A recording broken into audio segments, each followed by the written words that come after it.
Hey guys, welcome back to the channel. This is part 1 of our story. If you like this what if story and want to see part 2, let me know in the comments below. Before we start, don't forget to like, subscribe, and share this video with your friends. Also, check the description for more great content and my playlist. This story was posted by 𝗵𝗃 𝗵𝗃 on Wattpad. Now let's start. Deku was hungry. Worse, he was hangry. He hadn't fed since that but 2 nights ago. His eyes darted left and right rapidly looking for his next prey. His eyes came upon a larger man who was talking down to his petite girlfriend. That's the one. He watched for a bit until his stomach reminded him to get a move on. He could wait no longer. He skipped over to the couple and smiled widely at them. The woman smiled back warmly. "Hello cutie. Can we do something for you?" 5. Go home, was all Deku said. The woman's blue eyes glazed over and she turned and walked away without saying a word. "What the hell? Janet, where the F are you going? Get back here," he shouted after his girlfriend. "Don't worry about her. You and I are going to have a little fun," Deku said smoothly. "What are you talking about? What did you do to Janet?" "Just a little mind control. She'll be fine in a half hour." "Mind control? Are you for real? What kind of freak are you?" His smile faded at once. He hated to be called a freak. "That will be enough out of you," he said icily. "Come with me but wipe."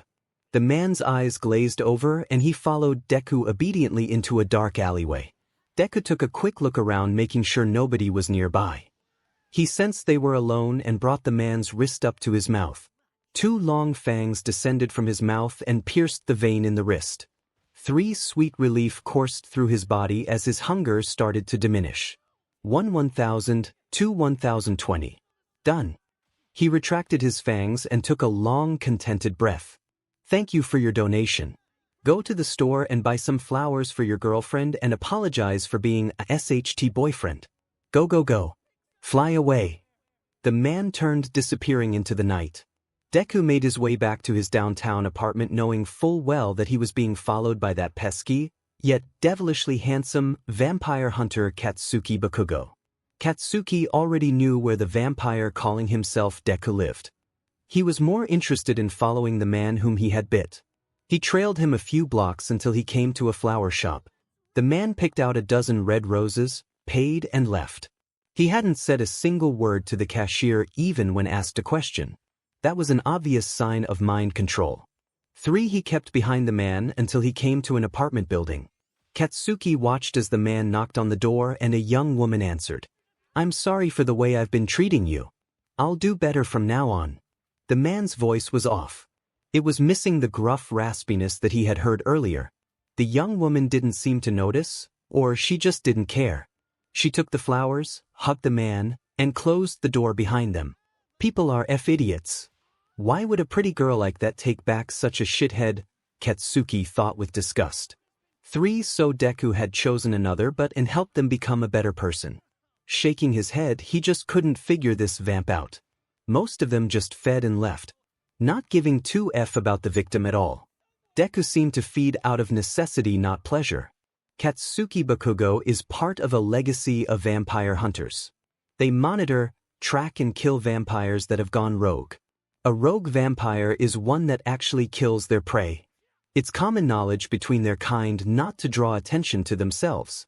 So no killing their food source. Katsuki's whole family are hunters.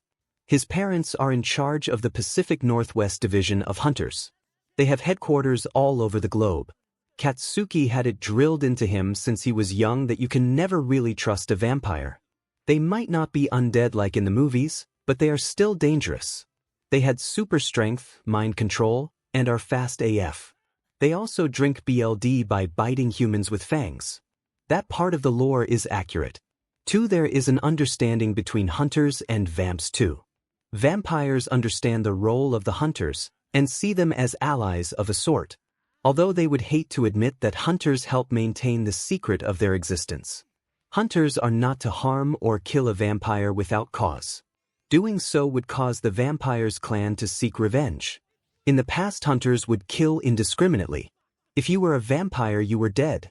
End of story. It wasn't until a lead hunter's daughter had fallen in love with a vampire that rules were put into place. The two sides came together to truly understand each other and put superstition and fears to rest. Katsuki knew that Deku was not one of those rogue vampires, and that he should move on, but the little greenette fascinated him. He had to admit the vampire is cute AF. He was shorter, well-built, and had 𝗕𝗏𝗵𝗃𝗍 freckles dotting his cheeks. His voice was pleasant and he had a laugh that made Katsuki's heart trip in his chest. He hung his head in disgust. He was attracted to a 𝗕𝗏𝗵𝗃𝗍 vamp. If his mom ever found out, there will be hell to pay, and she's not one to F with. Yeah, he knew he should move on, but if he were being honest, his PP was in charge at the moment. Grabbing his umbrella, Deku made his way to his favorite coffee shop. He and his sire had moved from Japan 3 months ago to come and live in the very green city of Portland, Oregon in America. He really enjoyed Portland. It's famous for its craft beers, coffee, and food. Although it rained more than he cared for, the air was much cleaner here than other states. One opening the door to the coffee house, he breathed in the aroma of freshly ground beans. Is there anything better than the smell of coffee in the morning? He thought to himself. Morning, Deku. You want your usual? Said the man behind the counter. The man's name is Stanley. He's the owner of this establishment. A very likable social person. He always greets his customers with a smile and treats his staff very well. 3, yes please. Thank you, Stanley. Deku and Stanley had a special relationship. He had saved the owner's life after he had been stabbed by a mugger. Deku had knocked out the criminal and called the paramedics. Ever since, he never had to pay for coffee again. The shop is warm and cozy. There are shelves filled with books of all genres and comfortable couches placed close by a real fireplace. It had a vibe of, please stay and relax, read a book. He really liked it here. The staff treat him like family, and the coffee is the best in town. 3. So what are you doing today? Stanley asked. Think I'm going to make a new friend today. Someone I've been eager to meet face to face. Not one of those online dates, is it? Be careful, Deku. There are some real pervs out there. No, it's nothing like that. He chuckled. Just some guy I've been seeing around lately. We tend to frequent the same places. I thought I should introduce myself. Well, good luck with that. Maybe you should meet him here. You know, friendly territory. Perhaps. The conversation he needed to have with Bakugo wasn't one to be had in public. No, the more discreet the better. Speaking of Bakugo, the hunter was watching from the park across the street. Real subtle, thought Deku, rolling his eyes. Katsuki waited outside in the cold rain for the vampire to come out. It had been 2 days since he last fed and he must be looking for someone to bite. Stop with the lies. You just wanted to see him again, he chided himself. A tap on the shoulder made him jump back, a look of surprise on his face. How the F did he miss him coming out of the coffee house? Hello there, handsome. I thought it was time we were formally introduced. I'm Izuku Midoriya, but I prefer to be called Deku. I know who you are, snapped Katsuki. This little SHT is even cuter up close. Those lips look so soft. He wanted to taste them. He envisioned those lips smiling with pleasure while Katsuki took him hard. His PP was in total control of his brain. Shake it off, Katsuki. You're working 𝗕𝗏𝗵𝗃𝗍, and this little F is a vamp. Why have you been tracking me? You should know by now that I'm no rogue. Can there be another reason you're following me? Perhaps more personal. He purred. More personal? What do you mean? He was too close. Why did this vamp have to smell so good? What was that? Cinnamon and vanilla. Oh, come now, don't play coy. Deku got closer, putting his hand on Katsuki's chest. Your heart is beating faster and your eyes are dilated. You, my very CC friend, are aroused. Katsuki's eyes widened at the accusation. A hunter lusting after a vampire. That is too precious. Deku teased. I have to say that I'm very flattered. Do you want to be naughty and play with me for a bit? For Katsuki didn't even know where to begin. His brain had excited the building the minute Deku had suggested they sleep together. He stared into dark emerald eyes and soft full lips. Katsuki may be a hunter, but he is first and foremost a man. Forgetting all reason, he pulled Deku into his arms and kissed him hard. Deku's lips are as soft as they look. Breaking apart, Deku looked at Katsuki with lust in his eyes. "Come home with me." Before he knew it, they had made it to Deku's condo. The vampire and hunter quickly shedding their clothes on the way to Deku's bedroom. Falling back on the bed, Katsuki kissed Deku with a passion he had never felt before. Deku's body is amazing. Well-defined pecs, cute pink nipples, strong abs, and a CCV line. His pee-pee is larger than expected given his shorter height. Katsuki wasted no time exploring Deku's body with his hands and tongue. Deku too was enjoying the view. Katsuki's body is very well built. Strong muscular arms, and his chest is so CC. Deku practically drooled. He could see Katsuki's long thick pee-pee and wondered how he was going to walk tomorrow. He closed his eyes and let his body enjoy the pleasure that this hunter was bringing him. Katsuki came back up to kiss Deku. He grabbed both their cocks in his large hands, stroking them together, both into each other's mouth. Katsuki had to stop before he climaxed too soon. "Do you have any lube?" Deku nodded and opened up the bedside table. He grabbed the lube and handed it to Katsuki. He put a generous amount on 2 fingers, spread Deku's but wide and inserted both fingers at the same time. Deku's eyes widened at the intrusion, but Katsuki's experienced fingers soon found his pleasure spot and worked it firmly. His fingers moving in and out of Deku's tight hole. "Kacchan, please, F me. I need you inside of me," he begged. 15 Katsuki lined himself up and drove in hard, pushing all the way into Deku's tight heat. He gave Deku a minute to adjust before moving. He picked up the pace and drove in harder, making Deku mewl with delight. His sounds turning Katsuki on more. Deku felt his canines come down and he wanted to bite Katsuki. He needed to. Katsuki noticed, and instead of being repulsed, he surprised himself by leaning down and saying, "It's okay. You can do it." Deku licked Katsuki's neck before biting down, piercing the skin. It was like nothing he had ever tasted. Katsuki's BLD is like sweet honey. The vampire was surprised when a new taste mixed in with the BLD. It was coming from his own fangs. A foreign venom was penetrating Katsuki. Deku released his fangs and looked at the puncture wounds. Disbelief on his face. His venom was pink. He knew what that meant, but didn't want to believe it. "Mate anime Maya," he whispered in Katsuki's ear. Laying back down, he looked at Katsuki with new eyes. "Your eyes are pink. They're really appealing," Katsuki said in awe. Deku held him close with tears in his eyes. "Take me harder." Katsuki picked up the pace, pounding Deku hard, until they both found their release. The hunter rolled over, exhausted from the SEC and BLD loss. Deku got up and went to the bathroom to wash up, all the while thinking about what had just happened and what it meant. Why him? Why did it have to be him of all people? He held himself as he cried in the shower. What was he going to say to his sire? To Katsuki? Getting out of the shower, he dried off and got into bed with Katsuki. The hunter had fallen asleep, but unconsciously spooned Deku, nuzzling his neck. It took the vampire a long time before being able to fall asleep. His mind continued to race, thinking about this rare situation. The sun shone brightly onto the lovers' faces, waking them up.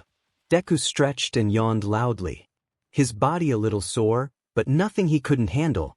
He remembered the reason why and flushed crimson. "I can't believe I took a hunter home and let him F my brains out." Turning to look at the naked handsome man in his bed, he said, "Kacchan, I need to run some errands this morning, but I'd like to see you later for dinner. If that's okay with you." "Yeah, I'd like that. I need to see my old man this morning too. How about I come back around 6 tonight?" Katsuki wanted to have another taste of that, but the SEC had been amazing. Deku more passionate than he could ever have imagined. "That sounds perfect. Why are you calling me Kacchan?" Deku giggled. "It's short for Katsuki-chan. I gave you a nickname. You okay with that?" Katsuki smiled. "Sure. It's fine with me. You're so cute." Deku blushed at the compliment. "You're not so bad yourself," he purred, leaning over for another kiss. Katsuki couldn't help himself. This little SHT brought out the beast in him. He kissed Deku hard, laying him back down on the bed.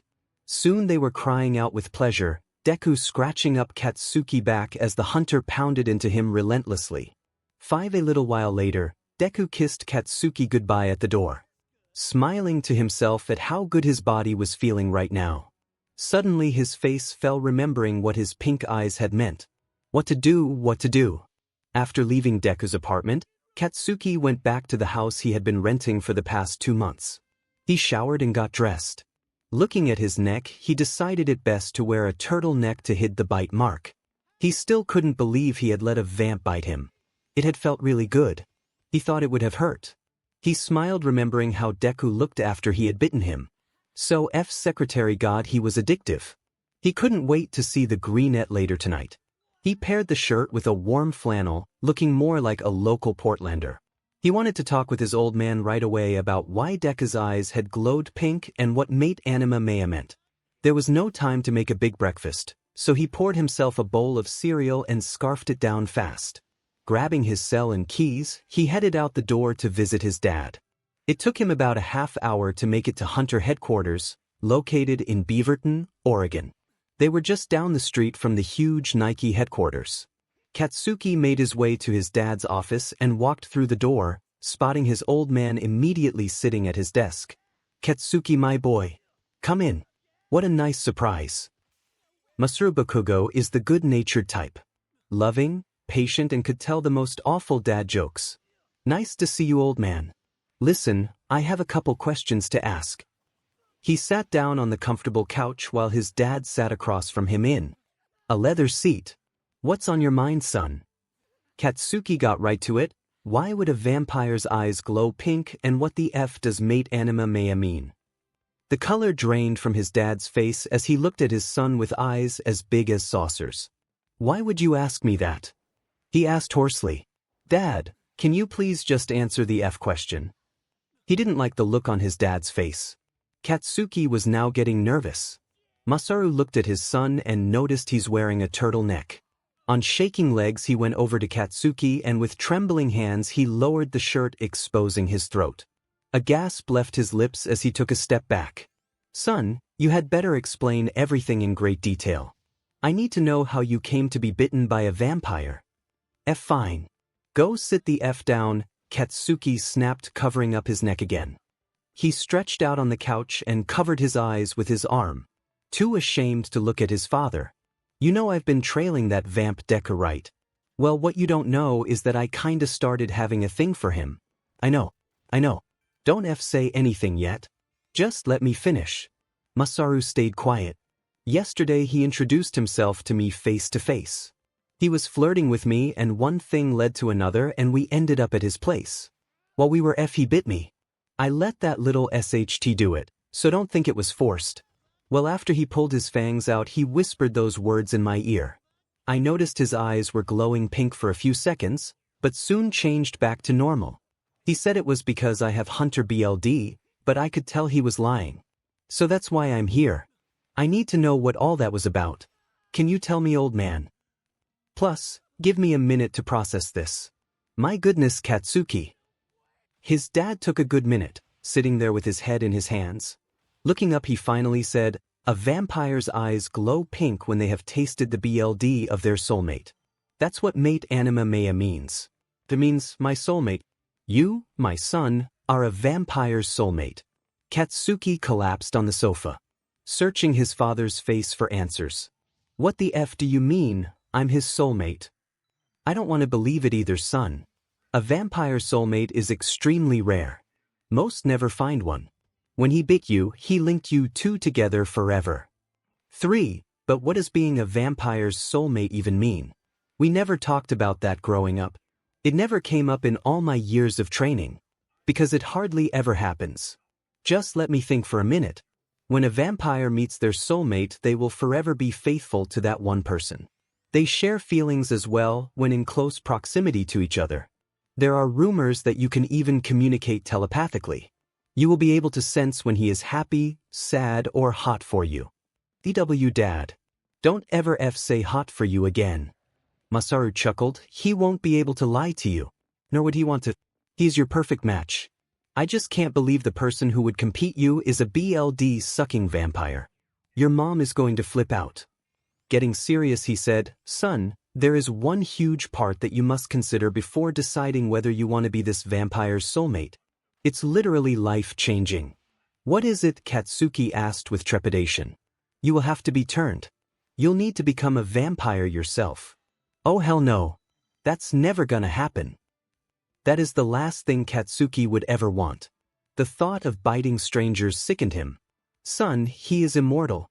He won't want to watch you grow old and die. He'll insist on turning you. I just met him. I'm not making that kind of decision so fast. I don't even want to be a vamp. Like ever.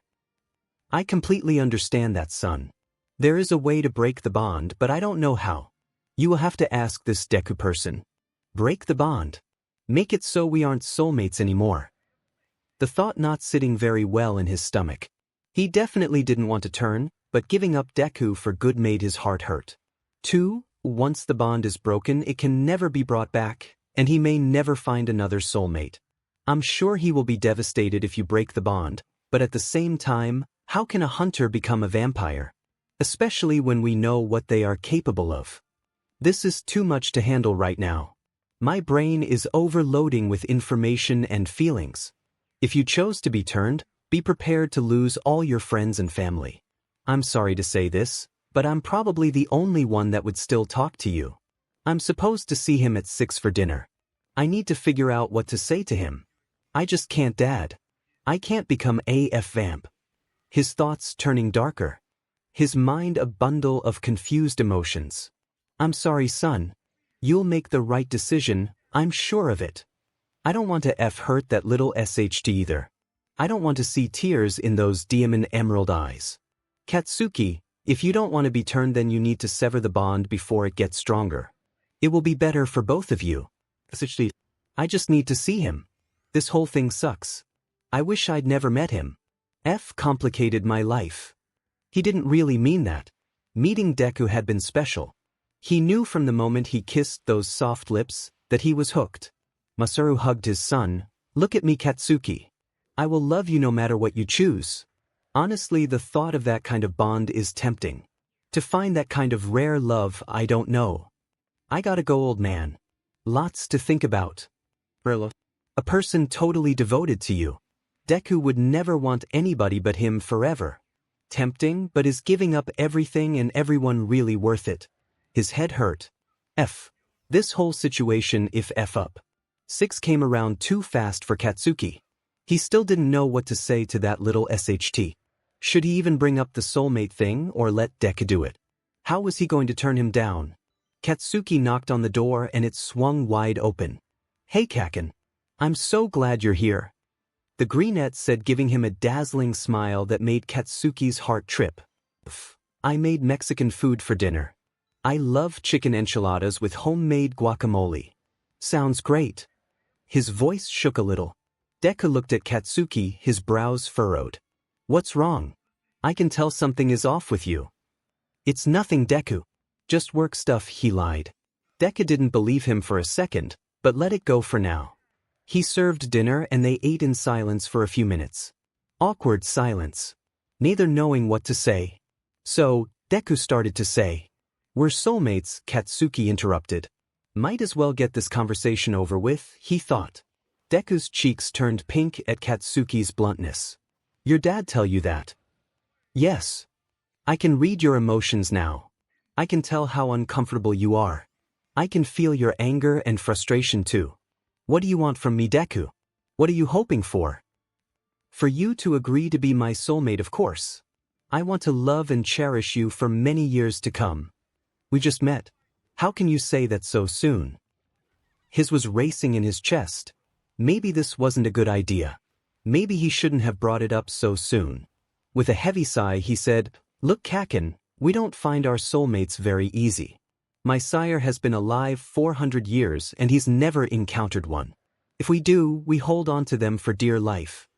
What if I decide I don't want to be your soulmate? What then? Deku looked at him with sad eyes. Then we break the bond and go our separate ways. How do you break the bond? Why are you asking me this? Especially so casually. You're asking me about throwing away the best thing that could ever happen to me? Deku yelled in frustration. 1. How do you break the bond, Deku?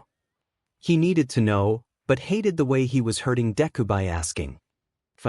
To break the bond, all you have to do is touch your bite mark and say, I reject Izuku Midoriya as my soulmate. That's it. Sounded so simple. Yes, I get that this is a huge decision, but I promise you that we will be happy together. You wouldn't be my soulmate otherwise. Deku walked over and held Kacchan's hands. Please choose to be mine. We really would be perfect together, and I know you feel something for me already. Katsuki, please be my mate. Katsuki released his hands and got up. I need some time to think. I can't decide this quickly. I would have to give up my whole life. I would lose my friends and family, Deku. I just need some time. How much time do you think? His voice sounding desperate. He could lose out on having a soulmate and the thought was devastating. I don't know, Deku. 𝗧𝗏. Of course. I'm sorry. Take your time. Two really like you, Kacchan. Please remember that. Katsuki took a long look at the vampire. Sadness in his jade eyes.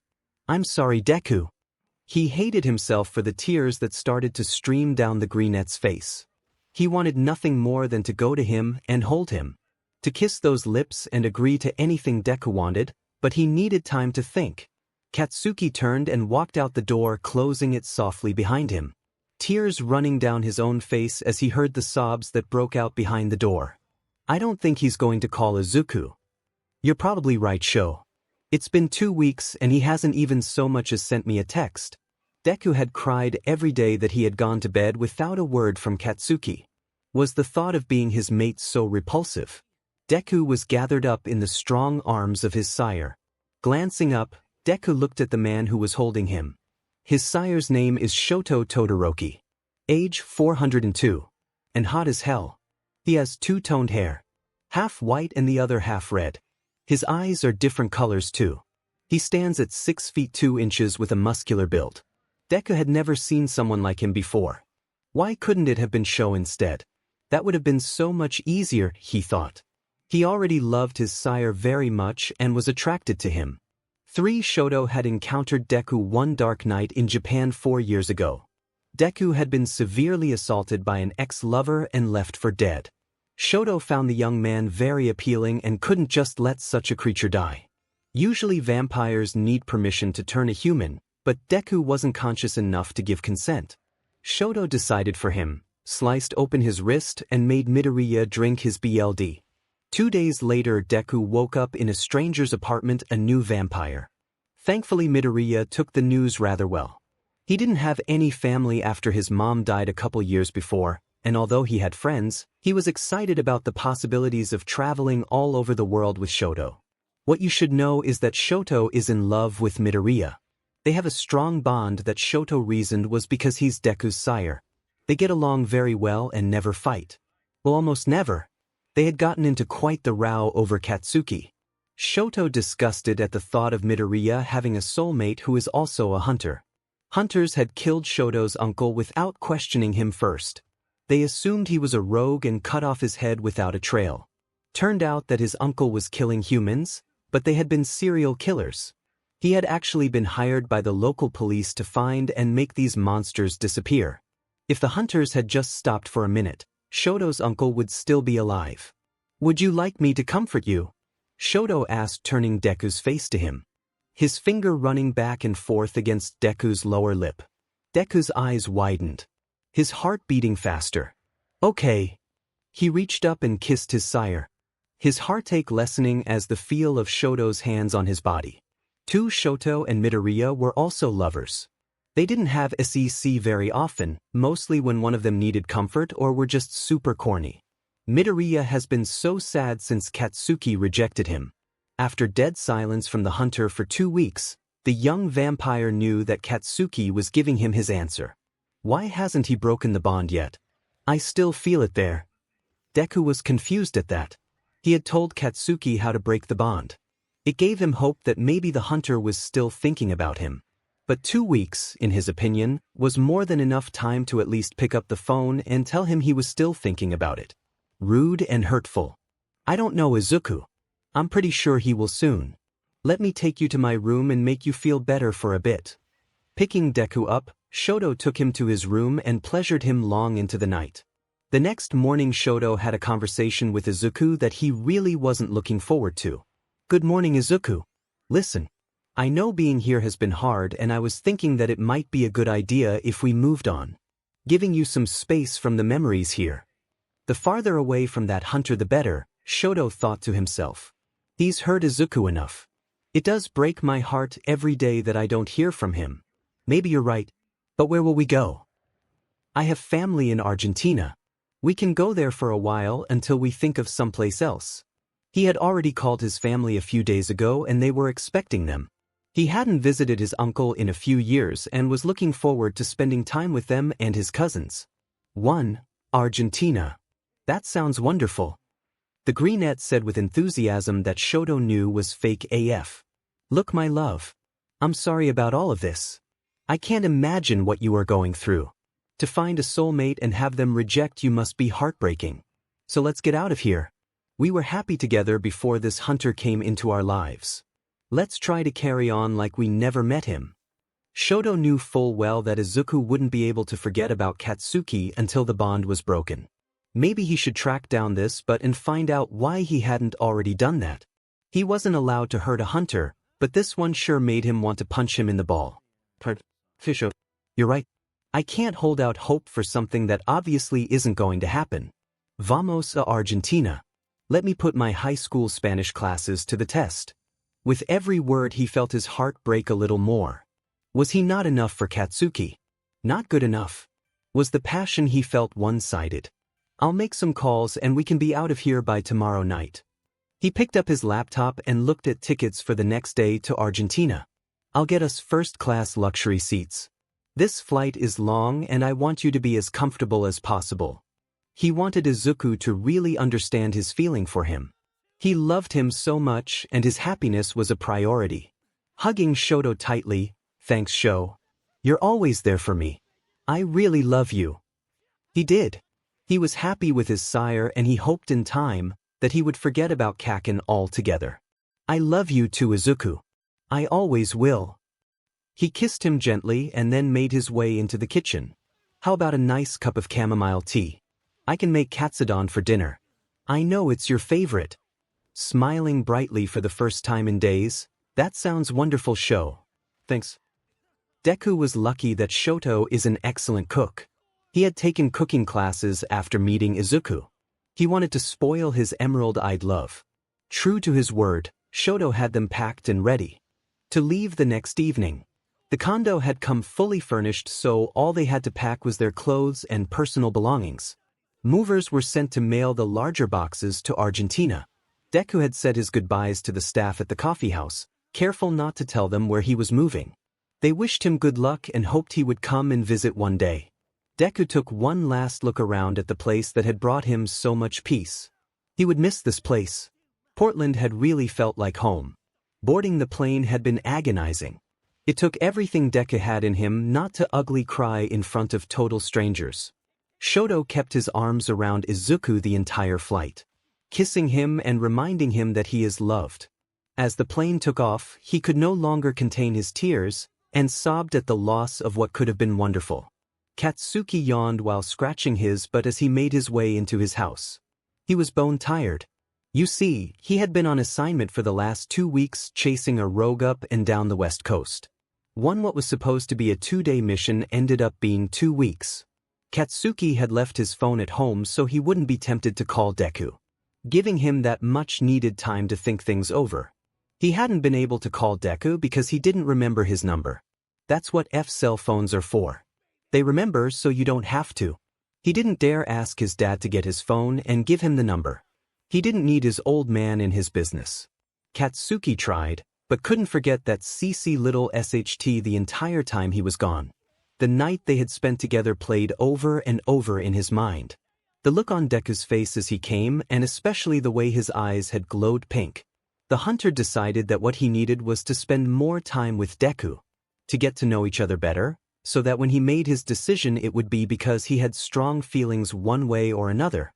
His phone battery had died days ago, and so he plugged it in and went to take a much-needed shower. He was pretty sure Deku was going to be pissed off that he hadn't contacted him, and Katsuki wondered what he should buy his little 𝗧𝗓𝗔𝗂 to calm him down. After drying off, he got dressed in a nice pair of jeans he knew he looked good in. A tight black shirt and black and white Nike Airs. A black leather jacket completed his look. Satisfied he looked good, he grabbed his keys and cell, and walked to the corner street market to buy some flowers for Deku. Flowers won't be enough, but maybe he could kiss him senseless and he'd be forgiven, he thought with a smirk. Katsuki made it over to Deku's apartment and knocked on the door. No answer. He rung the doorbell. Still no answer. Was that 𝗧𝗓𝗔𝗂 nerd out for the evening? Deku doesn't really go out at night unless he needs to feed. Katsuki decided to wait for Deku to get home. I can't believe I'm waiting out in the hallway for a 𝗕𝗵𝗃 cute little vamp. He never would have thought when he started trailing Deku a couple months ago that things would end up this way. One of Deku's neighbors was heading out when he noticed the blonde sitting in front of the door of that cute couple that had lived there until recently. You waiting for someone? He asked. Looking up at Deku's neighbor, he said, Yeah. Deku, the short guy that lives here. He doesn't live here anymore. He and Shoto moved out 2 days ago. What? He moved out? Do you know where they went? Katsuki asked desperately. I'm sorry, I don't. He wondered about the pain in the handsome man's eyes. Was this Deku's boyfriend? He thought Shoto was. Katsuki ran his fingers through his hair harshly. Sorry, man, but I did hear Deku say something about wishing his Spanish was better. He offered with a tiny smile. Katsuki took off running towards the coffee house Deku frequented. Maybe Deku said something to the manager about where he had gone. Unfortunately, Stanley told him that Deku hadn't said where he and Shoto were moving to. Katsuki made his way back home, his heart hurting. He couldn't believe that shitty nerd moved and didn't tell him. He just left. His cell phone dinged and he noticed he had several missed texts from his parents, friends, and one from Deku sent 2 days ago. He opened it immediately. Kacchan. Since you haven't tried to contact me, I guess you've made your decision. My sire and I are moving to another country, so you don't have to worry about bumping into me anymore. Please break the bond so I can move on and get over you. I wish you all the best.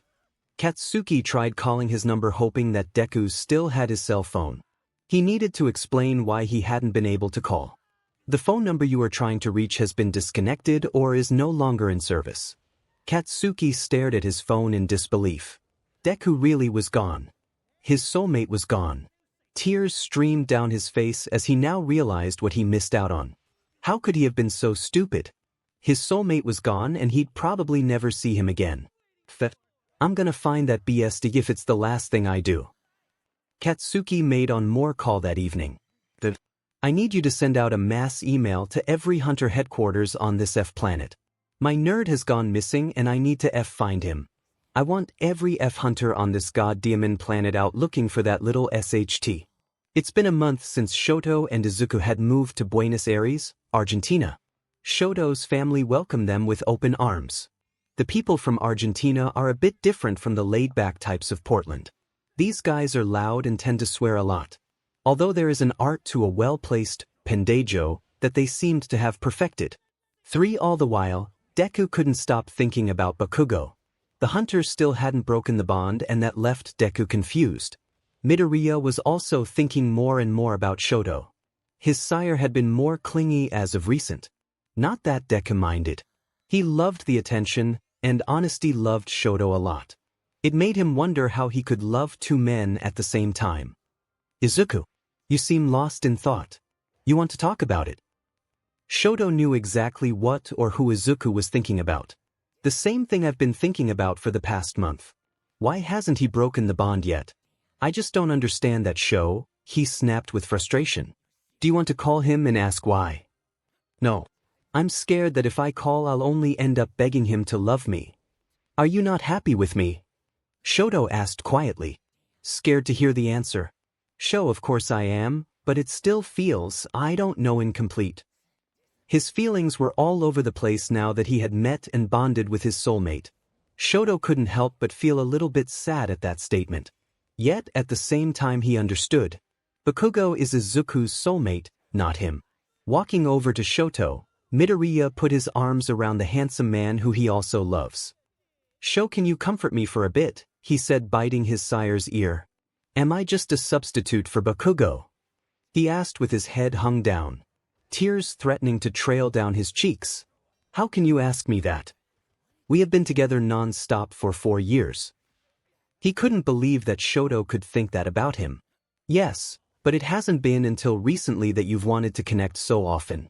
Forgive me if I don't think you want me only to make yourself feel better," he huffed, trying to lift Izuku off his lap. Deku wouldn't budge. He kissed Shoto's neck and sucked gently. He could feel the bi-colored male's breath quicken. "His neck is his sweet spot. Take me to our room and let me show you how much you mean to me, sire." He stoked Shoto's pee-pee, loving the effect he had on him. Shoto picked Deku up and brought them to their bedroom. Deku took off Shoto's clothes piece by piece. Stepping back, he took a long good look at the CC man before him. "You're so CC, sire," he breathed huskily. "Sit down on the side of the bed. I'm going to give you a blow job." Deku was really good at that, and Shoto eagerly did what he was told. His pee-pee already rock hard. Deku started rubbing Shoto's pee-pee at a medium pace, then looking his sire in the eyes, he brought his pee-pee to his lips and played with the tip, rubbing it back and forth against the softness of his lips. Shoto's eyes filled with lust at the sight. He couldn't wait any longer. Holding Deku's head, he moved his pee-pee in deep. He needed this so badly. Izuku let Shoto F his face, until he felt hot liquid shoot down his throat. "How are you gonna F me now that you've blown your load?" he teased. "Don't worry. I can reload fast. Get on your back. I'm gonna F you hard, and I want to see your face when I do." "Yes, sire." Deku calls him that because it turns Shoto on. Shoto grabbed the lube off the table and put it all over his now hard member. "Deku, hold your legs by your ears." He did, and Shoto plunged into Deku without prepping him first. He wanted Deku to really feel who was F him. "Show, wait a minute," Deku gasped. Shoto wasn't on the small side at all, and he needed a minute to adjust. This wild side of Shoto was different, but not in a bad way. He trusted him completely with his heart and his body.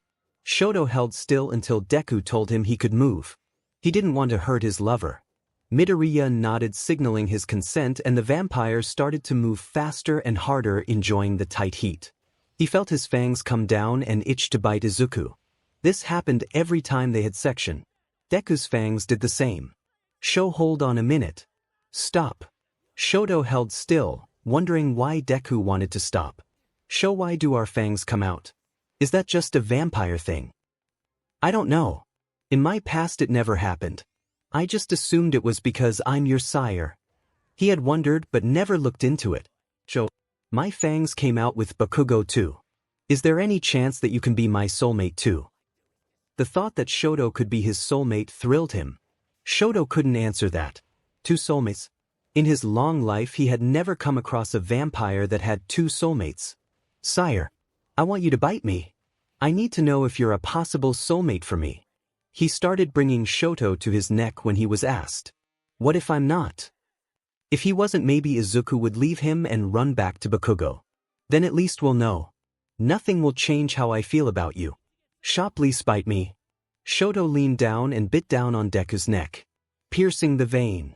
He had never tasted anything like it before. Deku tasted like honey. A new flavor mixed in. A new venom dripping down from his fangs. "Sho, look at me." Retracting his fangs, he looked into emerald green eyes that were now opened wide. "Sho, your eyes are pink." Midoriya's eyes overflowed with tears. "My soulmate. Sho, you're my soulmate." Shoto ran over to the mirror by the dresser and stared at his reflection. Pink eyes stared back at him. Tears now spilled down his cheeks. 4 years together, and he never once thought that they could be soulmates. "Sho, come back. Hold me." Deku's emotions overwhelmed him. He needed Shoto desperately. He went to Deku quickly and gathered him in his arms, planting kisses all over his face. "Soulmates. But, Sho, I need to bite you too." His venom would bond them even closer. Shoto exposed his throat and Deku bit down, sending sweet pain coursing through him, making his gasp. Shoto looked down and marveled at the sight. Your eyes are pink too, my love. Deku got up and went to look in the mirror too, but quickly returned to Shoto's arms. Wait, show if Bakugo is another soulmate for me, doesn't that mean that he is also a soulmate for you too? I didn't even think about that. You're probably right, he said with a scowl. It's still better for him to break the bond. Him being a hunter and all, and we have each other. He didn't want another soulmate. Especially one who is a hunter. You might not feel that way if you had actually met him, show. He's handsome and strong, and a beast in bed, he snickered. Maybe it's best that I haven't. I have you, Izuku. My treasure. You can't believe how incredibly happy I am right now. I swear I will make you happy for the rest of our days. He held Izuku, kissing him gently. Izuku kissed back and they soon found themselves giving into their raging passion for each other. Later that evening the family went out for a celebratory barbecue in honor of the new soulmates. Shoto's cousin roasting him for not knowing that Deku was his soulmate for 4 years. What they didn't notice was an older gentleman taking pictures. The man got up and went outside. Hey boss, patch me through to the American headquarters in the Pacific Northwest. He waited a bit and heard the phone dialing a new number. Who the F is this? A voice barked. Is this Katsuki Bakugo? Yeah. Who's this? Pack your bags. I found your little vamp in Buenos Aires, Argentina. He's with another vampire named Shoto Todoroki. Prove it, he growled. Hope blazing hot in his heart. Could they have really found him? Katsuki had offered a reward of $500,000 to the hunter who could track down Deku. The hunter texted the photos he had taken that evening. Bakugo opened the text and his heart skipped a beat. There was his little Ichi sitting there smiling and laughing next to a handsome man. Who the F is that candy cane looking but sitting next to him? Katsuki was jealous of the way Deku was looking at the man. He was his 𝗕𝗏𝗧𝗏. Too, that's Shoto Todoroki. Deku's sire. You have an address for where he is living. I'm gonna strangle that little F right after I kiss the SHT out of him. Sending that now. I'll bring your reward when I get to Argentina.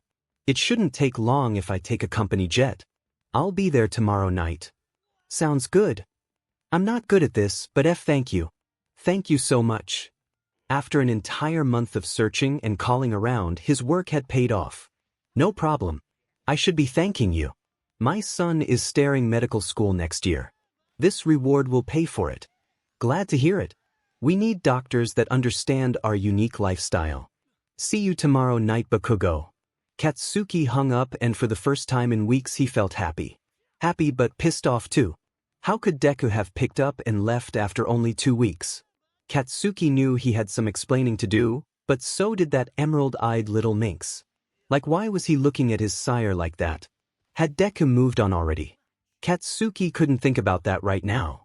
He had to pack his bags, find his passport, and call for a jet. He knew who he had to ask for that and he dreaded making that call. Hag, I need a jet to take me to Argentina as soon as possible. He knew an explosion was about to happen. What the F are you talking about, brat? Why do you need to go there and so soon? His mom barked, making Katsuki pull the phone away from his ear. A hunter found Deku. Katsuki Bakugo. Are you telling me you want to take a company jet to track down some vamp you have the hots for? Shut it, you old hag. Yes, 𝗕𝗏𝗧𝗏𝗏. 𝗵𝘃𝗲 my soulmate. I know this sucks, but I need to see him. His mom would never understand, but he gave 0 F. This was his life, 𝗕𝗏𝗧𝗏𝗏. Son. Came a new voice. The jet will be ready in an hour. Thanks, Dad, Katsuki sniffed. He could always count on his old man. Good luck, son. I love you very much. Love you too, you old fart. His dad's so kind. The exact opposite of his mom. Kinda reminded him of himself and Deku. The vamps calm and soft to his hard and explosive. Katsuki boarded the jet and was soon in the air on his way to Buenos Aires, Argentina. In 10 hours he would be face to face with his Deku. He was nervous. What if Deku had moved on and rejected him? What was he going to say to win him back? This flight was going to be a long one, so he had plenty of time to make a plan. He just hoped he wasn't too late. Plus time skip 1. Deku was sitting on the couch in the living room reading the latest manga of Black Butler when the doorbell rang. 2. I'll get it show, he called out. Opening the door, he heard a familiar raspy voice. You really think you could get rid of me that easy, you little Kacchan? What are you doing here? Deku couldn't believe what his eyes were showing him. How did Kacchan find him? What could he want? Is it possible that the fiery blonde wanted him? Katsuki stared at Deku, looking him up and down. How he missed those emerald eyes and soft lips. He pulled the greenette toward him and kissed him hard. Deku didn't kiss back at first, but soon gave in to the passion that the hunter brought out of him. Izuku, what is going on here? Shoto was shocked to walk in and see Izuku kissing another man. The two broke apart, Deku looking guiltily at Shoto. Shot his is Katsuki Bakugo. I guess he tracked me down. He looked at his sire with a smile on his face. Shoto's eyes narrowed as he took in the vision that is Katsuki Bakugo. He was pissed at himself for being instantly attracted to the hunter. Knowing that Katsuki was his soulmate wasn't making him feel any better. The blonde is tall, well-built, and 𝗧𝗂𝗧𝗔𝗂𝗧𝗔 just oozed out of every pore. This is bad. So you're Deku's sire. 𝗳𝗪𝗢𝗍𝗄 but for turning him into one of your kind. Katsuki knew he wasn't being fair, but things could have been very different if Shoto never turned Deku. He'd be dead if I hadn't, spat Shoto. You weren't there, so don't talk about things you don't understand. Would have been dead. What was that about? He hadn't had the opportunity to even ask Deku how he had become a vampire, or even how old he was. That wasn't in the hunter's report. He realized he had a lot to learn about his little. Everybody calm down. Kacchan, let's go sit down and talk. They sat down in the living room, crimson eyes glaring at bicolored. Katsuki studied the man sitting across from him, teeth gritting with frustration. Shoto Todoroki is a fine specimen of male flesh. He couldn't blame Deku for being with him. The nerd and candy cane share a unique bond that he could never have, and that didn't sit well with the blonde. He might be Deku's soulmate, but Shoto is his sire. Bakugo, why don't you start by telling us why you never contacted Izuku? Try and justify yourself, hunter, he thought smugly. I don't have to explain 𝗧𝗔𝗍 to you, but just Deku. He looked at his nerd and began to explain. After I left that day, I was called out on assignment. A rogue was leaving dead bodies of homeless people up in Seattle. They told me I should be able to wrap things up in a couple days, so I left my cell phone at home. I thought I should leave it so as not to be tempted to call you. I needed time to think about us. What I didn't plan on was the assignment lasting 2 weeks. I couldn't remember your number and I didn't want to ask my dad to get it for me. He would have pelted me with a million questions. By the time I got back, you had already left. Deku stared at him. He had been on assignment. He wasn't ignoring him on purpose. He had left his soulmate thinking that he had been rejected, but it had been a misunderstanding. Deku wanted to cry, but held it in. Deku, I want to spend time with you before making such a huge decision. I want us to go on dates and 𝗧𝗧𝗧𝗧. I never meant to not call you for 2 weeks. I totally regret leaving my cell at home. I came all this way to tell you that I don't want to break the bond. I want you to come back to Portland and get to know me better. He hoped that his words were enough to convince Izuku that he was indeed sorry and wanted to see where this relationship could go. No, Shoto interrupted. You're a hunter. Stop wasting Izuku's time. You'll never agree to the turn, and to be his soulmate you will have to. He could see Izuku's eyes softening towards the hunter. Knowing him, he would give that but a second chance. I never said I wouldn't for sure, barked Bakugo. I won't lie. I don't want to turn, but if it means losing my soulmate, then I might not have a choice. Would you seriously consider turning Kacchan? Deku asked with hope in his voice. Maybe Deku. His heart tripping over sparking emerald eyes. Well, you're going to have to get to know me too, Shoto jumped in. Show not now. No, Izuku. He needs to know exactly what he's getting into. Once he hears this, he's going to break the bond and run back to Portland, Shoto hoped. What are you talking about, Icy Hot? Why would I have to get to know you too? Just because you're his sire? No. It's because we recently found out that I am a soulmate for Izuku too, he said with a very smug smile. What? What the F, Deku? How can you have 2 soulmates? I thought it was extremely rare to find even one. I don't know, Kacchan. When Sho and I bit each other we had pink eyes. Why the F were you two biting each other? We were F and had the urge, Shoto said bluntly. Deku, are you cheating on me? I guess the greenette had moved on. Izuku and I have been together for 4 years. We have SEC on occasion. Our relationship is more of a deep friendship than physical. Although I would have liked to have SEC more often. I know now it's because Izuku is my soulmate.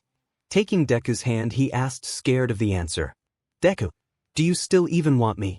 Now that you found out he's your soulmate too, do you want me to break the bond and leave? Looking between the two males, Deku was nervous. 5. No Kacchan. I don't want you to leave. I want you both. He knew he sounded selfish but was trying to be honest. He wanted them both. You can't have your cake and eat it too, nerd. It's either him or me. The blonde hoped that he would choose him and not his handsome sire. Why does he keep thinking of that icy hot yesterday as hot? Please don't make me choose, Deku whimpered. Sighing heavily, Shoto spoke to the hunter. Listen, Bakugo. The truth is that since Izuku is your soulmate and I am his, that makes you my soulmate too. What? Mental pictures were starting to form. Him in bed with Shoto. Deku underneath him filled with his pee-pee while he sucked the other vamp. His pants started getting uncomfortably tight. 5. I won't give him up, and if you can't see yourself with me too, then I suggest you break the bond and go back home. Shoto could hear the hunter's heartbeat escalating. Interesting. Maybe Bakugo wasn't so cold to him as he thought. Katsuki stared at Shoto, trying to understand everything that was just said. He was this guy's soulmate too. I would have to be in a relationship with both of them. The mental pictures got a bit more explicit. Shoto riding him, his head thrown back in joy. Do you even want me to be your co-mate, icy hot? Well, I'd be lying if I said that I found you unappealing. I definitely would bed you. Shoto looked at Katsuki's pee-pee and licked his lips. Katsuki glowed red. Let's get one thing straight, Pages, I would be F you. I'm a top only. Why did the thought of being F by this guy kinda turn him on? 6. Are we really only discussing AC right now? Deku said, exasperated. Izuku, it's important that he understands that in this situation he will need to F both of us. Would you be able to do that, Bakugo? Do you have the stamina to pleasure us both? He asked boldly. Katsuki just smiled and nodded his head. SEC isn't the most important part of a relationship show. Friendship is, said the man who has been begging me to F him every day. You seriously going to sit there and tell me it's not important? Izuku said, covering his eyes. Why did he have to say that in front of Kacchan? He felt like such a slut. Katsuki sat closer to Deku. Looks like I have some catching up to do, Deku, he whispered seductively. Kacchan. His body temperature rising at the hot look from the blonde. I'm beat from my long day of traveling, so I might not be great today, but I'm going to do my best to F both of you. So show me to the bedroom and let's do this. His body was hungry after all the teasing from Shoto. He wanted to show that that he could indeed please them both. He's going to make them beg for it. Fine with me. You coming, Izuku? Guys, are we actually gonna do this? 𝗕𝗏𝗧𝗏𝗧𝗔𝗓. The thought of being with both males at the same time made him hard. He can check this fantasy off his bucket list. 3. I don't know about you, but I like to F early in a relationship. If we're not compatible, then I know it's not going to go anywhere. Might sound shallow, but that's how I am. Shoto picked up Izuki and carried him to their bedroom. 1. Izuku, let's have some fun with our soulmate. Katsuki's heart tripped hearing Shoto call him his soulmate. Shoto 𝗬𝗓𝗍 down until he was completely naked, and Katsuki couldn't find a thing wrong with what he was seeing. Strong arms and legs. A firm round, but that's begging to be spanked. His pee-pee is long and thick. Katsuki couldn't wait to taste it. 2. You next, Bakugo. Katsuki wasn't shy. He knows he looks great naked. Peeling off his clothes, he turned around, giving the two vamps a good look. 4. You'd better take it easy on my version, but Bakugo. That thing is huge. Shoto was sure he was going to feel like he was being ripped in half. 3. Bakugo chuckled, no can do. You're gonna feel it for a couple days, icy hot. They both turned to Midoriya. 𝗕𝗏𝗵𝗃 I'll watch from the bed Izuku. Shoto liked to watch Izuki J.R.K. off, and he was sure this would be even more entertaining. One Kacchan kissed Deku gently and lifted his shirt off over his head. His hands roamed all over the greenette's chest, pinching his nipples. Next came his pants and underwear. Since Kacchan was already on his knees, he took advantage and closed his mouth around Deku's 𝗬𝗏. Kacchan. The blonde worked his magic, taking him all the way in his mouth. I want some of that too. Shoto moved close to the couple. Katsuki stopped sucking on Deku and turned to Shoto and took his large pee-pee into his mouth. He grabbed Deku's pee-pee with his hand and stroked it while deep-throating Shoto. Deku was good at 𝗬𝗪𝗧𝗏, but Kacchan could win a gold medal. Before he knew it, he had come in Katsuki's mouth. That felt incredible. Bakugo, he panted. You both taste like vanilla. Do you know that? Like vanilla pudding, Katsuki said as he licked Shoto clean. 5. It's a vampire thing. It makes us more appealing to mortals, he groaned as Katsuki kept licking his. 1. It's my turn now. Izuku, I want you to straddle me and my face, and you candy cane, can 𝗧𝗍𝗫 my pee-pee. 1. Katsuki laid down on the bed and Izuku straddled his chest. The blonde brought him closer and took him into his mouth. Izuku started moving in and out of Katsuki's mouth. It felt so good. Shoto watched for a minute and then concentrated on blowing the hunter. Kacchan. I'm gonna come. Deku pushed in hard one last time, shooting hot liquid down Katsuki's throat. He rolled over exhausted. Katsuki looked down at Shoto, who was doing a bang-up job on his pages. Get it nice and wet. Once Shoto had drenched his pee-pee, he pushed the vampire onto the bed facing him. I want to see your face when I F you. Katsuki leaned down and kissed Shoto, his tongue exploring the vamp's mouth. Grabbing the lube, he put some on 3 fingers and inserted 2 fingers. Ow, Katsuki. If fingers hurt, he could only imagine what Bakugo's pee-pee was going to feel like.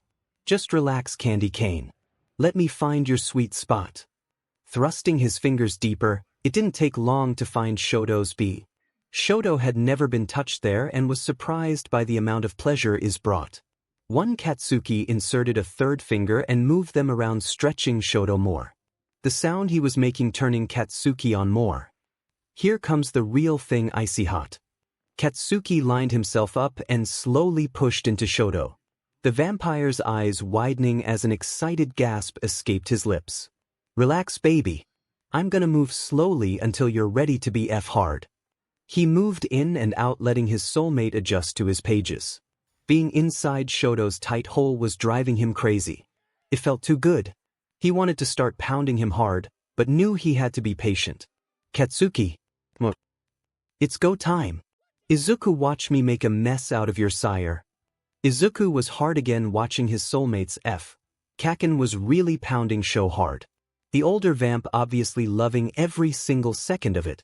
Shoto's fangs descended and Katsuki knew what that meant. He leaned down and let the vamp bite him. Sweet pain ripping up his spine. Shoto retracted his fangs and Katsuki looked in his eyes. He for sure was Shoto's soulmate as well. Flipping him over, he drove in faster and harder, leaving Shoto a mess. Katsuki, I'm gonna come again. Shoto came hard all over the covers. Panting, he crawled over to the pillows and collapsed. One Katsuki grabbed a towel and cleaned himself off and then put more lube on his still hard pages. Come here, Deku. You're gonna finish me off. He grabbed the smaller male and placed his legs over his shoulders. Kacchan was getting a bit tired, so he moved into Deku and rammed him fast. You're tight, Deku. You feel so good, Kacchan. So good. Grabbing Deku's pee-pee, he stroked him as he picked up the pace. His orgasm seconds away. Soon both gasped their release together. Deku crawled over to Shoto and snuggled him as Katsuki came up behind Deku and spooned him. Too exhausted to clean up, they fell asleep in each other's arms. Buon dia primo. Good morning, cousin. Shoto walked in limping a bit. Buon dia Estella. Good morning, Estella. ¿Qué pasó? ¿Por qué caminas así? What happened to you? Why you walking like that? La razón ya viena. The reason is on the way Estella Todoroki looked over her cousin's shoulder and noticed a cocky blonde with a 𝗬𝗍 smirk on his face walking next to Deku. One Katsuki walked into the bright kitchen and gave Estrella an appreciative smile. "Buenos dias," he said with a wink. Estella is an attractive brunette with long curly hair and a tight figure. She looked to be about 25. Most vampires don't look older than 25. That flustered her. "Primo. ¿Quién es este hombre tan guapo? Who is this handsome man?" "Mi novio. Bueno es más que eso. Es nuestro alma gemela." "My boyfriend. It's more than that. He's our soulmate." "One, 𝗕𝗵𝗲𝗧𝗛. What bullshit you saying?" Estella noticed Deku walking, gingerly holding his back. 𝗕𝗵𝗯𝗹𝗺. What happened to you two? Nos dio duro por atrás. He gave it to us hard from behind. One Estella looked shocked for a second and then bust out laughing. "You liked it," Katsuki bragged. "Can you speak Spanish?" Midoriya was jealous. He barely spoke the language. "I speak 5 different languages. Helps us with foreign vamps.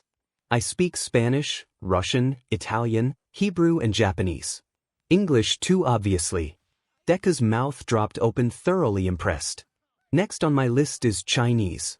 "One, I'll speak in English then. It's easier on Deku.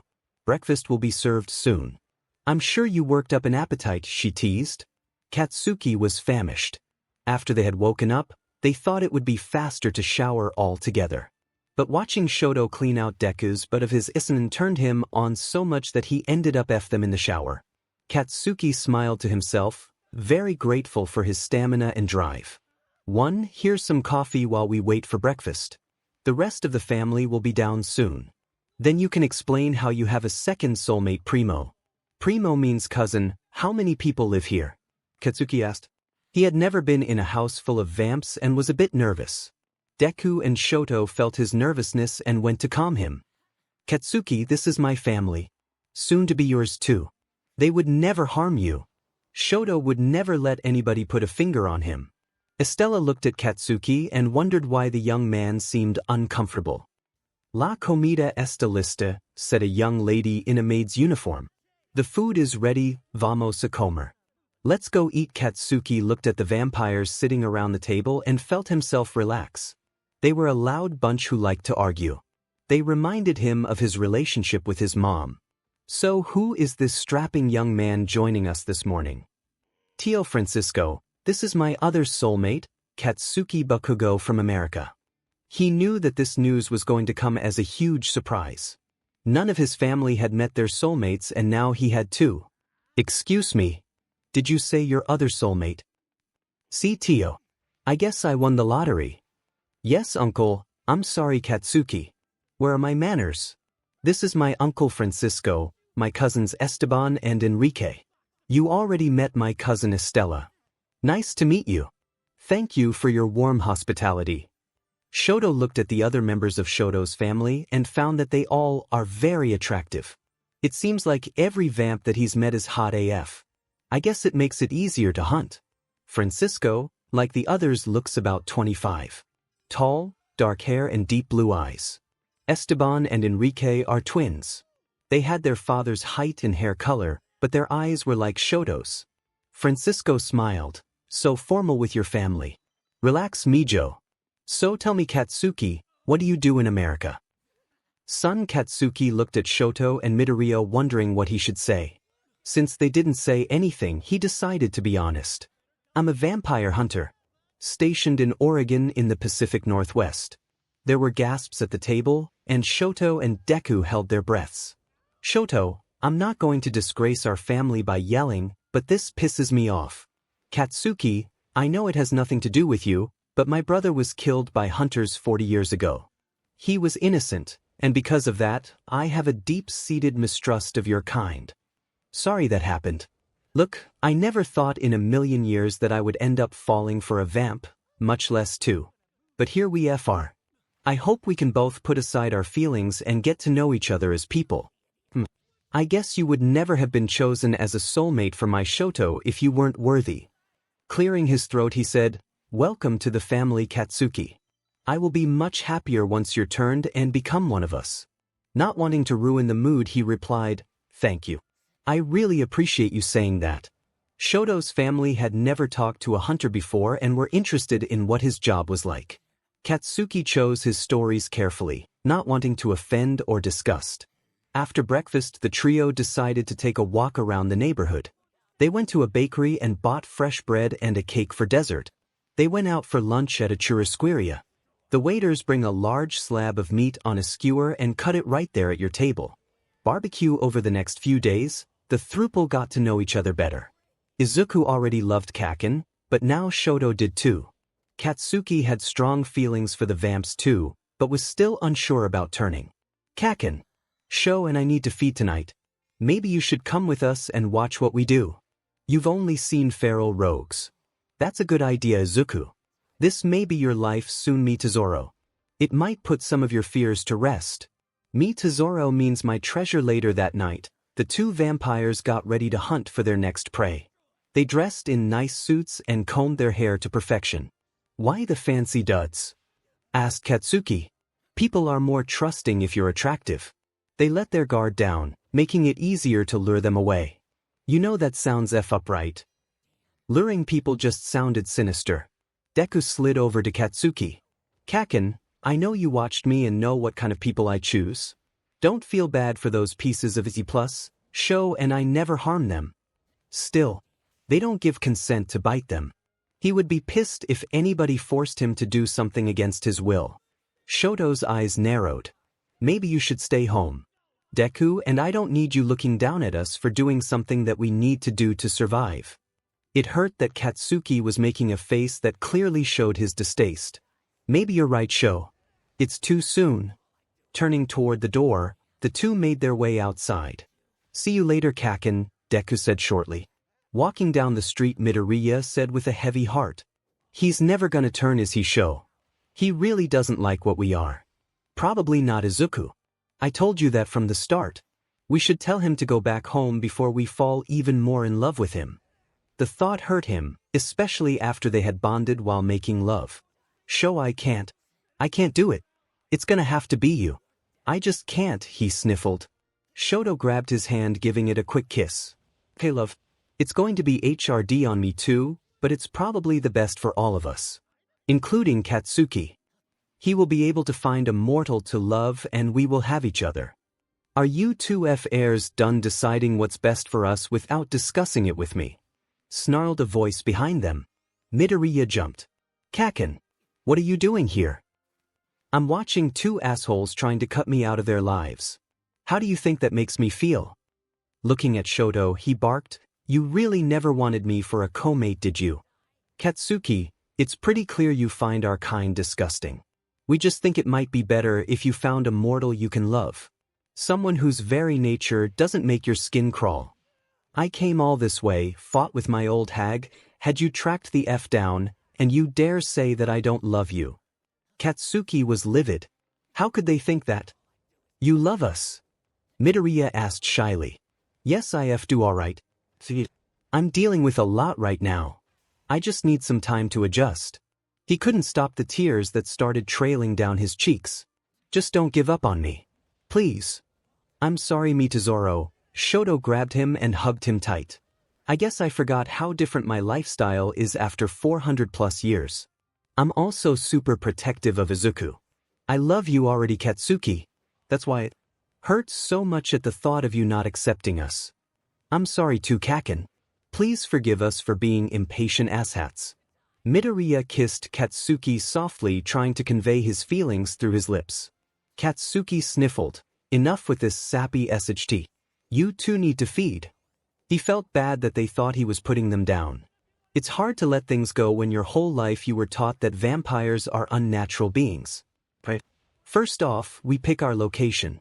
We don't choose the wealthy because they are hyper-aware of their bodies and would definitely notice a puncture wound.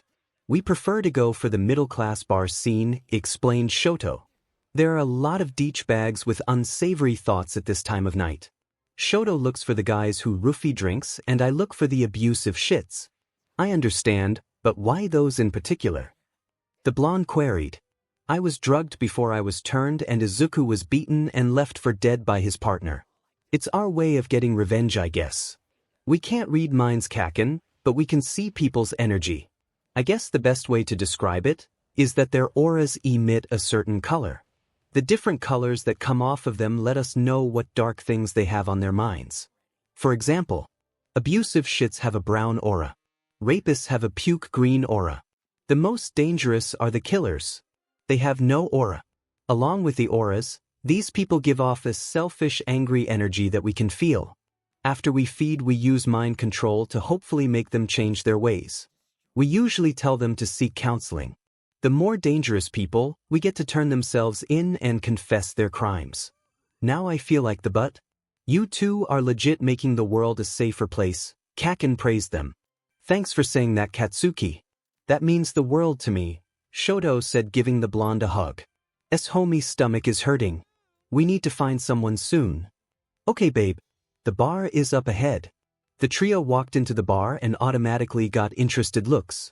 They sat at the bar and waited for the right person to invite them over for a drink. Hey handsome, can I buy you a drink? A man with a nice suit asked Shoto. Katsuki noticed Shoto's eyes narrow as he studied the man's face. Sorry, not interested. You look like the type that likes a good shot of vodka. Hey bartender, 2 shots for me and my new friend, said a man hitting on Midoriya. Looking at Shoto and Katsuki, he whispered, jackpot. He downed the shot and took the man to a private booth in the back of the bar. Katsuki followed, but gave enough distance to not be noticed. Midoriya looked the man in the eyes and said, sit there and don't say a word. The man's eyes glazed over and Midoriya took the man's wrist and brought it up to his lips. He made eye contact with Katsuki as his fangs came down and bit the man. He counted to 20 and retracted his fangs. You've been a bad boy. You think it's okay to boss people around and you don't like to hear no. I want you to apologize to those you've harassed and find a counselor to help you stop being a controlling but go. Fly away. Deku hated these kinds of people. The thought of touching them repulsed him too, but if he had to bite anybody he would rather it be a shitty person than an innocent. The man got up and exited the bar. His face showing zero expression. Midoriya and Katsuki made their way back to the bar and noticed that Shoto wasn't there. They looked for him outside and found him coming back their way with a content smile on his face. A man in an awful sweater followed with the same glazed look on his face. One less piece of garbage for humanity to worry about. Thankfully this was this guy's fifth attempt at drugging someone. He won't be doing that again. Let's go home. Shoto grabbed Izuku's and Katsuki's hands and started walking home when their ears picked up a whimper of fear. They followed the sounds until they came across another vampire about to 𝗧𝗂𝗵𝗲. He was covering her mouth with one hand and restraining her wrists with the other, tears streaming down her face as she tried to struggle. Shoto ran up and shoved the vampire away from the woman. She collapsed and passed out from the blood loss. What the F do you think you're doing? We don't kill humans. Shoto glared daggers at the vamp. Says you. I don't go by those archaic rules. These humans are nothing but cattle. We're gods compared to these pathetic creatures. He spat on the woman. Those archaic rules keep us alive. If humans found out about us, we would be hunted into extinction. I'd like to see them try. We're much stronger and faster than they are. Katsuki was itching to take down this rogue, but stayed still. Shoto seemed to be in control right now, but he would step in if needed. You know I can't allow you to do this anymore, Shoto warned. You going to kill one of your own kind? He hissed, baring his fangs. You are not one of my kind. You're a monster. Shoto started to move closer, baring his fangs too. Bring it, beach, the rogue said icily. Izuku, you know what to do. Katsuki watched as Deku used superhuman speed to get behind the rogue, blocking his way of escaping. Shoto used that moment of distraction to grab the rogue form behind. Izuku now! Shoto shouted. Midoriya grabbed the head of the vampire and turned his neck sharply, snapping it. Shoto released him and the rogue fell to the ground. Reaching into his jacket, Shoto took out a box of matches. Lit one and threw it on the body. Soon it lit up in flames until it was nothing more than ashes on the ground. Midoriya went to check on the woman and found she still had a pulse. He called for an ambulance right away. "We need to leave now, guys. Before the police and paramedics get here. They ask too many questions." Midoriya grabbed them and rushed out of the alley. When they were farther from the scene, they slowed down, catching their breath. "You can kill your own kind. Without a trail." Katsuki asked. "Yes. Rogues are dangerous. Most vampires who go rogue have no friends or family. They have nothing to live for and are suicidal. They must be dealt with quickly. You know, Kacchan, you can still be a hunter after you're turned. You won't have to stop doing your job that's important to you." They made it back home. Katsuki was quiet, thinking about everything that he had just experienced. Maybe he could be turned. Maybe it wouldn't be so bad. Katsuki's thoughts were interrupted by Shoto. "I'm all pent up now. I need a release. Katsuki. Izuku. You in the mood?" Shoto looked really hot when worked up. Katsuki hoped he would bring that energy into the bedroom. "Sure. I'm game. Izuku." "Always." "Katsuki, I want you to try something new," Shoto purred. "What's that?" he asked cautiously. "Me on top this time. There is only one way I would ever do that, icy hot. You two have to do something big for me." One Shoto grabbed Katsuki and kissed him hard. Panting, they broke apart. Shoto, using his vampire abilities, undressed Katsuki in record speeds, leaving him naked. "Wait, Shoto. I haven't even told you what my condition is." He tried to back away. "I don't care. Yes to whatever you want. I've been fantasizing about this for too long." Shoto pushed Katsuki down on the bed, belly down, pulled up his hips and took a long, loving taste of his tight hole. Shoto was going to show Katsuki that he too was skilled in bed. Kacchan's eyes widened at the foreign feeling. He had never been eaten out. He'd only been on the giving side. He had to admit that it felt really good. Shoto's tongue darted in and out, getting Katsuki nice and wet. Izuku handed Shoto the bottle of lube and the vampire put some on 2 fingers. He carefully inserted one, moving it in a circular motion. Katsuki gasped in surprise. Izuku reached under him and stroked his pee-pee, making the blonde M.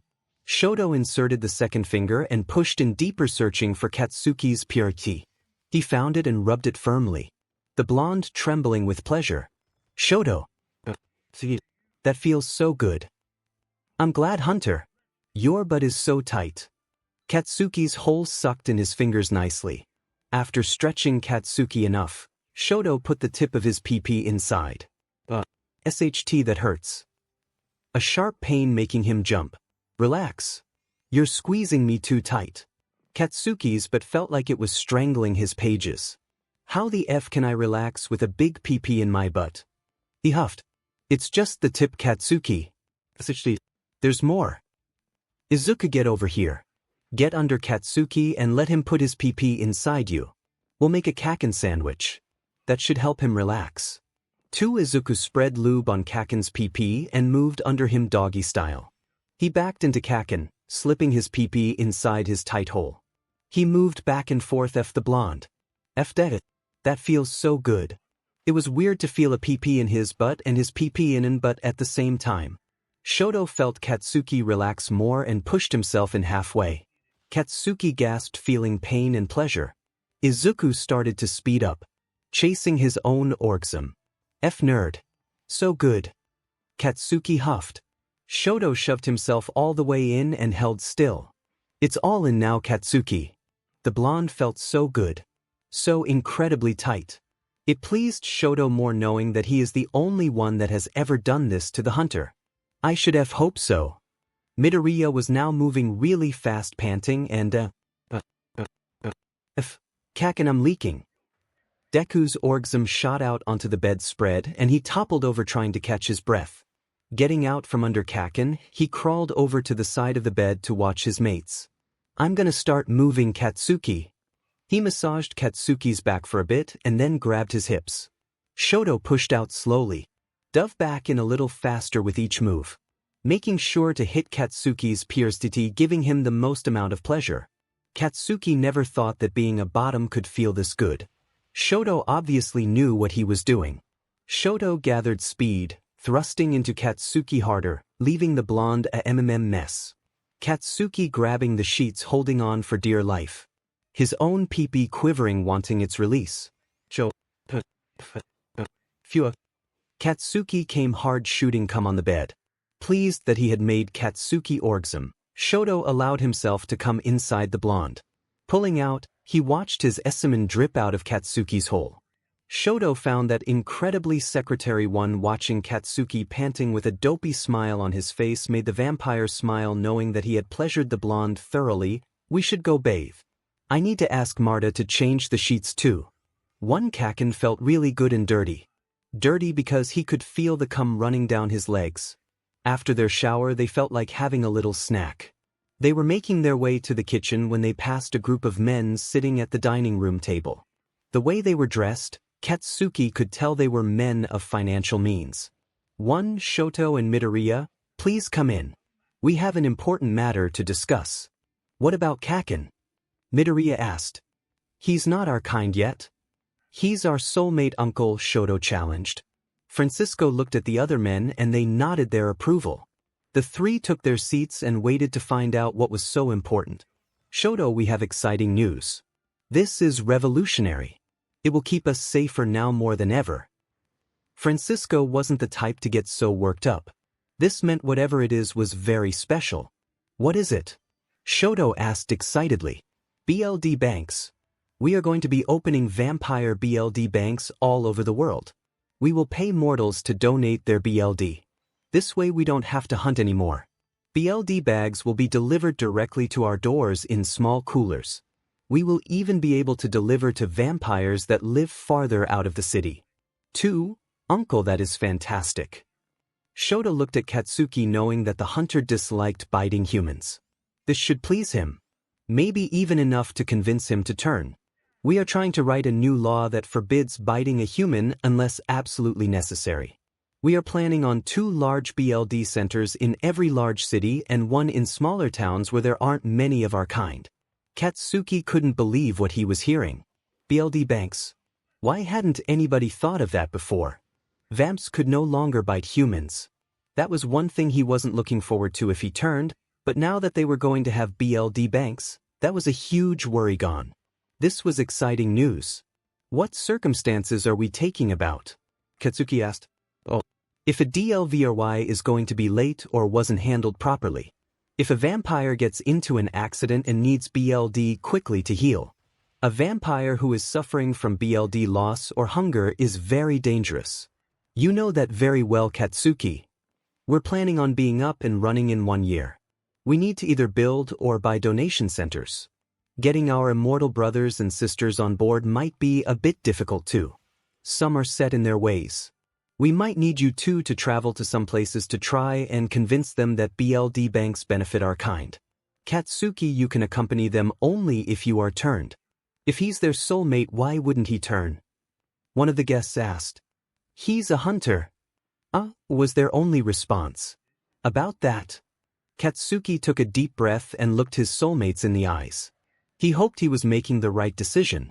He just loved these assholes so much. Shoto and Deku, I have decided to let you turn me, but I have one condition. Kacchan. Really? What is your condition? Midoriya asked with so much hope and love in his eyes that has made Katsuki's heart trip. That we move back to Portland. I want to be closer to my family and friends. Although he didn't know if they would accept him now, he still wanted to see them. To explain his decision. Done, Shoto quickly agreed. He would do anything for Katsuki. He was over the moon with happiness. He would have moved to Antarctica if he had asked. When should we plan your turning?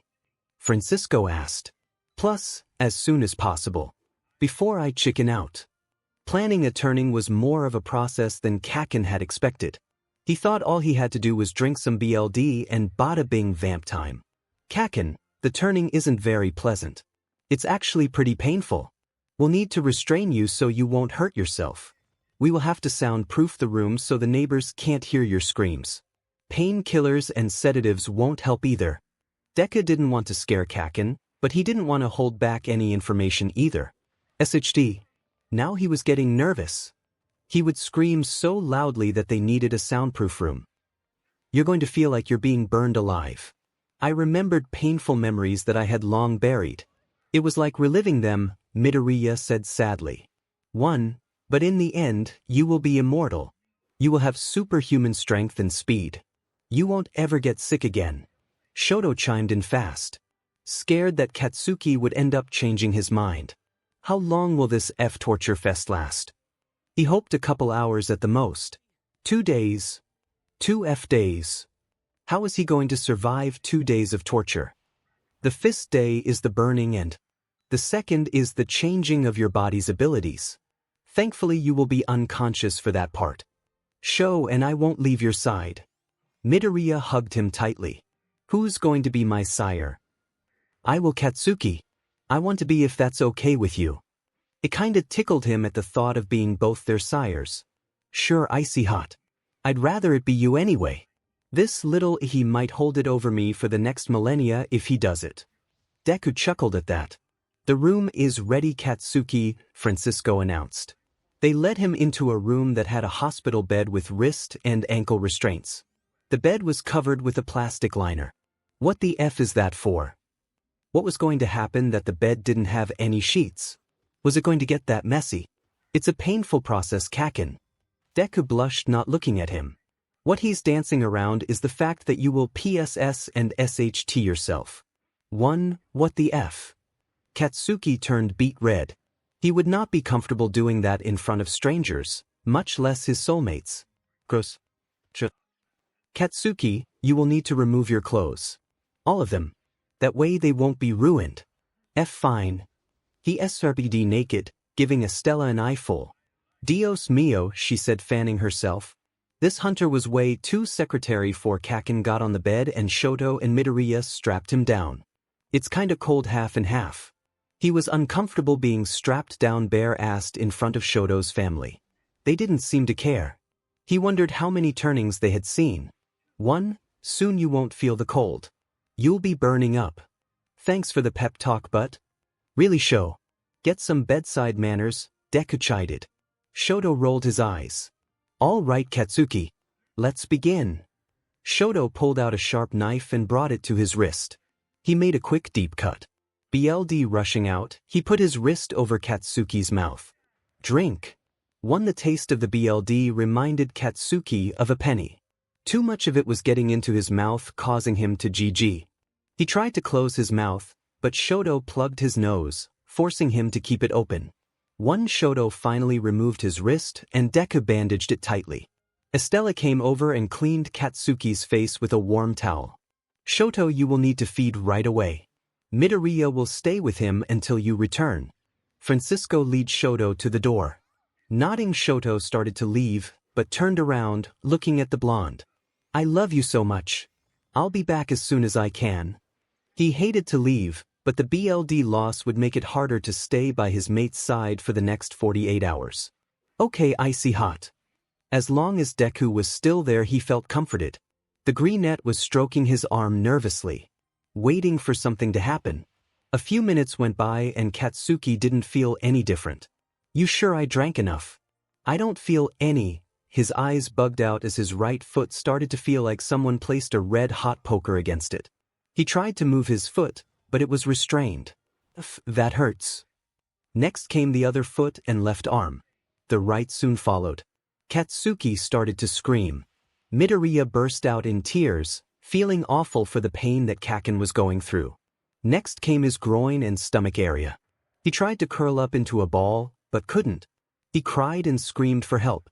Deku curled up into a ball and sobbed, wishing he could take away his pain. Every scream piercing his heart. Shoto returned and held Katsuki's hand. I'm sorry. I'm so sorry, he cried, kissing his hand that was balled up into a fist in pain.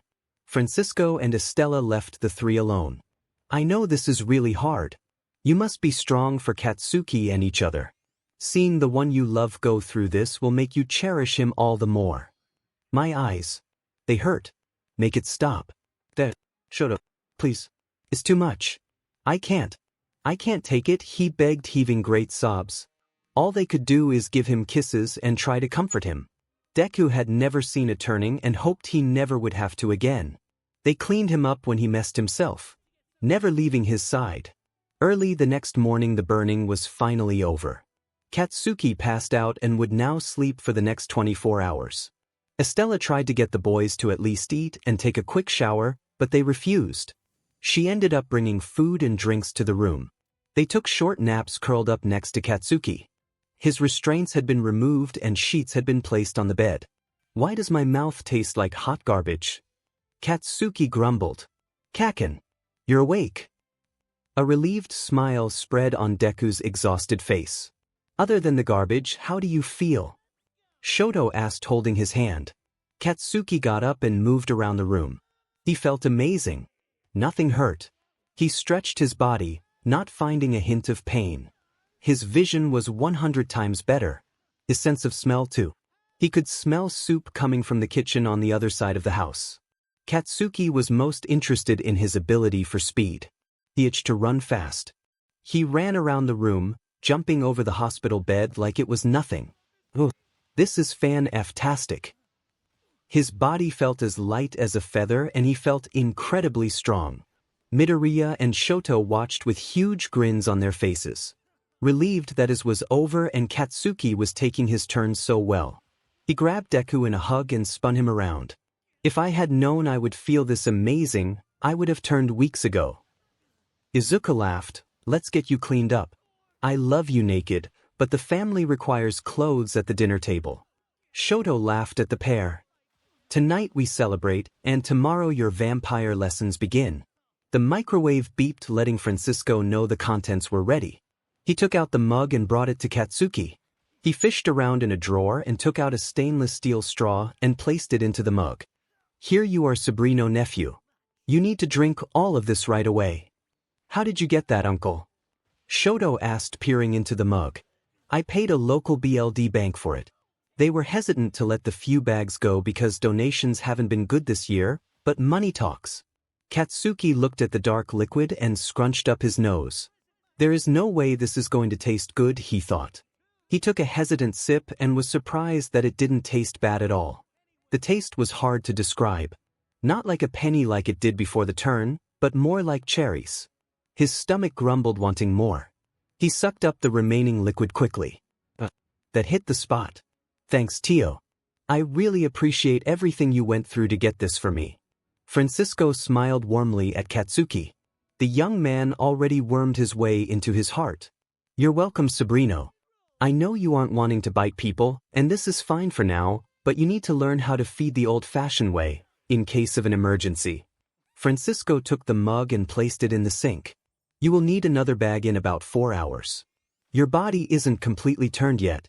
After about a week, you will only need 1 bag every other day. Perfect timing for your trip back to Portland." Midoriya went over to Shoto and sat in his lap. "What should we teach Kacchan first, my love?" Wrapping his arms around Midoriya's waist, he stopped and thought about it for a minute. Aura training and bringing down his fangs for starters. Those are good, but proper feeding is the most important. What will happen if he can't get the BLD banks to sell him any BLD? We are forbidden to use mind control on their workers. Estella's pushy attitude was grating on Shoto. "We will get to that in a couple of days. I want him to get to know his new body first, and you know how dangerous new turns can be if they accidentally get out of hand smelling BLD, Shoto sniped back. He knew what he was doing. "Primo, if you and Izuku are there he will be fine. You both can control him, I'm sure," she persisted. Shoto watched Midoriya getting some breakfast in the next room and wished that Izuku would help him out here. "I wish she would just drop this." "Drop what?" Midoriya said as he sat down with his plate. Shoto stood still in shock. "What did you just say, Izuku?" "You said I wish she would just drop this, and I asked drop what?" Midoriya replied, a puzzled look on his face. Shoto dragged Izuku out of his seat and planted kisses all over his face. What's going on?" Izuku laughed, trying to catch his breath. "You heard me. I didn't say that out loud. I only thought it." He was looking Izuku in a new way. He already had a strong bond with the Greenette, but this seemed beyond being just soulmates. According to the lore, to be able to hear each other's thoughts meant that they truly loved and trusted each other. "Primo, this is amazing. You just proved that soulmates can indeed send each other thoughts using telepathy.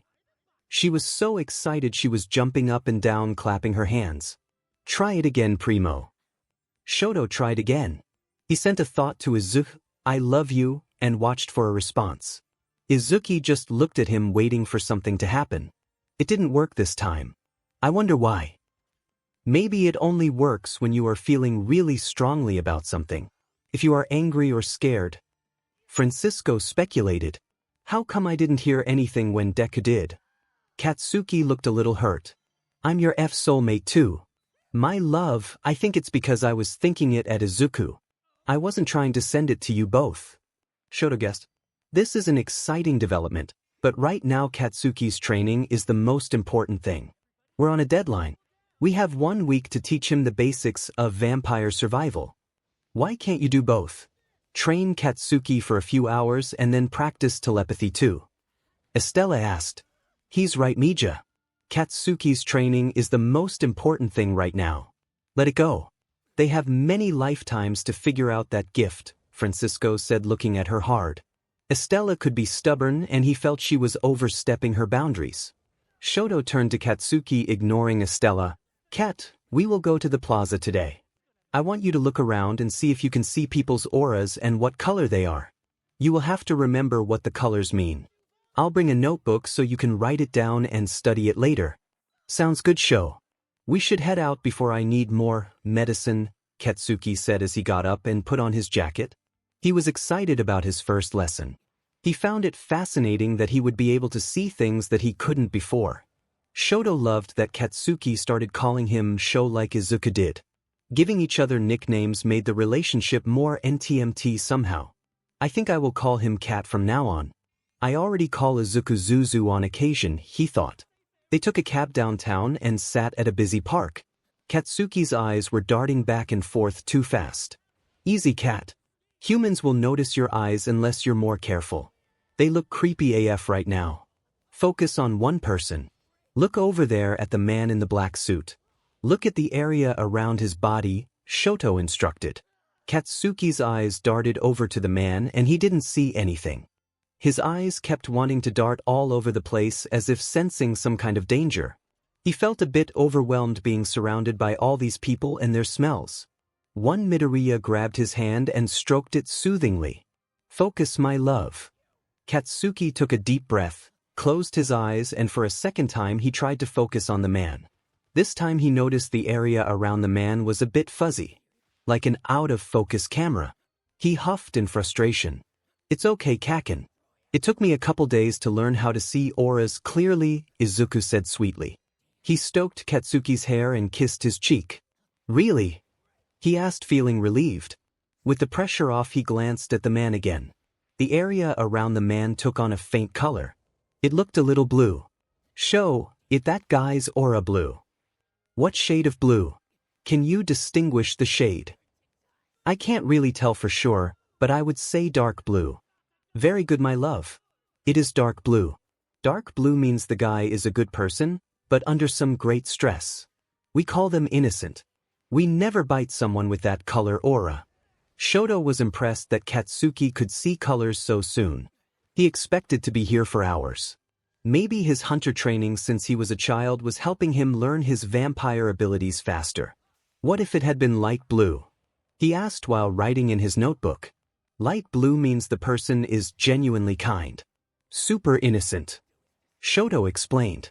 Look at the lady with the purple skirt. What color is her aura? Wow. Her aura is a bright purple. It's really pretty. What does that mean? She's 𝗵𝗃. Hormones are strongest when a woman is 𝗵𝗃 and it makes them easy to read. Katsuki, you are really doing phenomenally. I'm so proud of you, love, he smiled warmly at the young vampire. Shot here is a man across the street looking at us. He has no aura. Does that mean he's a killer? He asked, a little worried. Humans who kill are 10 times scarier than vampires in his opinion. No, he raised his hand and waved the man over. He's a vampire like us. He's probably just curious about us. The vampire crossed the street and stood in front of Katsuki looking at him curiously. I'm sorry. Where are my manners? My name is 𝗬𝗵𝗲. I don't think I've seen any of you before. You visiting? He asked kindly, still looking over Katsuki. Why the F are you staring at me? Katsuki asked bluntly. Sebastian chuckled at him. Forgive me. You're a new turn, aren't you? I can tell by your eyes. Tell me, who is your sire? I am. These are my soulmates. This is Katsuki Bakugo and Izuku Midoriya. We live in Portland, Oregon in America. We're here visiting my family. My name is Shoto Todoroki, he explained. Wait, did you say soulmates? As in plural? The look of shock on his face made Midoriya giggle. It came as a shock to us too. I heard finding one soulmate is very rare, but to find two. Midoriya looked at his soulmates with love and grabbed their hands in his tightly. I'm over 500 years old and I just met my soulmate last year. They are a wonderful treasure, aren't they? He had a dreamy look on his face. What do you know about soulmates being able to talk to each other using telepathy? They all looked at Sebastian with interest. As far as I know, that is a myth. I haven't ever tried that with Graciela. Why do you ask? I was able to send my mate a message this morning. I was really frustrated and didn't realize what I had done. I haven't been able to do it again, but it did work. Really? That is amazing. I'm dying to test it out now. This is extraordinary. I think I will go home and start a fight with my mate just to test it out. She's trying a new recipe and maybe I will tell her it's awful, he chuckled. Make sure you tell her your mom's cooking is better, Midoriya laughed. I don't want to die. He wheezed. This has been an amazing meeting. I'm so glad I decided to come to the park today. You're here to train this young stud, I take it. Well, good luck with that. Before I go, you said your last name is Todoroki. Are you related to Francisco? Shoto nodded. He's my uncle. He's a very good man. Kind and considerate. Tell him I said hello. Now I must get back to Graciela. It was a pleasure. He waved goodbye and walked off. They stayed in the park for another hour and Katsuki took notes on all the auras he'd been able to see. His body suddenly felt cold and he hissed involuntarily. Both Shoto and Izuku felt it too. The source of their reactions were walking their way. Plus, trigger warning. Please don't read if the subject of RPE is too disturbing. No actual assault happens, but it is apparent that it has happened. Please read at your own discretion. A group of 3 young men passed in front of them, laughing a little too loudly. The sound of their laugh sending a cold jolt down Katsuki's spine. His eyes narrowing on the men now making their way through the crowd. Show their auras. That's the most disgusting color I've ever seen, he hissed again. I see them, Kat. Calm yourself before you draw attention to us. Shoto warned. He could feel the anger radiating of the blonde. Looking over quickly at Izuku, he gestured towards Bakugo. They knew each other so well that Midoriya knew what that look meant. Holding the blonde's face firmly close to his, he looked Katsuki hard in the eyes. Kacchan, get a grip, sweetheart. Your fangs are staring to show. You're letting yourself go feral. Please, Kacchan. Look at me. Please don't got rogue on us. Midoriya was scared. He never thought that they would encounter that kind of person on their first day out with Katsuki. New vampires have a harder time controlling their emotions, and Katsuki's deep disgust for those that hurt innocence furthering his rage. So what are we supposed to do? He snarled. Just let those F-airs get away. Of course not, but we have to be smart about it, Kacchan. He looked over at Shoto. Show we can follow them and see where they live. Assess the level of danger and plan our next move. Zuzu, remember, even if they are dangerous men, they are still mortal. We can easily overpower them with mind control. They may be sadistic rapists, but nothing we can't handle. Let's follow before we lose them. Shoto grabbed Katsuki's hand, squeezing hard enough to let the new vampire know who was in charge. Katsuki was just excited that they were going to be doing something about those vermin. Midoriya grabbed his other hand, giving it a quick kiss. Katsuki rolled his eyes, feeling like a kindergartner being walked to class by his parents on his first day of school. They had followed the men for about 5 miles until they came to a house that was surrounded by a concrete wall with barbed wire on the top. The men let themselves in through the gate that had a keypad on it. Katsuki memorized the numbers. easily seeing the tiny details with his new vision. Passcode 1245. F idiots, he thought. They watched until the men went inside the house and closed the door. Katsuki punched in the numbers on the keypad and they let themselves into the yard. A vicious-looking dog that had been sleeping started to wake up. The dog knew that they were intruders and had begun to growl. "Go back to sleep," Midoriya said to the dog, who promptly dropped back down, his head resting on his paws, now sound asleep. Katsuki looked at him with surprise. "Yes. We can use mind control on animals too. Dogs are the easiest. Cats are a bit more tricky. I don't know why. Probably because they're natural predators like we are." Shoto went to one of the windows to the right of the house, placed his ear against the side, closed his eyes and concentrated on listening to what was going on inside. After about a minute he came back to them. "I don't hear anybody inside but those three. Midoriya, would you like to introduce yourself, or should I?" "Why can't I do it?" Katsuki huffed. He was itching to go inside. "Because you haven't learned mind control yet, Katsuki," Shoto reminded him. "Maybe you should stay outside and let us handle them." He was still very worried about Katsuki possibly going feral.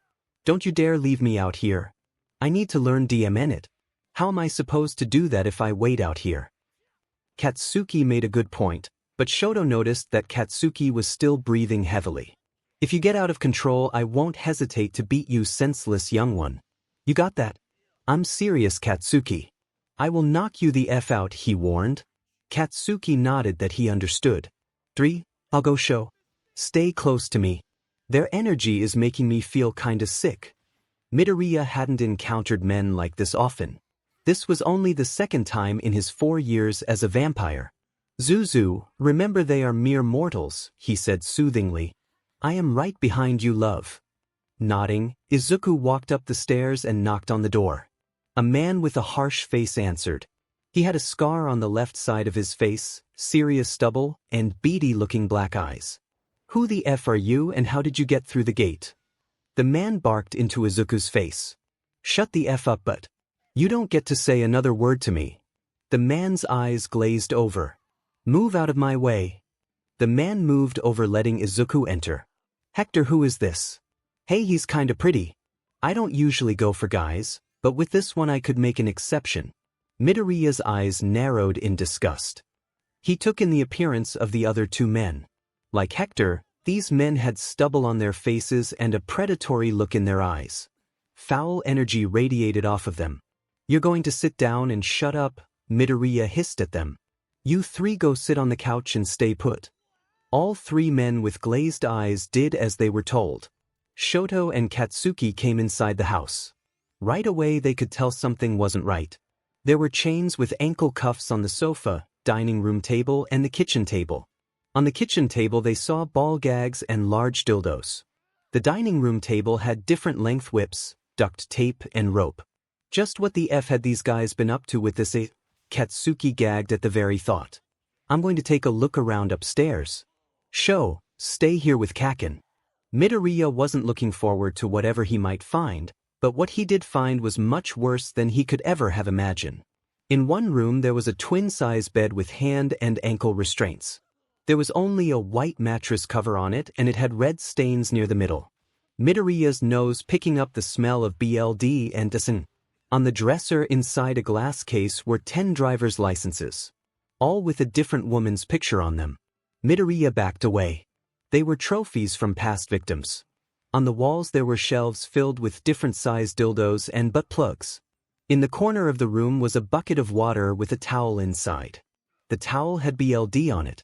It smelled like it had been used recently. Midoriya had seen enough.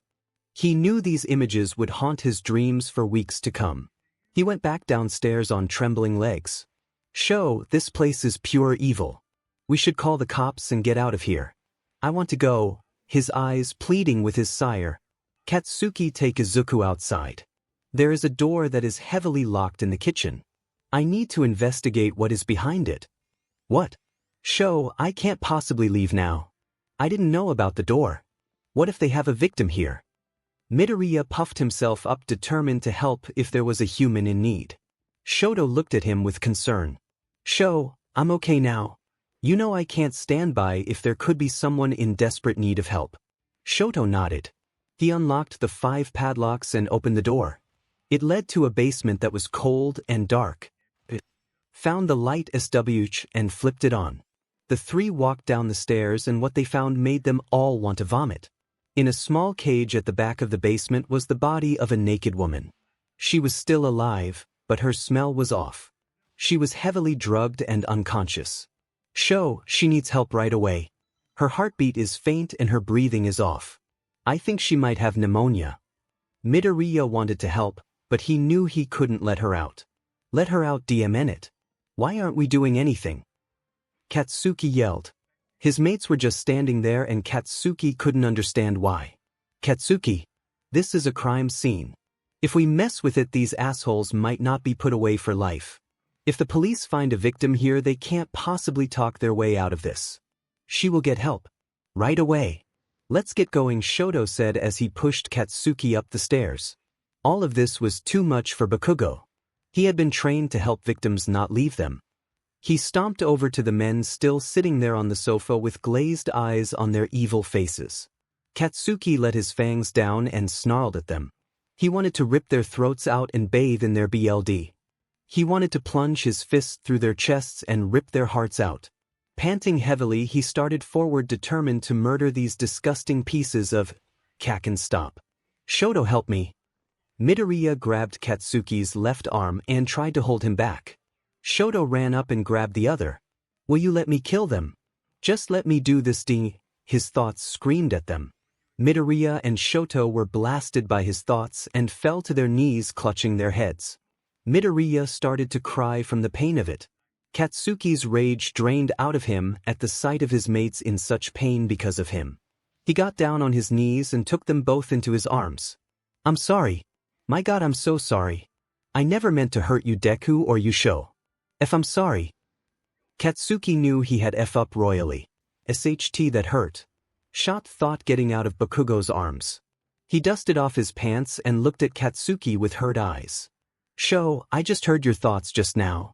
It was clear in my head, Midoriya said as he too got up off the floor.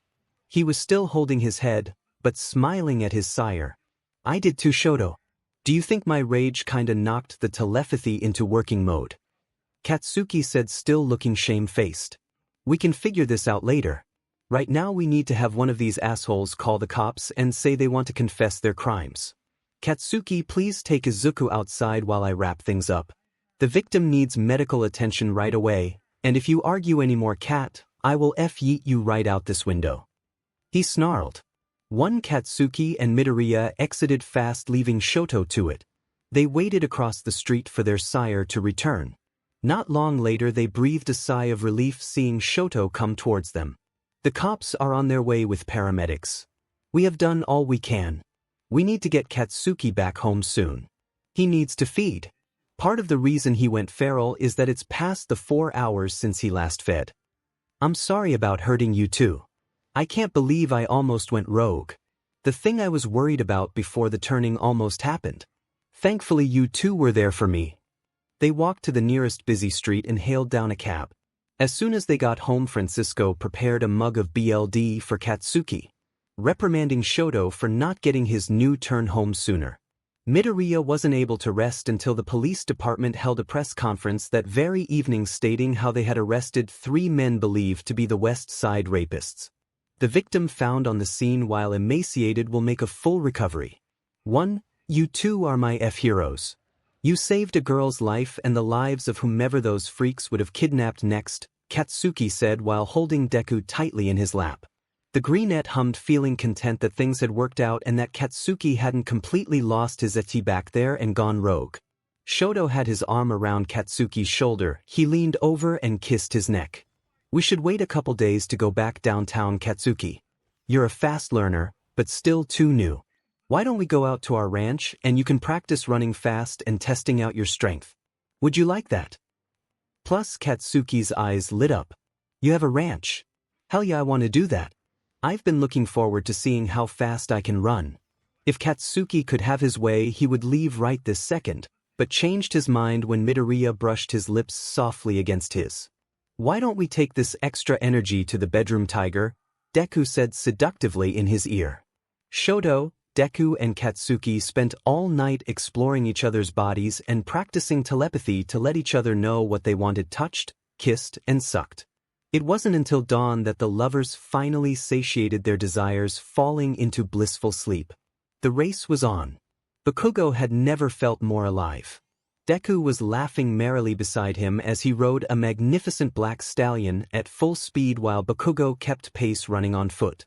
Shoto had placed an orange barrel 1 mile out on his vast property. Whomever made it back first got to pick out the movie that they would watch tonight. Deku had chosen a horrid rom-com and Bakugo wanted to watch John Wick.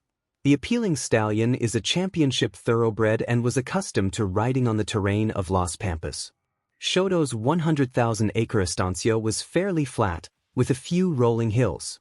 Perfect for racing horses and newly turned vampires.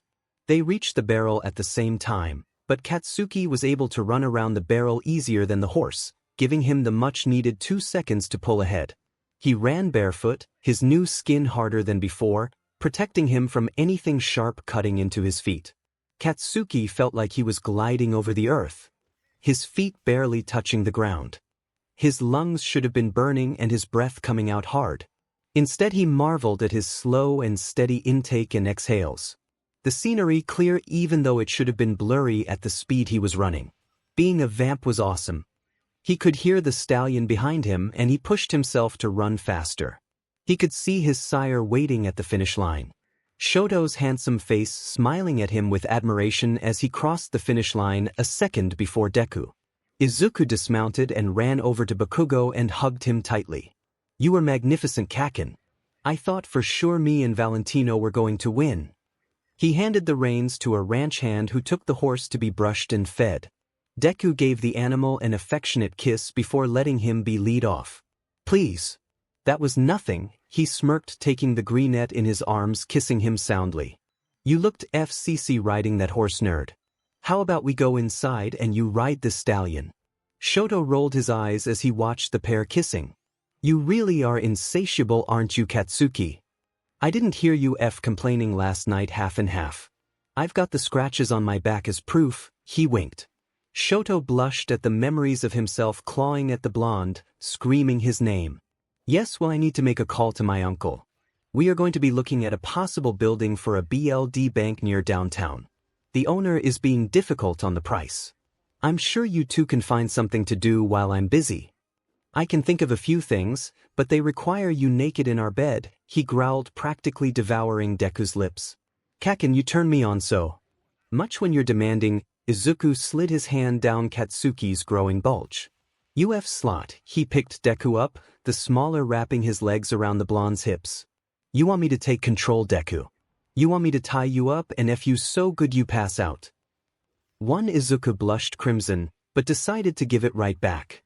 "You talk a big game, cowboy, but we both know that it's my but that makes you feel so good you come crawling back for more of its tight heat every day. You can't wait to stick your PP inside and come all over my insides. Maybe I should tie you up and ride you as hard as I did Valentino. Let's just see who passes out first." Bakugo stopped dead in his tracks. The filthy images Deku created in his mind caused his PP to throb painfully in his pants. "F that. You're such a dirty slot and I love it." Bakugo carried Deku back to their bedroom, kissing and pawing each other the entire way. Using his new abilities, he had them naked in seconds.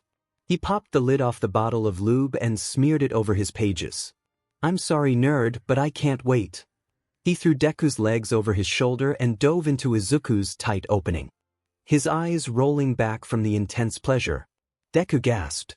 It hurt a bit from the lack of prepping, but nothing he couldn't handle. Knowing Kacchan couldn't wait to take him turned him on. His heart humming contently. "I told you you couldn't wait to F me," he purred. "So, kitty cat, you better use that big PP of yours to pleasure me until I pass out." F. Bakugo picked up the pace and grabbed Deku's PP, stroking it firmly. He knew exactly where to move his PP to hit Deku's 𝗕𝗓 and did so relentlessly. "Kacchan. So good." He reached up and grabbed Katsuki's hair and said, panting, "You better keep going, stallion. I wanna enjoy this ride as long as possible. Katsuki slowed the pace way down, making shallow thrusts in and out. Deku whimpered, thrusting his hips up, wanting Katsuki to go in deeper. Kacchan. 𝗕𝗵𝗵𝗶 in frustration. What is it, nerd? What do you want? He moved in heart, burying himself all the way in. I want that Kacchan. Take me hard again. He withdrew slowly and rammed in hard again, making the greenette jump in his arms.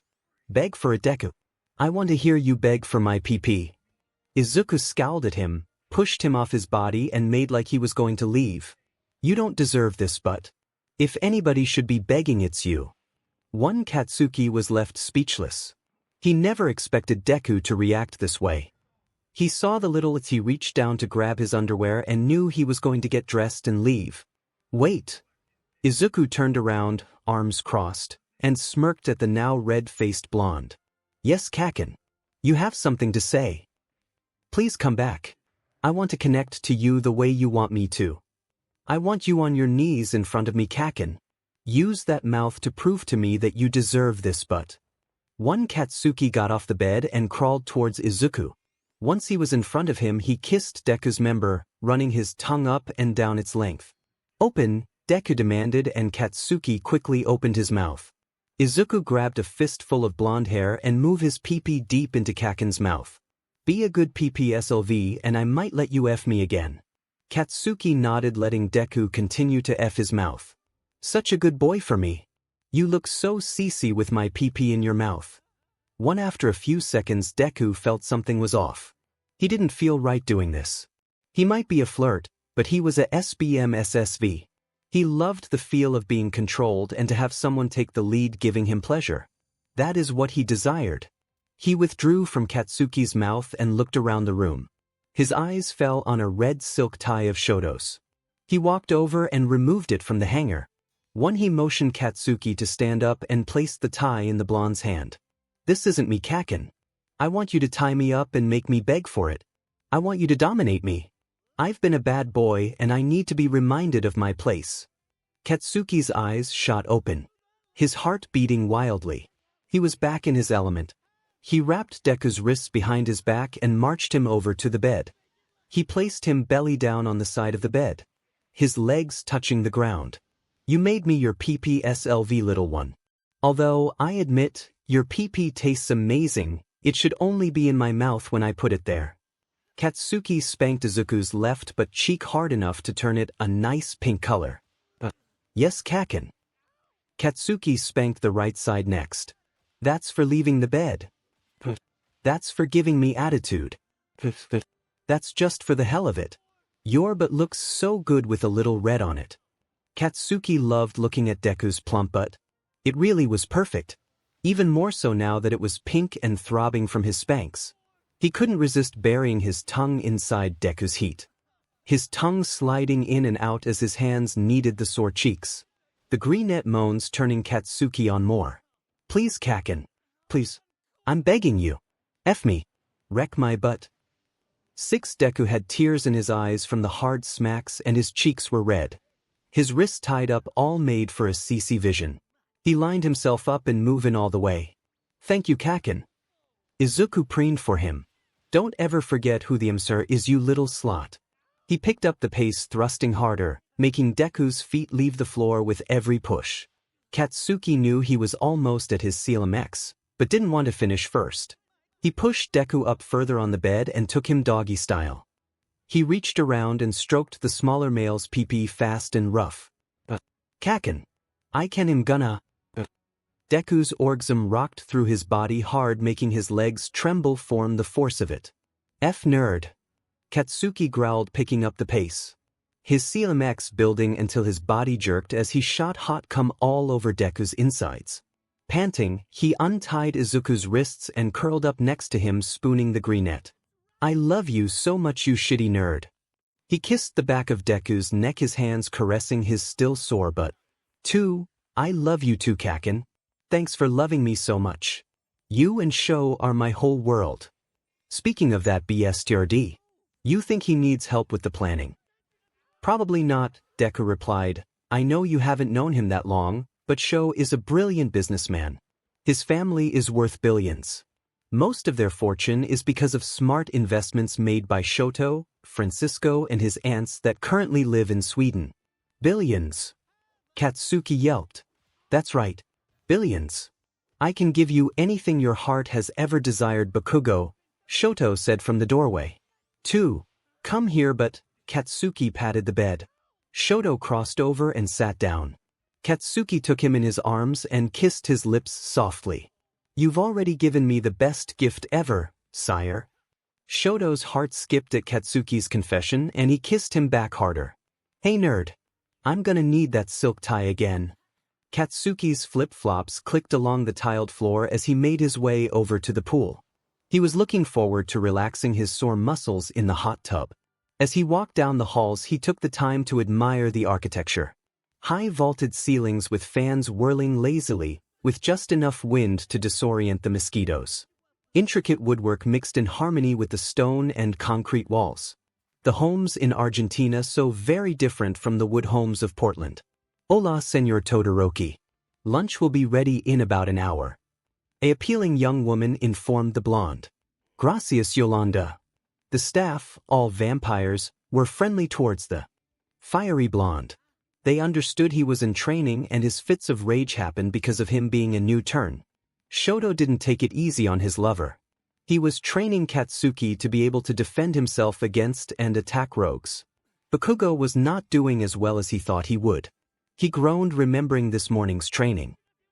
That hurt icy hot. Bakugo snarled, rubbing his face. Shoto had once again punched him hard. The blonde not yet able to get close enough to land a punch on his sire. Every time Katsuki would go in, Shoto was able to evade him. You need to anticipate where I'm going to move. I'm not a mind reader, but... Bakugo huffed. Bakugo, calm down. Watch my shoulders. If I pop my left shoulder, that means I'm going to be going for a head punch. You need to slip to the left quickly to avoid my fist. At the same time, go for my rib area with your own punch, or with a good hook to my head. I know all this. I've trained in hand-to-hand combat since I was 3. What my problem is that you are to DMN fast. 2. Let's go again. Shoto had his fists up and inched closer to Katsuki.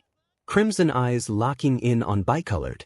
This time Katsuki noticed Shoto's right shoulder dip down a tiny bit, and as the two-toned male made his move, Katsuki was able to avoid his fist. When he tried to come at his sire with a right hook, Shoto's elbow got him in the neck, slamming him down HRD on the ground. It hurt. Really bad. A snarl rumbled through his throat as he felt his fangs coming down. Katsuki was close to going feral again. His pride taking as many hits as his body. If that's how you want to play, come at me, Shoto's voice was laced with annoyance. Your pride is getting in your way, Bakugo. Even Izuku learned faster than you are. That last part earned Shoto a vicious snarl, and Katsuki came at his sire with everything he had. Shoto evaded him easily and punched him in the gut and ribs. Midoriya was biting his nails as he watched his soulmates battle. Katsuki finally got in a gut punch and mistakenly took a second to congratulate himself when Shoto hit him with an undercut that lifted him off the ground, knocking the blonde out completely. Katsuki woke up a few seconds later to the angry voice of Izuku. You're being too rough, Sho. You never went this far with me. He's your soulmate, DMN. If you do that again, I won't let you in our bedroom for a week. Izuku shrieked at his sire. Zuzu, you know how dangerous rogues can be. I'm just trying to prepare him. I'm not okay with this show. I won't let you train him anymore if it's going to be like this. I'll spar with him, his green eyes shooting daggers at Shoto. He's a new turn and will lose his temper. What is your excuse, Sho? Katsuki sat up and reached for Midoriya's hand. It's okay, Deku. I can take it. Shoto had felt bad when he knocked out his mate. He had lost his own temper when Katsuki had snarled at him, showing fangs. I'm sorry, Katsuki. I did go too far. Don't apologize, 𝗧𝗓𝗔. I should apologize to you for losing it. I kinda went feral. Izuku helped Katsuki up and went with him back to their bedroom. Deku still glaring at Shoto. The bicolored male feeling like 𝗧𝗓𝗔 as he watched his soulmate hobble away. He knew he had up. I hope they forgive me, he thought, hanging his head. The bruises already barely visible a couple hours later thanks to his vampiric healing ability. Katsuki marveled at how quickly he was able to heal. Ordinarily he would have been in bed for a couple days. Hola Señor Katsuki Todoroki, Miguel greeted the blonde with a towel for after his swim. Katsuki was addressed this way because Shoto had introduced Deku and Katsuki as his soulmates and their sire. It was, to vampires, the same as being married. Katsuki didn't mind. If he were to be honest, it thrilled him to be claimed by the bicolored male. I won't be here long, Miguel. I'm just swimming a couple laps and taking a 15-minute soak in the hot tub. Shoto beat the 𝗧𝗧 out of me this morning. You didn't do so poorly, Katsuki. You're improving each day. You should be proud. Mr. Todoroki has nearly 400 years experience. The fact that you got a hit in at all speaks volumes about your own abilities. Katsuki blushed, thanks Miguel. I forgot that BSTRD is older than dirt. Miguel chuckled and left to get back to work landscaping the large ranch. There you are, Kacchan. Deku made his way over to the edge of the pool and sat down. He put one foot in the water and splashed the blonde. Wiping his face, he laughed at the smaller male. Be careful, shitty nerd, before I drag you over here and we're splashing around for another reason. Deku looked him in the eyes and splashed him again. Katsuki lunged at Deku and dragged him into the pool. Kacchan, my clothes are all wet now. It's your fault, shitty Deku, he purred, kissing Izuku's neck. He took off all of Izuku's clothing and pinned him against the wall of the pool. We don't have time to before lunch, but I want to taste you. I want to swallow everything you've got. One, Kacchan. Midoriya blushed crimson. What if someone walks in? Katsuki took a deep breath and went under the water and closed his mouth over Deku's semi-irked. It didn't take long for the greenette to start his pleasure. Deku held onto the side of the pool and let the blonde work his magic. Vampires can hold their breath twice as long as humans, so Katsuki didn't need to come up for air before bringing Izuku to orgasm. The blonde hungrily swallowing all of the sweet nectar. Izuku watched the crimson-eyed devil come up for air and couldn't help but chuckle. What are you laughing at, nerd? Katsuki's eyes narrowed at Deku. You're insatiable, Kacchan. You had me in show last night and again this morning. Katsuki looked a little sheepish. I can't seem to get enough. I've never been this corny in my life. It's okay, Kacchan. There are two reasons for your high energy. One is that you are a new turn and your hormones are all over the place. The second is that we're your soulmates. Bonded by BLD and venom.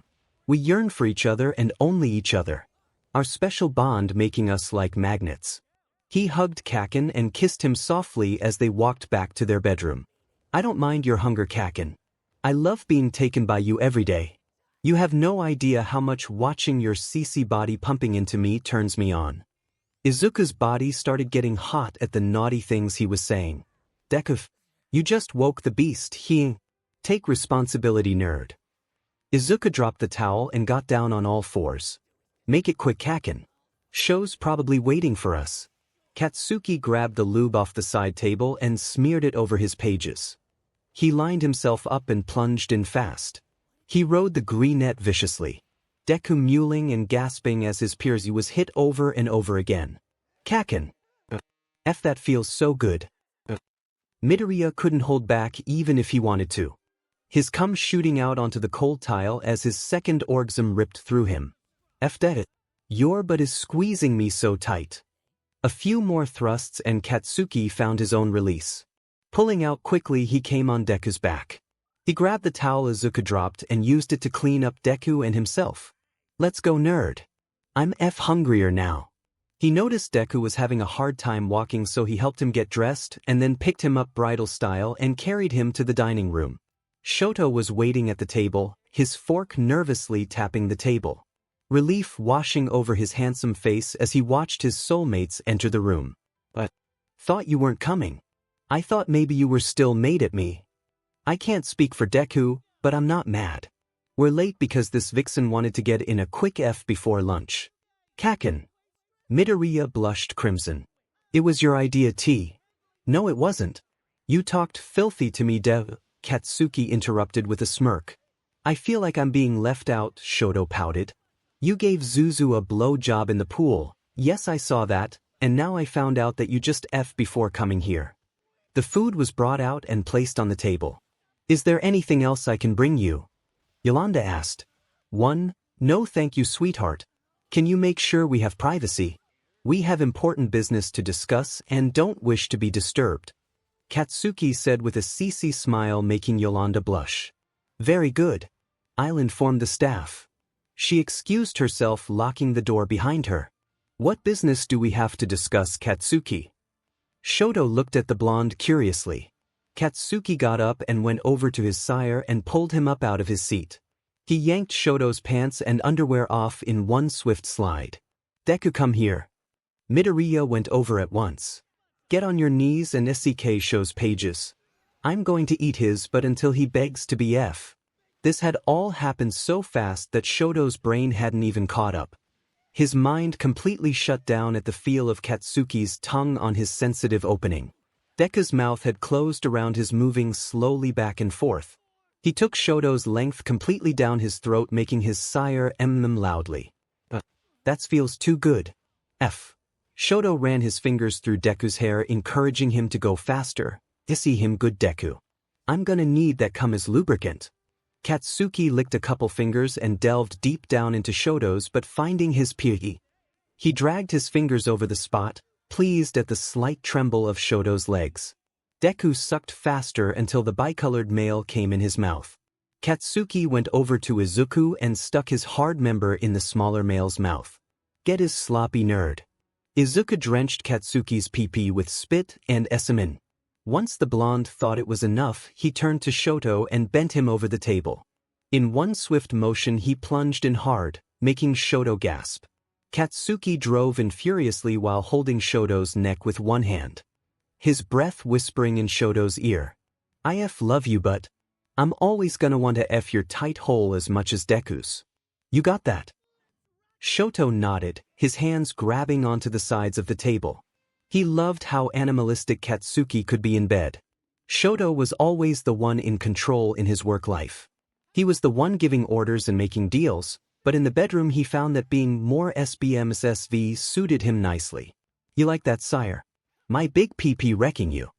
Katsuki said as he bit Shoto's lobe. Yes, Kat. It feels good. Katsuki seemed to have learned all of his most sensitive areas and made sure to give him the most pleasure he could. He was an amazing lover and Sho felt so cared for. Good. Katsuki picked up the pace until both out their release. Shoto slumped over the table, his legs weak as 𝗬𝗏𝗋 leaked out of his abused hole. Katsuki cleaned him up as best he could with a napkin. Shoto excused himself to do a more thorough job in the bathroom nearby. Izuku smiled at Kacchan and thanked him for the show. Katsuki nodding at him, holding up his wine glass. They filled their plates with food and waited for Sho to return. Midoriya had filled a plate with all of Shoto's favorite foods. Their sire returned shortly and they dug in. All famished and feeling much better, putting this morning's fiasco behind them. Over the next 3 days, Shoto had become a better teacher and Katsuki was able to learn much faster. It made Shoto a bit sad, but they all knew it was time to move back to Portland. Izuku and Shoto had promised Katsuki they would. Please fasten your seatbelts. We will be landing in about 20 minutes. Sho, I'm excited about being back in Portland. I can't wait to visit Stanley at the coffee house. He'll be so surprised to see us. I'm glad you're happy, Izuku. What about you, Kat? You happy to be going home? Shoto asked the nervous-looking blonde. Yes and no. The closer we get, the more I feel like vomiting. My parents will know I'm a vamp the second they look at me. My dad will be cool, but my old hag might disown me. Katsuki kept biting his nails and looking out the window. I'm sorry, Kacchan. Maybe it won't go so badly. She is your mom. I'm sure she'll come around eventually. Izuku tried to be comforting, but the blonde just shook his head. Her whole life is being a hunter. She eats, drinks and sleeps that 𝗧𝗍𝗃. I don't see her being okay with this, Deku. It'll hurt if she rejects you, but at least you have us, Kat. Remember, we are your forever family now. Shoto reached over and grabbed his hand, giving it a gentle squeeze. I'll be fine, icy hot. Let's talk about something else. Like, where the F are we going to live? My rental is 2F small for the three of us. Shoto cleared his throat. My aunt bought a penthouse on NW Lovejoy. She offered to sell it to me if we like it. It has 3 bedrooms, 4 baths and is 3,000 square feet. It seems perfect for us. Katsuki stuttered. She owns a penthouse in the trendy Pearl District. That's like the most expensive place to live in Portland right now. How much is she asking for it? $5 million, he shrugged. $5 million. Why spend so much? We can find a cute house for 1/4 of that, Shoto. Cat, I'm worth billions. $5 million is nothing to me. I would rather live downtown in a luxury apartment. I'm not interested in tending a yard and garden. Looking down at his pants, he brushed away non-existent crumbs before adding, living downtown lets us be closer to our food source. Katsuki blanched. Won't we be able to get BLD bags delivered? Shoto didn't want to meet Katsuki's eyes. Unfortunately not Kat. The BLD banks in Portland are seriously low on donations. I tried to offer a good deal of money for a few bags, but was denied. You know how I feel about biting people. I haven't even learned mind control yet. Katsuki glared daggers at his sire. I'll keep asking Katsuki, but listen to me. You are a vampire now. This is your new reality. You have to learn how to drink from the source. Shoto shot right back at his mate. Deku tried to lighten the mood. I can teach you mind control, Kacchan. I know how to make it pleasurable for humans. You might not feel so bad if you know they're enjoying it. I'm not interested in giving some stranger a 𝗕𝗫, Deku. Enough. Bakugo, tell me what you expect me to do. I can't get you BLD bags. We can't mind control the workers into giving us some. So please tell me what options you have. Shoto has lost his patience again. Katsuki heard everything Shoto was saying and didn't know how to respond. He knew he didn't have a choice, and he found it really upsetting. I know, Sho. I'm sorry. I'm the one who wanted to come to Portland and now I'm being a PP. He glanced at Midoriya. Okay, Deku. You can teach me mind control and how to make strangers hot for my fangs. He smiled, but his eyes told the truth. Give me a second. Shoto picked up his phone and made a call. I'm calling to speak to Mr. Anderson, please. This is Mr. Todoroki calling again. Shoto waited. Hello, Mr. Todoroki. A man's excited voice could be heard. I'm so glad you called. Thanks to your generous donation offering people $500 per donation, our BLD banks around Portland are full for the first time ever. That's wonderful news, Mr. Anderson. Will I now be able to purchase 3 bags a week? I'll pay $1,000 per bag. Yes, of course. I can have them delivered every Monday. Just email me your address and I'll set everything up. Thank you again. Our hospitals can rest easy knowing there are donations readily available. We've been able to send BLD to other hospitals that have needed donations too. My pleasure. I will email you as soon as we find a new home. Goodbye, Mr. Anderson. Sire, you did that for me. Katsuki looked at Shoto, his eyes fighting back tears. Katsuki now fully understanding how much the bicolored man loves him. Kat, you're my soulmate. I would do anything for you. Katsuki leaned over and kissed Shoto hard, leaving them both breathless. Katsuki sucked his neck and rubbed his chest, making Shoto gasp with pleasure. Kiss me, Kat, he begged. Katsuki returned to his sire's lips and kissed him using tongue. The males getting lost in one another, feeling desperate to join their bodies. The plane hit a patch of air, making the jet bounce, bringing the couple back to reality. You two are making me corny and we can't do anything about it. Izuku pouted. We'll be landing any second. One Shoto righted his clothes and adjusted himself, trying to get rid of his obvious 𝗕𝗫. Kat, you know I love you, but you need to learn mind control right away. Feeding is an essential skill as well. I won't let you put it off any longer. Fine. Just let me deal with my family SHT first. Is that okay? Fine. Once we decide on a new home, let Izuku know when you're ready. Mind control isn't just for feeding Kat. It can save your life or the life of someone else. Don't forget how it came in handy with those psychos in Argentina. I got it, Sho. I promise to learn soon. Katsuki had sent him that message using telepathy. At least I know how to do this well. Among other things, Shoto sent back a flirty message. "Hey, I still have a HRD on here. Knock it off you too." Izuku sent that perturbed thought to his mates. The private jet touched down gently at PDX a little past 6 p.m. "Welcome to Portland, aka Rip City, aka the Rose City, aka Stumptown." The three departed the plane and were met by a friendly redhead wearing a driver's suit. "Your limo is right outside, sir." They grabbed their bags and handed it to the driver, who had introduced himself as Kirishima. Katsuki rolled down the window and breathed in that fresh Oregon air. "Where shall I be taking you, sir?" Kirishima asked. "I'm hungry, Sho. Take us to Escape from New York Pizza, please," Katsuki told the driver. "Oh, I've heard of that place, but I've never gotten around to trying it." Izuku sounded excited. "What's so special about this pizza place?" Shoto asked. "The slices are huge and delicious. New York-style pizza in Stumptown. Trust me, half and half, you're gonna love it." Kirishima found a place to park and the three piled out of the limo. "Kirishima, please join us. Have some pizza with your fellow fanged friends," Shoto said, pulling the driver along with them. "Thank you, sir," Kirishima blushed. "Call me Shoto.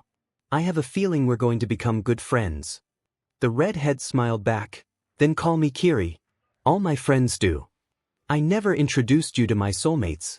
This stunningly cute brunette is Izuku and this handsome hunk is Katsuki." "Nice to meet you both," Kiri smiled. Midoriya took an instant liking to the redhead. He has a friendly way about him that put him at ease. Every vampire is like family cat. We have each other's back. We've only just met, but Kiri would take a bullet for any one of us and we him. That is just how we are, Shoto explained using telepathy. Nobody is better than anybody else regardless of financial status, race, or gender. Katsuki gave him a faint nod. The four vampires sat around a snug table with a paper plate completely covered by a large slice of cheese pizza. "Oh my god. So good," Katsuki groaned, taking a large bite.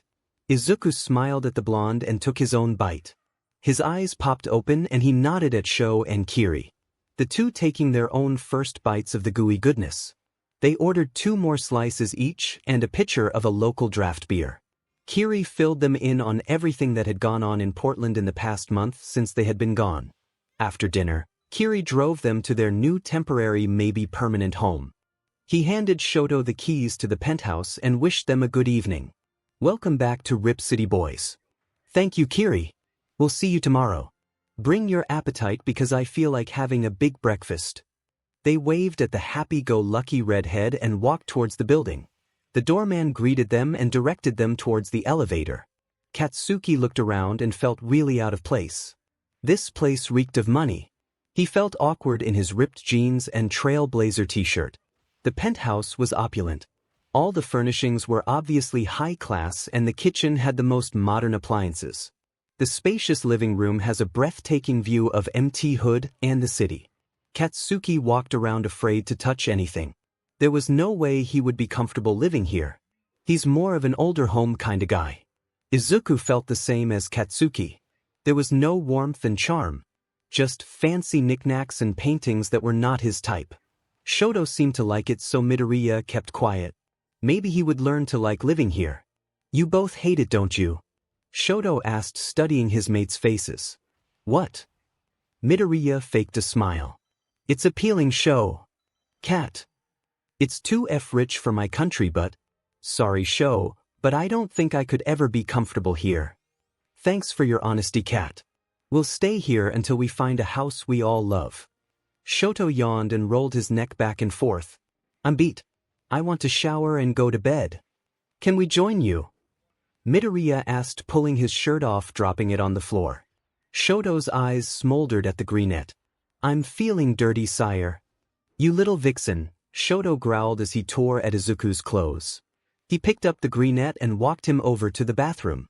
"You coming, tiger?" he called over to Katsuki. The three spent the next hour bringing each other to multiple orgasms until they were utterly spent. Plus Shoto and Midoriya fell asleep first.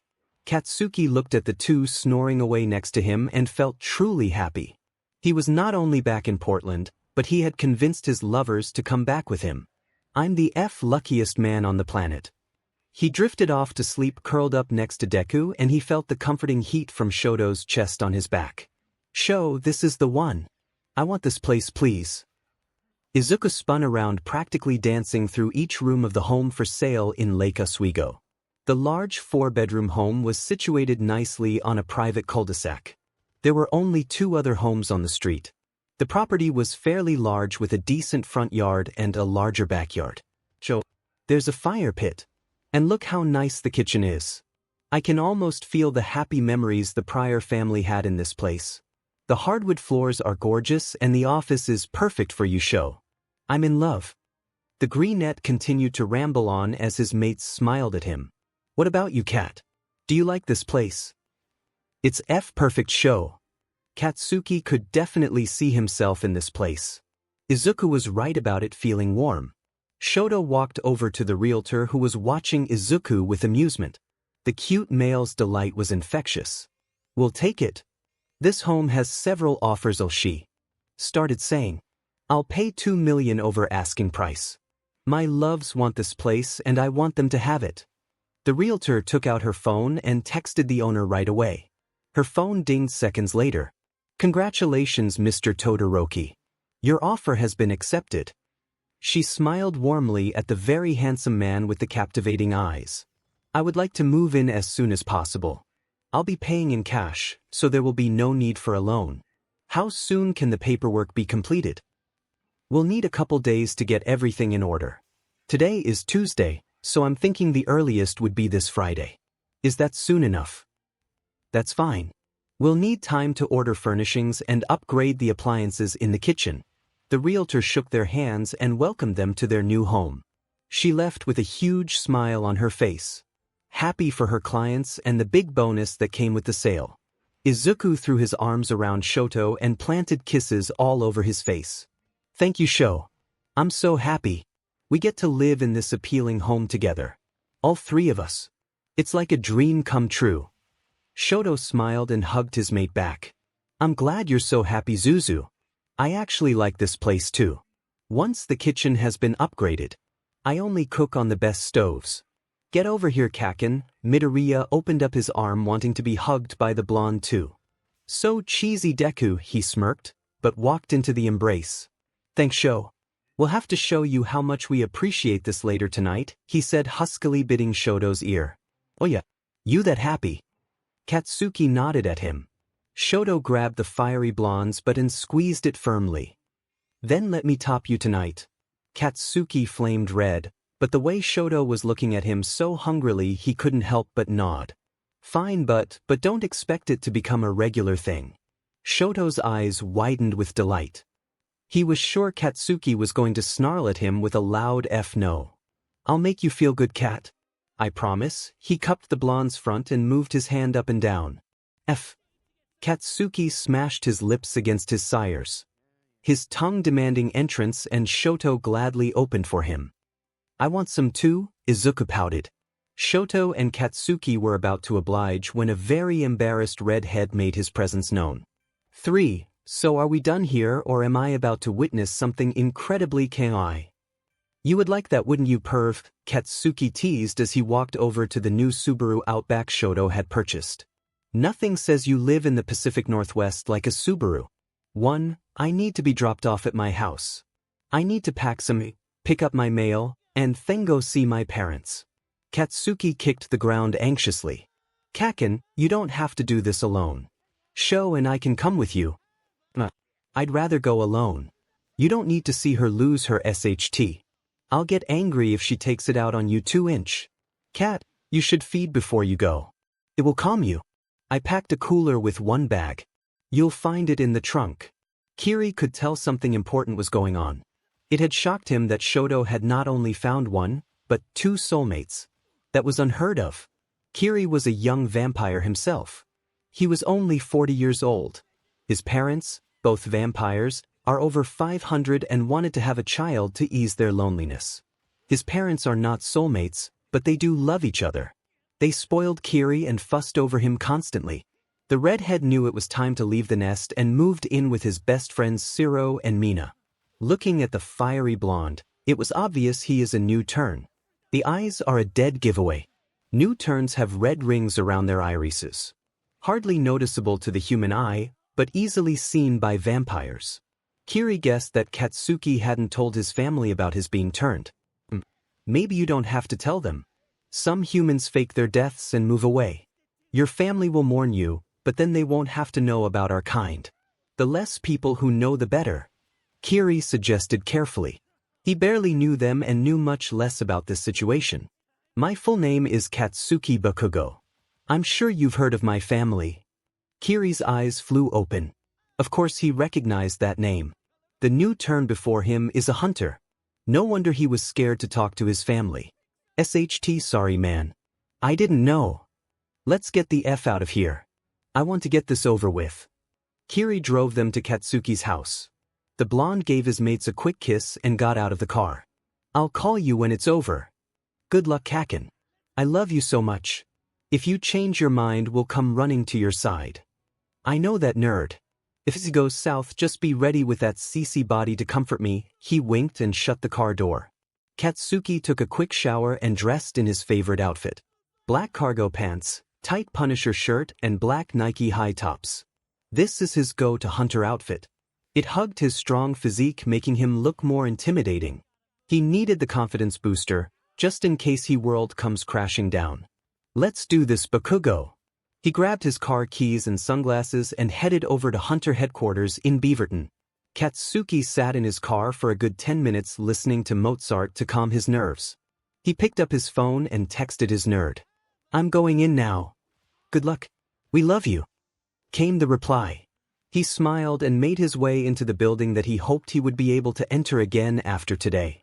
He knocked on his father's office door and was surprised when his mom opened the door. She smiled widely at him and dragged him into a hug. Hey brat.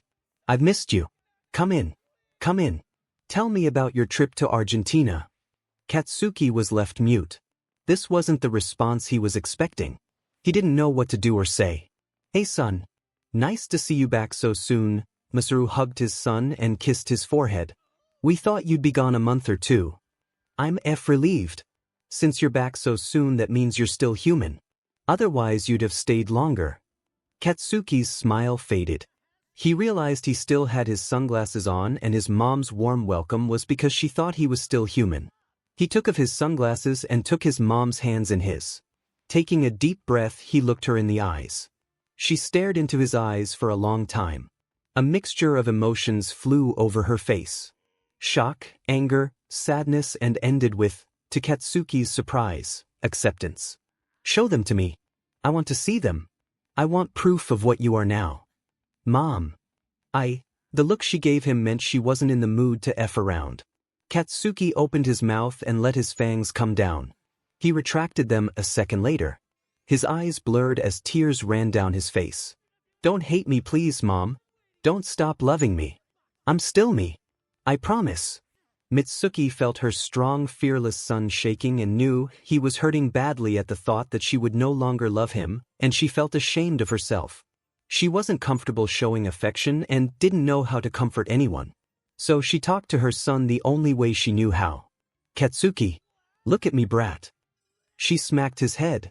This isn't the life I would have chosen for you, but why the hell would you think for 1 minute that I would stop loving you? Katsuki looked at her with surprise, but couldn't respond. She still loved him. She wouldn't disown him. Your father prepared me for this. We talked about it for days. I even say a therapist whose niece ended up being a soulmate for some vamp. I guess they're really happy and 𝗧𝗧𝗔. One Katsuki looked at his dad. His literal hero. His face always calm and warm. Dad, is all Katsuki could say. More tears came, but this time in relief. He held the man responsible for his mother's acceptance. Thank you, he sniffled. I've been sick with worry. I told you everything would be okay, son. Have a little more faith in your old man. That made Katsuki laugh as he brushed away the tears from his face. Fine. You're a vamp now. Let's move the on and get some lunch. I'm hungry as hell. Mitsuki was still reeling from all of this, but didn't want to lose her son. Masaru had told her that Katsuki might up and leave and never come back if she rejected him, and she didn't want that. She loved her little 𝗧𝗂𝗧𝗔 too much to let him disappear from her life. I'm in the mood from Chinese. That sound good? Masaru asked. Beef and broccoli for me, old man. I want fried rice too. 𝗧𝗂𝗧𝗔, I'm hungry. I thought for sure Mom was going to light a match and torch the F out of me, Katsuki chuckled. I would never do that. Not without bringing some marshmallows and 𝗕𝗏𝗃𝗃, Mitsuki teased, making Katsuki laugh out loud. Masaru smiled at the two. Things would be okay between them eventually.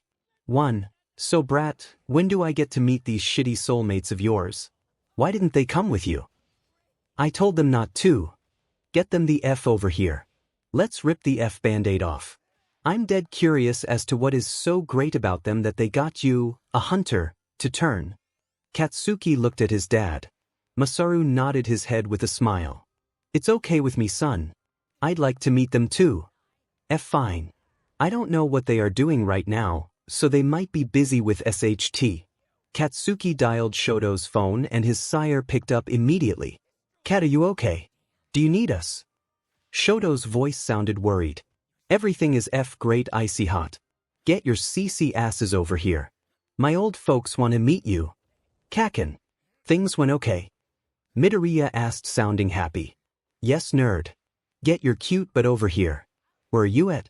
I'm hungry and we want to order Chinese. We're right outside. I'm sorry, Kacchan, but we wanted to be nearby just in case. For your 2F cute Deku. I'm not mad. I'll come out and let you in. Katsuki came back with Shoto and Deku walking behind him. He could tell that Izuku was nervous, but Shoto looked as cool as ever. Nothing seemed so scare him. Not even meeting his future in-laws who happened to be hunters. Masaru welcomed them kindly and offered them a seat on the couch. Mitsuki was staring at them hard. Her expression unreadable. Thank you for inviting us over, Midoriya smiled cutely at Mitsuki. I know this is weird, but I want you both to know that we love Katsuki very much. I couldn't imagine my life without him. You two are so handsome. Mitsuki barked out. I get it. One look from either one of them and my panties would be on the floor faster than you can say Mississippi. Shoto lost it. He laughed so hard he could barely speak. Kat, you are just like her. Shut it, you old hag. Don't be my boyfriends. Dad, you just gonna sit there? Katsuki snarled. Masaru smiled at his family. Of course I am. I love your mom just the way she is, son. She's not wrong about them being handsome. Gross. Anyway, let's order food and talk 𝗧𝗂𝗧𝗔𝗧.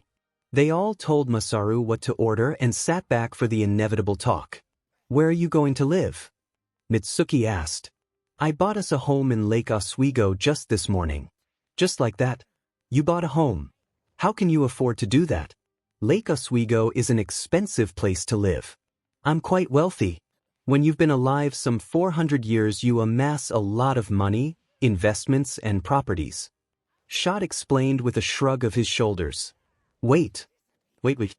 Did you say 400 years? Mitsuki sputtering in disbelief.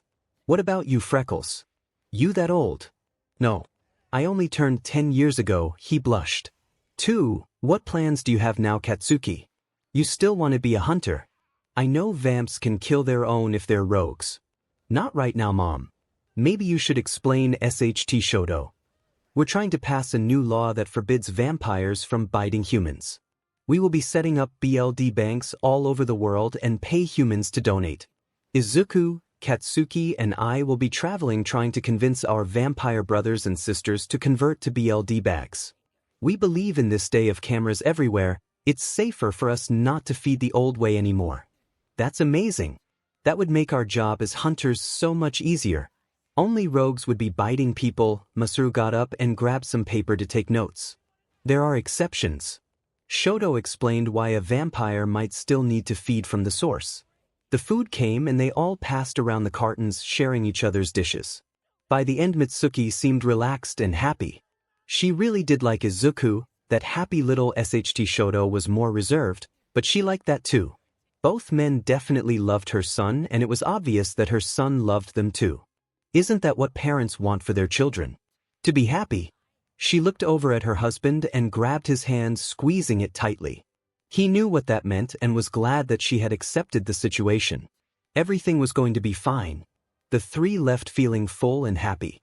Katsuki pushed Shoto up against his car and kissed his neck. "Hey Sho, I think I'm ready for you to wreck my butt." They couldn't get home fast enough and ended up in an empty parking lot a few blocks away. Midoriya was breathing heavily under Katsuki as Shoto penetrated the blonde, making sure to hit his PRCT with every move. "I love you assholes so much, Katsuki as Shoto picked up the pace. Katsuki was on the verge of orgasm. He felt warmth on his belly as Midoriya came. Katsuki felt Deku's tight hole clenching around his, causing him to come hard inside the smaller male. Shoto his pleasure as he came inside the blonde. They all laid there panting until they started feeling cold. "How the F are we going to clean up? We're all covered in cum. I guess we'll just have to do the walk of shame up to the penthouse." Shoto laughed getting dressed. They did just that. Katsuki pissed that he probably ruined his favorite pants. The three had been living blissfully in their new home for about a week now. Midoriya had never been so happy in his entire life. They had bought new furniture, kitchen appliances, and had the house repainted sky blue. Izuku is into natural bright colors and had the indoor walls, that had been white, painted in soft yellows, pastel pink, and light blues. Katsuki could give two F about any of it, and let Deku do whatever the F he wanted. The blonde had liked how Deku had decorated the condo he and Sho had lived in, so he knew his nerd would make their home look good. Shoto was okay with Izuku's taste as well, but insisted that he be allowed to decorate his personal office. "Let's throw a housewarming party," Deku said, clapping his hands. "We can invite our friends and family. Kacchan, you can use your new grill and barbecue burgers, chicken and hot dogs. Your mom was saying she makes a good potato salad. I'll call her and ask her to bring some. We'll need drinks, desserts, decorations." Katsuki watched his little nerd rambling on, looking so cute in his excitement. "Sure Deku. Sounds fun. Which family and friends are you thinking about?" "Kiri and his roommates Mina and Siro. Then there are your parents and your hunter friends." Katsuki's eyes narrowed at that last part. "My friends have accepted what I am, but I think it's way too soon to have a vamp/hunter party Deku. Since they are going to be a big part of your life, Katsuki, they had better get used to being around other vampires. It would be a good experience for them to see immortals acting just as normal as they do." With a few differences of course, Shoto chimed in. "I want to meet your friends Kacchan. Your parents like us. Maybe your friends will too. I'm sure Kiri will be coming and nobody could possibly not like him. Please Kacchan." Deku was giving Katsuki his puppy dog eyes that made the blonde give in to anything his mate wanted. "Fine, nerd," Katsuki conceded. "I'll invite them, but I'm not sure they will come." "Yeah." Izuku clapped again. "This'll be great. Okay, let's plan for this Sunday." Deku pulled out his phone and scrolled to the app he was looking for. "Yes. The weather is going to be perfect for an outdoor barbecue. We should tell people to bring their swimsuits if they want to get into the hot tub. Katsuki, why don't you make a list of everything you will need for the barbecue? Izuku, you will need to do the bulk of the work planning the party. Katsuki is going out of town to Los Angeles to hunt down a rogue, and I'm going to be busy working with contractors to remodel a building downtown to make it ready to become a BLD bank. Oh yeah, it's going to supply BLD for our kind in Washington and Oregon, right? Yes. Turns out there aren't that many immortals in the Pacific Northwest. Our kind prefer larger cities like Miami and New York. How many vamps are around here, Sho?" Katsuki asked. "We hunters have never been able to do a head count, so we've been estimating. In Oregon and Washington there are about 200 spread out between the two states." 200. Katsuki gasped. "That seems like a lot. How have we not run into more vamps around town?" 200 isn't that many when you think about how many humans live in both states. The 10 local contractors I hired to help with the BLD bank are all immortals. Katsuki looked a little embarrassed knowing that they had been so wrong about the number of vampires around their state. They had thought maybe 50 at the most. "Speaking of BLD, Katsuki, when is Izuku going to start teaching you mind control and how to feed?" Katsuki grimaced, not liking the feeding part. "As soon as I get back from Los Angeles." The situation needs to be handled right away. I'm focusing on that right now, 𝗧𝗏. Fine. Shoto knew not to push the subject. His mate was still squeamish about learning to feed off of humans. Shoto had been purchasing BLD for Katsuki, Izuku and himself for the past week. He figured that they should all get used to drinking that way since soon enough they would be required to. 𝗧𝗏 is going to be out of the house all day and Kacchan is going out of town. I'm going to be all by myself, Deku pouted. Why don't you go out and have fun with Kiri? You two get along so well. I'm sure you two can find something to do. Izuku's face brightened at that idea. Great idea, 𝗧𝗏. I'm gonna call him right now and we can make plans for the barbecue and go out for breakfast. Deku left already calling up the friendly redhead. Time skip. 4 days later. It had been a long but few days and Katsuki couldn't wait to get home to his mates. The rogue kept evading the hunters for the past 3 days. Even with Katsuki's new abilities, that 𝗕𝗏𝗏 managed to slip through their fingers.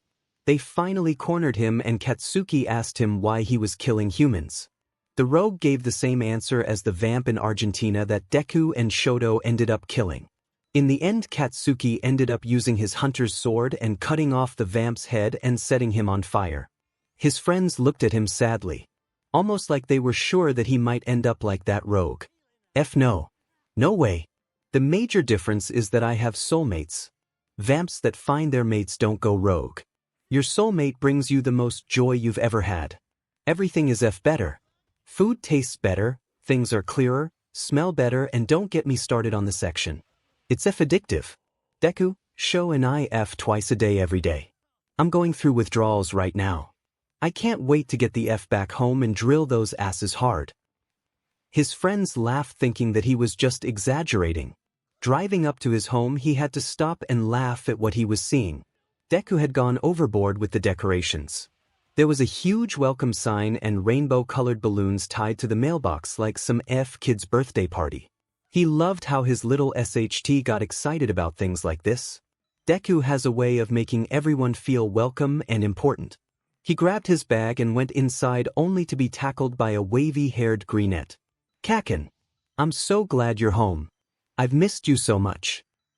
Chuckling, Katsuki lifted Deku into his arms, the smaller male wrapping his legs around the blonde. I missed you too, nerd. Kiss me hard. He growled. Izuku did just that. It didn't take long before Katsuki had Deku on all fours while Kacchan pumped in and out of Izuku's tight hole. If I missed this. You feel so good, baby. Kacchan. Keep going. It feels so good. Izuku's moans spurred on Katsuki, who couldn't hold back anymore. His orgasm was seconds away.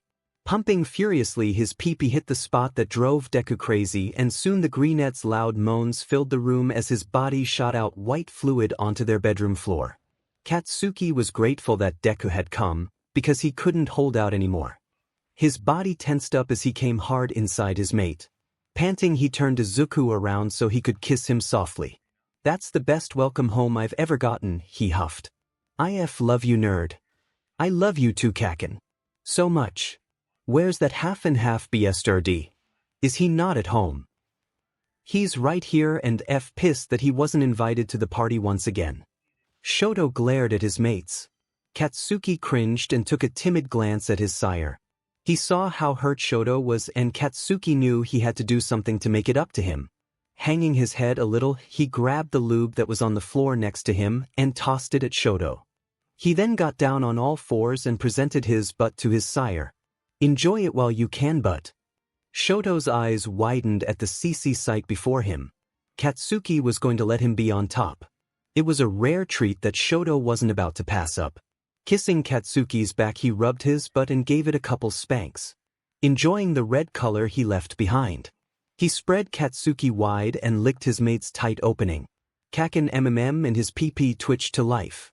Shoto didn't want to wait anymore and quickly prepped Katsuki's butt before penetrating him. He drove all the way in, making the blonde gasp with pleasure. Shoto grasped Katsuki's hips and drove in wildly, hitting the blonde's piercing over and over. It didn't take long for them to reach pleasure's peak and collapse, feeling fully satisfied. Welcome home, cat, Shoto purred into Bakugo's ear. The party was the next day and Katsuki's parents came early to help Deku decorate the backyard. Kiri, Mina and Siro showed up next. Mina had brought a housewarming gift for the three. It was a rose bush starter. This is the Rose City. You have to grow at least one rose bush in your front yard, Mina explained. Thank you. I love roses. Deku gushed. Two new people showed up. Deku and Shoto didn't recognize the two young men and were sure that they were the hunter friends of Katsuki. Ida. Dun's face. Glad you 𝗕𝗄𝗏s could make it. Katsuki smiled, thumping his friends' backs. Come meet my soulmates.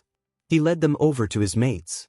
Deku and Shoto, these are my friends Ida and Denki. Nice to meet you both. Deku grinned at them with a 𝗬𝗎 smile. Kacchan, you never told me your friends are so incredibly attractive. Ida and Denki both blushed. Katsuki chuckled at his flirtatious grinette. He didn't think for a second that Deku would ever be unfaithful, so his mates' flirty ways never bothered him. He actually found the responses hilarious. Thanks for having us, Ida said, holding out his hand. Pish posh. I much prefer the Argentine way of greeting. Deku grabbed Ida's shoulders and kissed him once on each cheek. He did the same to Denki, leaving both males red in the face. Shoto chose the more conventional handshake. Come on, boys. The party is in the backyard. Masaru and Mitsuki are already here. Did you boys bring your swimsuits, or are you planning on getting into the hot tub naked? He purred the word naked, making Ida cough and Denki gasp. Izuku, stop teasing them, darling. You're going to give them a heart attack, Sho chastised gaily. Deku led them into the backyard and excused himself to go and talk to Kiri, Mina and Siro. Shoto went to go talk to Katsuki's parents. Bakugo. Your mates are hot. No wonder you turned. If I ever met someone like that, I would turn in a heartbeat. Denki's eyes roamed over Deku's generous but. Deku, who is that yellow-haired guy talking to Katsuki? Kiri asked. His eyes glued on Denki. That's his friend Denki. But you interested, Kiri? He teased. Yeah. Like a lot. Just looking at him is getting me a bit hard. He's so hot, Kiri was practically salivating. Kiri, Shoto had joined them. Izuku and I felt that way about Katsuki when we first met him. This might come as a huge surprise, but I think you might be in the presence of your soulmate. Izuku's eyes widened and a huge grin spread over his face. This was too exciting. Bakugo, who is that redhead talking to Deku right now? Denki pointed his chin towards Kiri. He's really hot. Are all you vamps CC as F? Every F1 I've met has been, Katsuki shrugged. I can introduce you. I'm gonna make a fool of myself, Bakugo. At this, Denki nervously wiped his hands on his pants. Deku and Shoto were bringing a grinning Kiri over to Katsuki. The redhead supper focused on the yellow-haired hunk. Hi. I'm Kiri, he said, grabbing Denki's hand, shanking it gently. It's nice to meet Katsuki's friends. He nodded a greeting at Ida. Denki just stared back, his cheeks growing pink as Kiri devoured him with his eyes. Kiri, this is Dun's face and 4 eyes. Kacchan. Deku pinched his mate. Kiri, this is Denki and Ida. Kacchan, Shoto and I need to talk to you. Ida, Mitsuki wanted a word with you too. Kiri, why don't you and Denki get to know one another better? Talk over some burgers. Deku said as he walked his mates away. What the F was that about Deku? Katsuki knew something was up, but needed to be filled in. We're pretty sure they're soulmates. Deku whispered excitedly. Kiri popped a 𝗬𝗵𝗲 just looking at Denki. The F you just say? Denki might be Kiri's soulmate. He turned around to see the 2 men disappearing into the house. Kiri had his hand on Denki's lower back. Denki laughing at whatever the redhead had just said. Hey Kiri. Come here for just a second, Izuku called out. Kiri ran over fast, wanting to get back to Denki as soon as possible. If you bite him and your venom tastes different and is pink, then you know you have met your soulmate. Your eyes will turn pink too.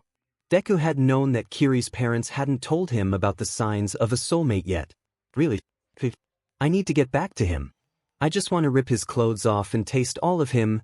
Kiri was breathing heavily. I hate to ask this, but if it comes to that, can I F him in your guest room? Yippee-ki-yay, Kiri. Have at it. 𝗧𝗏 jogged back over to Denki and they went into the house. 𝗧𝗏 making an excuse about showing Denki around. 1. This shouldn't take long. We minutes after meeting each other, Katsuki remembered fondly. We did too, Shoto added. They walked back and joined the rest of their guests at the table, but kept looking towards the house. A half hour later, a very messy-haired Denki and a grinning idiot joined them. 𝗧𝗏 grabbed Denki's hand as they sat down next to Deku. The two couldn't stop smiling at each other. Denki, what the F? Ida yelled. What happened to your neck? The tall hunter glared at 𝗧𝗏 accusingly. Did you bite him? The redhead's smile couldn't be any bigger as he announced, I'm so happy right now. I have found my soulmate. Plus, oh my god! Shrieked Mina and Siro together. Congratulations, you two. Mina got up and hugged 𝗧𝗏 hard. Mitsuki, Masaru and Ida just sat there dumbstruck. Congrats, F-face, Katsuki said to Denki, raising his beer bottle to the grinning idiot to his right. Denki just nodded. Still shocked at the revelation that he was a soulmate for a vamp and he had just had the best 𝗧𝗍 of his life. Even though he just met 𝗧𝗏, it felt so right. Like a piece of a missing puzzle had been found. 𝗧𝗏 held Denki's face and kissed him softly. The feeling of being treasured brought tears to the young hunter's eyes. So this is what love at first sight feels like, Denki thought as he was held tightly in 𝗧𝗏's arms. I can't believe this is my life right now, Katsuki groaned, looking at the naked body of his best friend. It had been a month since 𝗧𝗏 and Denki found out they were soulmates, and a lot had happened since. The biggest being 𝗧𝗏 turning Denki. Since 𝗧𝗏 had been born a vampire, he had no clue how to go about doing it or what Denki would be going through. Shoto scowled, thinking about how little 𝗧𝗏's parents had told him about their kind. 𝗧𝗏 had cried when he was told about how painful the turning was and how long it took. Katsuki told him he'd go through it a dozen more times if that's what it cost to be this happy. They prepared their basement for the turn, grateful to have made it soundproof. Izuku, Shoto and Katsuki agreed to stay by 𝗧𝗏's side the whole time. Siro and Mina were curious and joined them, but after about 10 minutes they had to go upstairs. It was too hard for Mina to watch 𝗧𝗏 breaking down and hearing Denki screaming for it to stop. Just like Katsuki, Denki found his new body exhilarating. He and Katsuki would take off deep into the forests around Portland and run for miles at top speed. Denki was so surprised at the way his body moved gracefully around the trees and how easy it was to leap over boulders. He was able to chuck down trees like they were firewood. Since 𝗧𝗏 was so incredible ignorant about his kind, Shoto took it upon himself to train Denki. The two new soulmates moved into the guest room to make it easier to keep an eye on the new turn. The biggest problem with new soulmates is how corny they get for each other.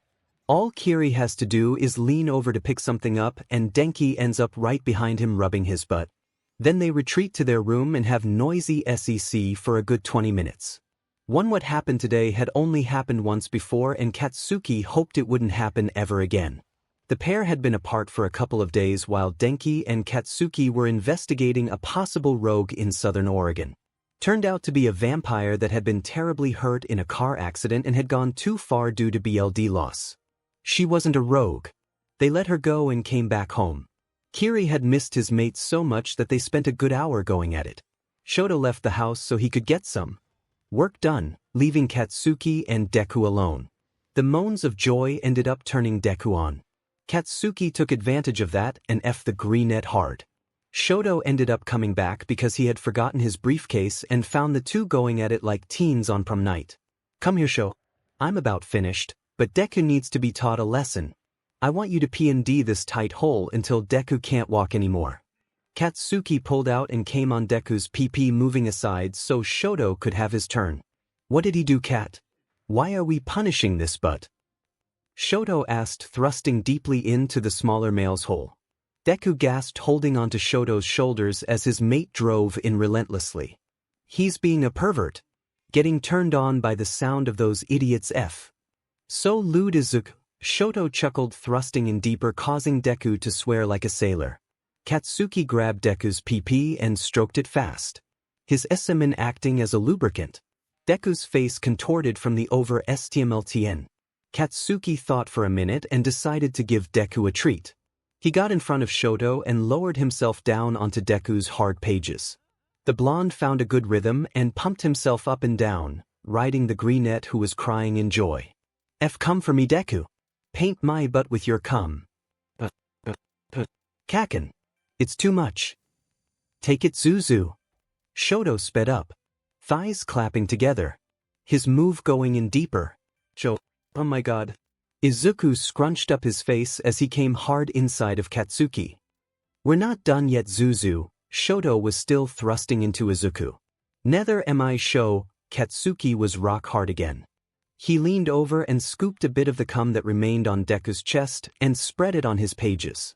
Shoto found his release, leaking inside of Deku only to be shoved forward and penetrated by Katsuki. Shoto held onto Deku while the blonde moved in wildly. Shoto's PP was rubbing against Izuku's, getting them both hard again. Katsuki's thrusts were hard enough that Shoto and Deku didn't have to move themselves to make enough friction. Deku and Shoto were loudly kissing each other while the blonde picked up his pace. Icy hot. I'm gonna come in that pretty butt. Katsuki leaned over and let his fangs come down and he bit his sire on the shoulder. The pain mixed in with the pleasure, sending a shudder rocketing through Shot's body. He came again on Deku's still hard pages. Katsuki was still thrusting and the friction mixed in with Shoto's cum sent Deku over the edge. He threw his head back, leaking on his own chest. Katsuki followed a second later, releasing inside of Shoto. The three falling onto the floor gasping for air. They laid there for a minute until they realized there were no sounds coming from the new soulmate's room. Do you think they passed out again? Probably. We should go check on them. Denki gets sick to his stomach when he doesn't get cleaned out right away. The three hobbled over to check on the two, and sure enough they found the couple passed out. Kiri's PP still inside of Denki. 3. Let's get them to the shower cat. We can clean ourselves up at the same time.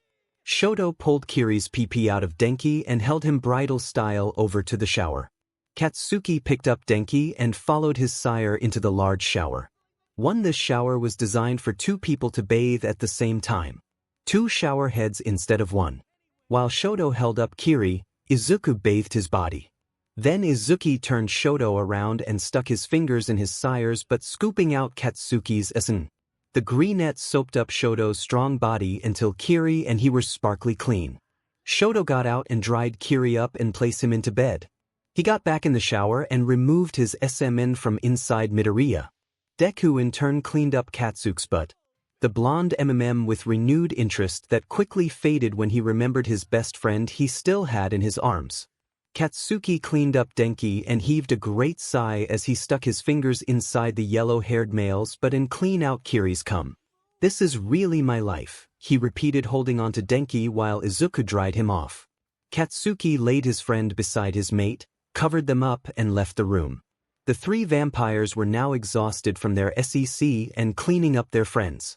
Stumbling into their bedroom, they fell asleep in each other's arms. The day Katsuki had been putting off had finally come. He and Denki needed to learn how to use mind control and feed off humans. Neither one of them much liked the idea, but seeing as how they now needed BLD to survive, they understood the importance. Denki was too nervous to try it on a random person, so he was very grateful that Bakugo volunteered to be their guinea pig to begin with. Katsuki only approved because mind control has no adverse side effects on the brain. Only a person who has had it done to them many times can start to have long-term memory loss. Masaru sat down on a stool in front of Denki. Shoto stood beside him with his arms crossed. Okay Denki, what you have to do is focus on the eyes. Your natural vampire abilities will help guide you. Look at Masaru and tell me what you're feeling. Okay. Denki breathed out, shaking his arms to relax. He looked at Masaru in the eyes when he heard a buzzing in his ears. My ears are buzzing. Is that supposed to happen? But that's the beginning.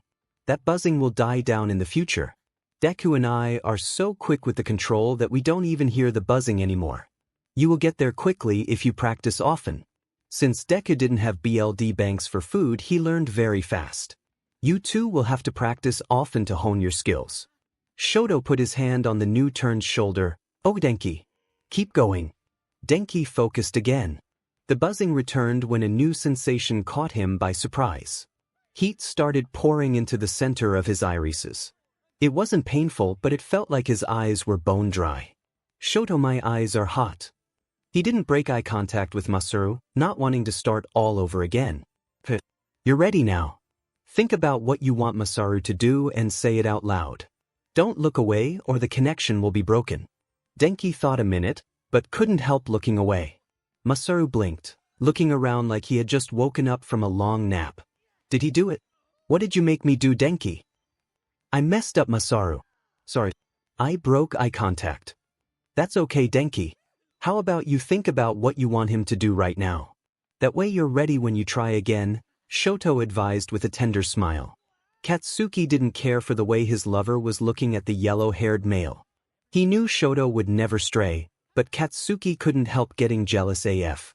"1. Stop looking at him like that, Sho, or I'm gonna have to punish that fine but all night." Katsuki sent that message using telepathy. "You have nothing to worry about, Kit Kat, but if you continue being childish, I will definitely be the one doing the punishing," Shoto replied, winking, biting his lip towards the blonde. "Sire, you're making me hard. Maybe we can take a break for a bit. You're insatiable, Cat. Later, my love. This is too important." Shoto turned away from his mate, trying to calm down his longing for Katsuki. Denki and Masaru had no idea that the two were having a silent conversation behind their backs. This was a skill that Shoto knew he would have to let Kiri know about. "I'm ready." He stared at Masaru once again. The older man had so much patience with the young hunter. Denki heard the buzzing and the heat retuned to his eyes.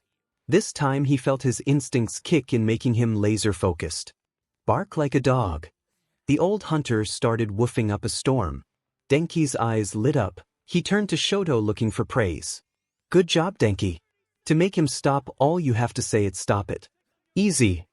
Katsuki was giving him such a death stare that Denki released Masaru from control right away. Denki was sure he made a mistake asking Masaru to bark like a dog. It was the only thing he could think of at the time. That wasn't very hard. This should be a walk in the park for you, Bakugo. A few humans are immune to it. You won't find many, but if you do, move on to the next person. Shoto looked over at his love with a soft smile. "You're up, Cici." Katsuki swaggered over to the chair in front on his father. "No problem. If Dunce here can do it, I'm sure I'll find it easy enough." Masaru looked at his son with a soft smile. Katsuki felt a moment of guilt. Something didn't feel right about this. He shook it off and stared his old man in the eyes. He heard the buzzing too and the heat in his eyes. He didn't much care for that, but pushed ahead. "Pour me a cup of coffee." With a blank face, Masaru got up and went to the kitchen. He came back with a cup of black coffee and handed it to his son. "This feels wrong. I don't like this." That blank look on his father's face was creeping him out. "Snap the F out of it," he growled at his father. Masaru blinked and smiled at his son. "How'd it go, son? What did you make your old man do?" He snickered. "It's not funny, old man. I hated doing that to you. You're not a puppet to play with." Masaru hugged his son. "This can be used for good, son. Remember how your soulmates use this gift," he said gently. Katsuki could always count on his old man to say the right thing. "Sure, Pops. Mind control for feeding is fairly simple. You tell the person to follow you wherever it's private. Height doesn't matter, because you can bite the wrist. Unless they are a piece of SHT, you can make the experience pleasurable. Say to them, 'This will feel good,' and it will. You don't have to say anything if you don't want to, they won't remember the bite anyway." Shoto looked at them hard. "You must send them away still under mind control. They must not remember what happened to them. Our safety depends on it. They are perfectly safe driving, riding their bikes or walking. That part of their brain has been unaffected. Make sure there are no cameras around.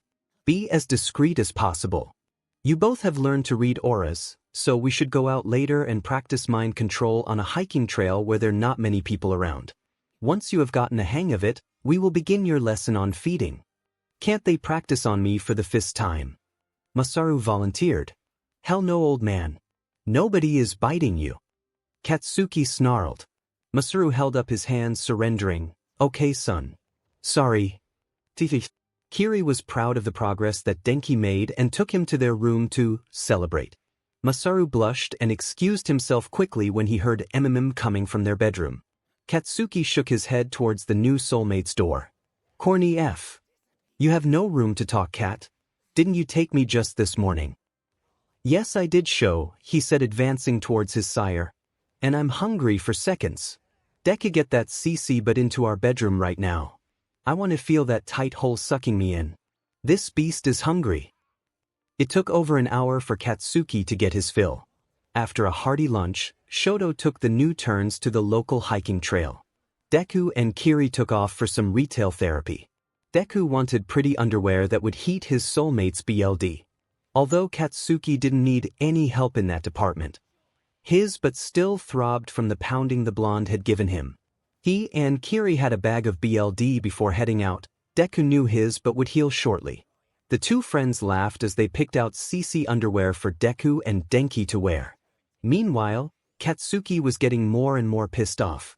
He wasn't doing as well as Denki with mind control. He was having a hard time stopping a random person and F with their brains. Shoto was ever so patient with his mate. Shoto nudged Katsuki and nodded towards a short man walking their way. He had a dark aura that Katsuki hadn't seen before. Sho, what does that color mean? His fangs were staring to come down. His instincts telling him that that was a bad person. Denki felt it too, his eyes focusing on the man, his fangs coming down too. Rein it in, boys. Don't attract attention, he warned. That color means that he is abusive, but more specifically, he abuses someone older than him who can't defend themselves. My best guess would be a parent in his care. The hunters couldn't help but snarl quietly. Kat, do you want to try and control him? You can get him to stop abusing his elder. Katsuki nodded curtly. Make sure you tell him to go to therapy and to never abuse the person under his care ever again. One more thing. Tell him to apologize too, then send him away. Let me bite him, Sho. Teach me how. He glared at the man walking away from them. Really, Kat? The blonde shook his head, walking towards the man who had stopped to take pictures. Remember, first get him to follow you off the path. Katsuki nodded. He strolled up casually to the rather short middle-aged man. See anything good? He asked. The man put down his camera and looked up at Katsuki. That's all the blonde needed. He focused on the man's eyes and felt the heat rush in. Come with me. The man's eyes glazed over and he followed Katsuki deep off the trail. Shoto and Denki caught up with them. Okay, Kat. Grab his wrist and bring it up to your fangs. Focus your hearing on his pulse, that should bring down your fangs. Katsuki's fine hearing picked up the heartbeat quickly, his fangs itching for a treat. Good, my love. Look for the large vein and bite down gently. Your fangs are razor sharp, so there is no need to chomp down. One Katsuki positioned his fangs, glared at the butt, and bit down a bit harder than necessary. The man had no reaction. His face was a blank canvas. Count to 20, Kat. Bakugo did and released his fangs, stepping back, feeling a bit disgusted that his belly was full of that 𝗬𝗲𝗍𝗶. Tell him what I said to say, my love. Stop being an abusive SHT, and apologize for being such a major butt. Find a counselor to work out your SHT. Never again raise your voice or your fists to anyone. Now leave and get the F home. The man turned and walked back up the trail. Good job, Kat. I'm so proud of you. Shoto said, hugging the blonde, giving him a quick kiss. I'm just glad I only have to do that in case of emergency. I prefer bagged BLD, or at least my conscience does.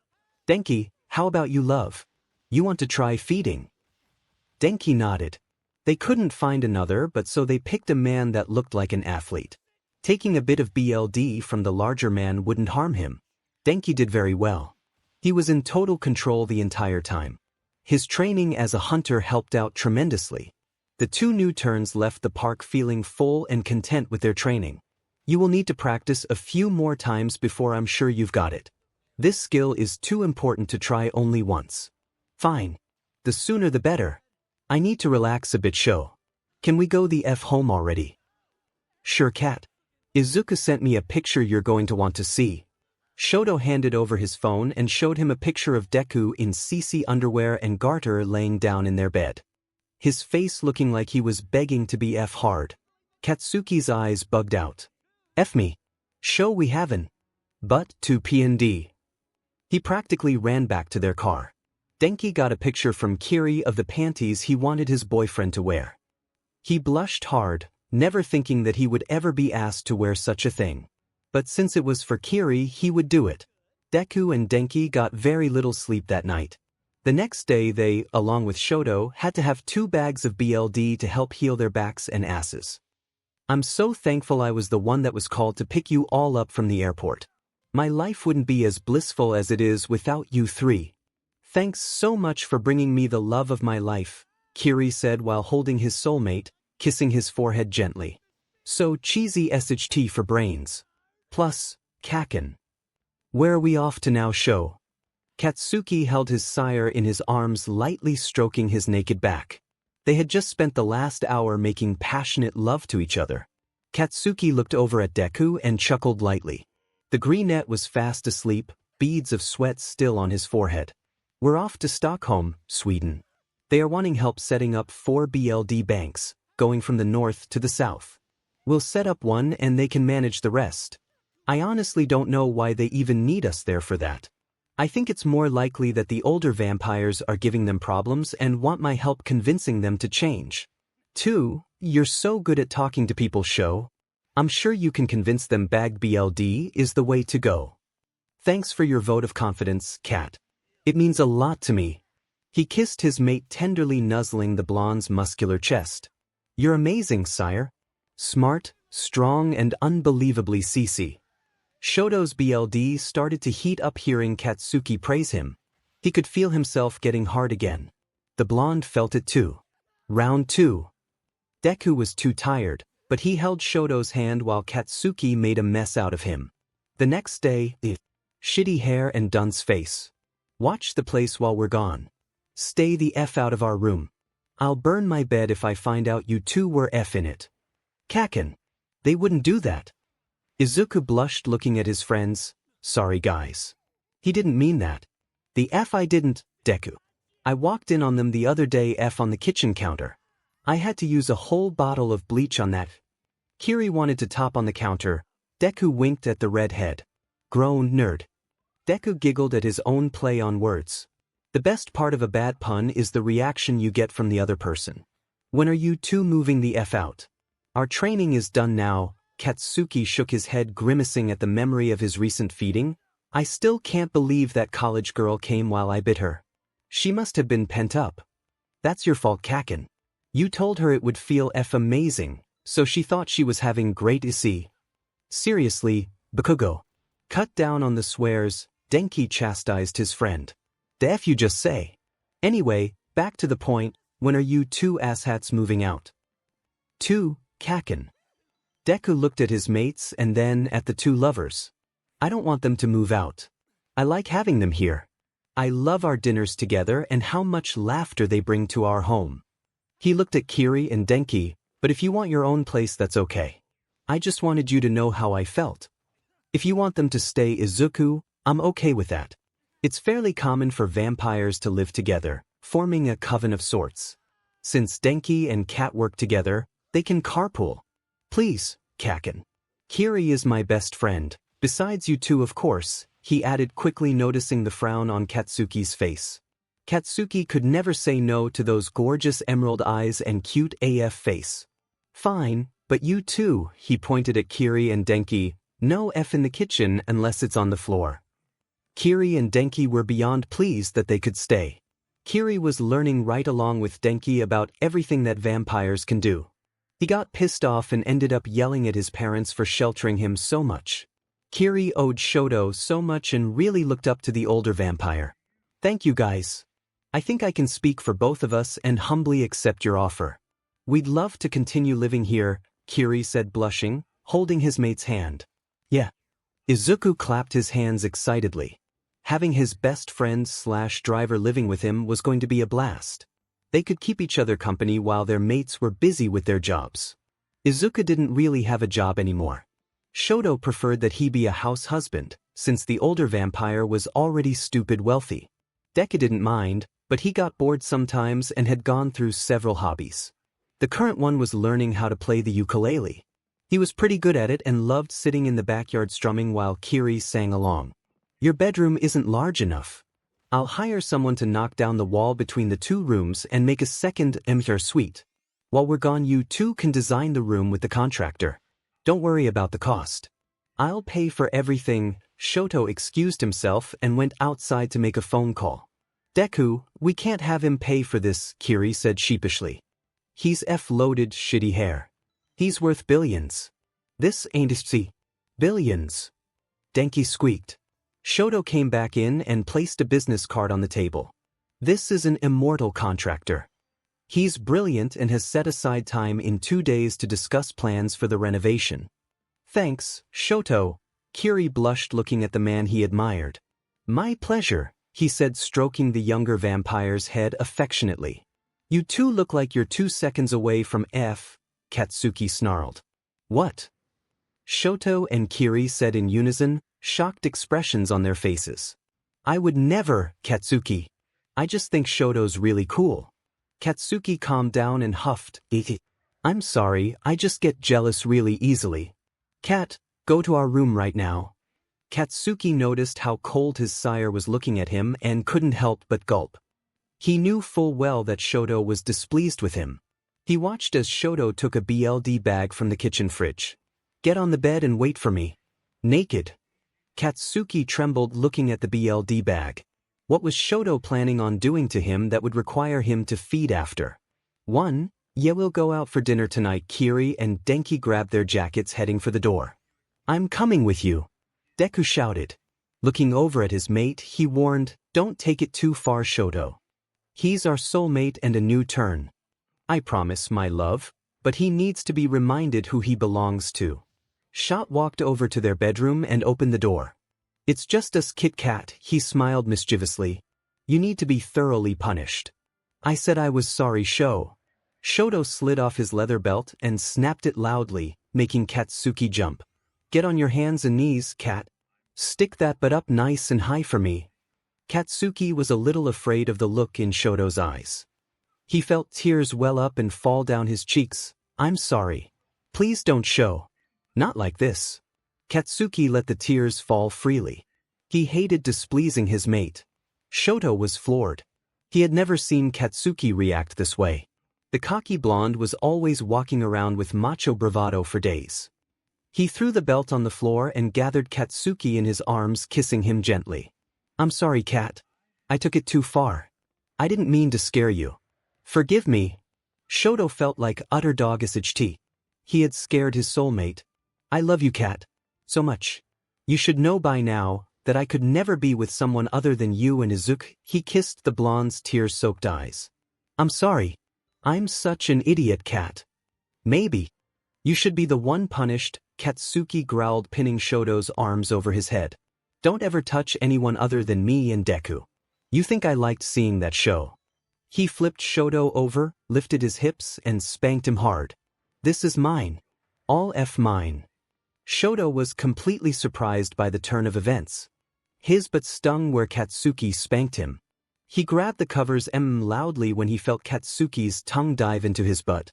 He jumped when another smack landed firmly on his right cheek. Kat, he the blonde's tongue reaching deeper inside him. He jumped when another smack hit his left cheek. He knew his butt was glowing red by now, but the pleasure the blonde was giving him overrode any pain. Katsuki flipped him over again and made Shoto straddle his lap. Katsuki grabbed Shoto's hard pee-pee and stroked it with his. Look at me, sire. Shoto stared with lust-filled eyes at his mate. Small moans escaping his lips. Your F mine. Katsuki's fangs came down. He grabbed Shoto's head, bringing him close. He bit down firmly on his mate's neck, sucking his sweet BLD. Shoto bucked in Katsuki's arms while an intense orgasm shot through his body. The taste of his mate's sweet BLD caused Katsuki to orgasm as well. Their stomachs were covered in their semen. Katsuki's mouth dripped with his sire's BLD, looking Shoto in the eyes. His tongue darted out, gathering up every single drop. You're gonna need that bag, Sho. We're far from done here. As Bakugo pounded into his swollen cum filled but for the third time, Shoto realized he had been played. His body trembled as another orgasm made his legs shake. That's it. Take all my cum in that greedy, but Katsuki shot his load deep inside his mate before collapsing on the bed. Shoto could hardly move. His body was covered in bite marks and hickeys. Deku came back a couple hours later and was shocked at the state of his sire. He was sure Kacchan would be looking like that, not Shoto. Using his strength, he picked up the bicolored male and lowered him into the tub he had filled with hot water. Shoto awoke enough to thank him. Deku walked back over to the bed and looked at his other mate who didn't have a scratch on him. He picked up the belt and snapped it loudly, waking up the blonde. He looked down at the crimson-eyed hottie and smiled wickedly. Looks like you didn't learn your lesson. Stockholm, Sweden.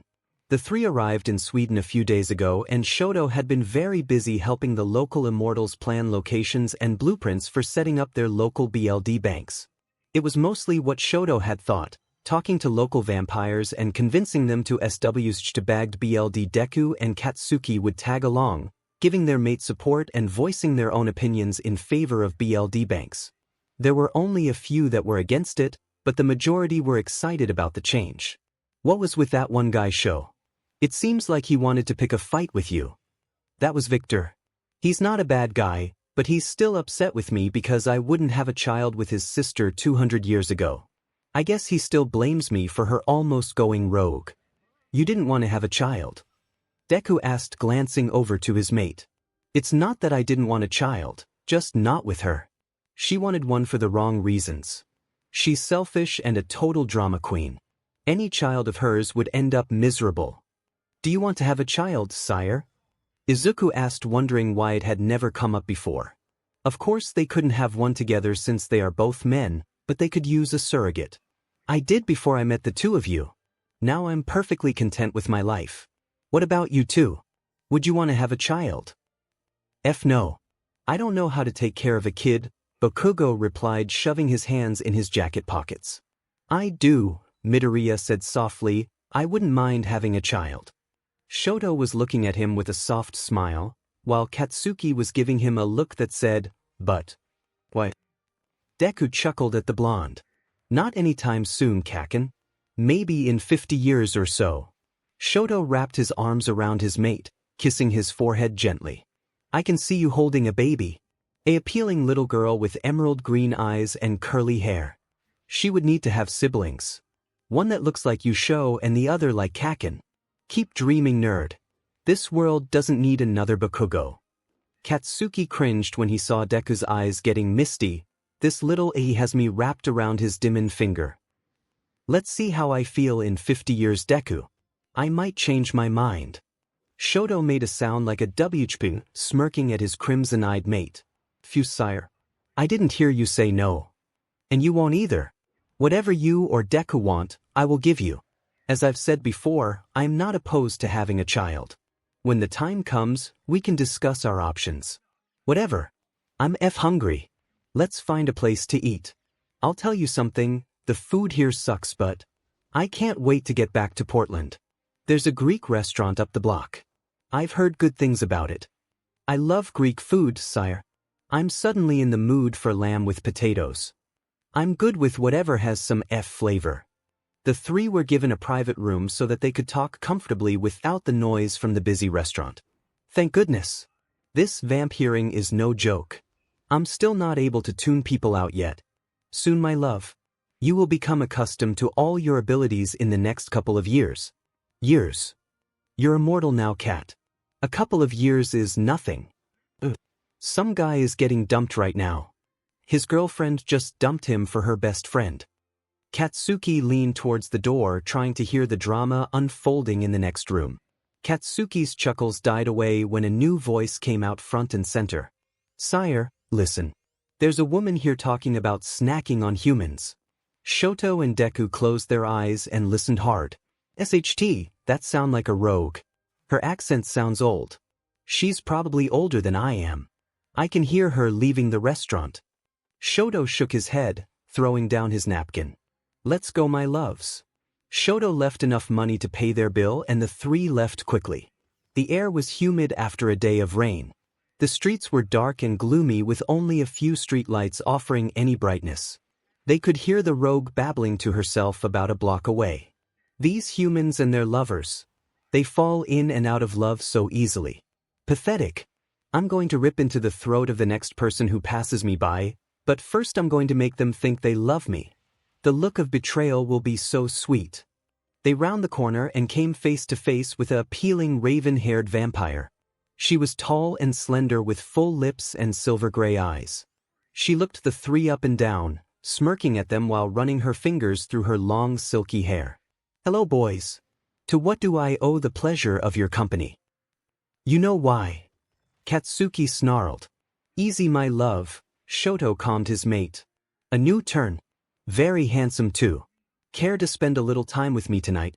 It can be all four of us too. I have stamina for days. I don't F rogues." Her laugh filled up the empty street. "Listen, little boy. I'm over 1,200 years old. I can take you with my eyes closed and my arms tied behind my back. And don't call me a rogue. I haven't killed any humans yet. Talking about it and actually doing it are two different things entirely." "She's right," Shoto agreed. "We have no business here. Please excuse us, but know that we'll be informing our brethren and the local hunters to keep an eye on you. Foreign trash." She spat at them. "Maybe I should make an example out of you. Of what can happen if you stick your nose where it doesn't belong." The vampire whipped out a lighter and flung it at Shoto, lighting his sweater on fire. The flames spread over Shoto's left side, burning him quickly.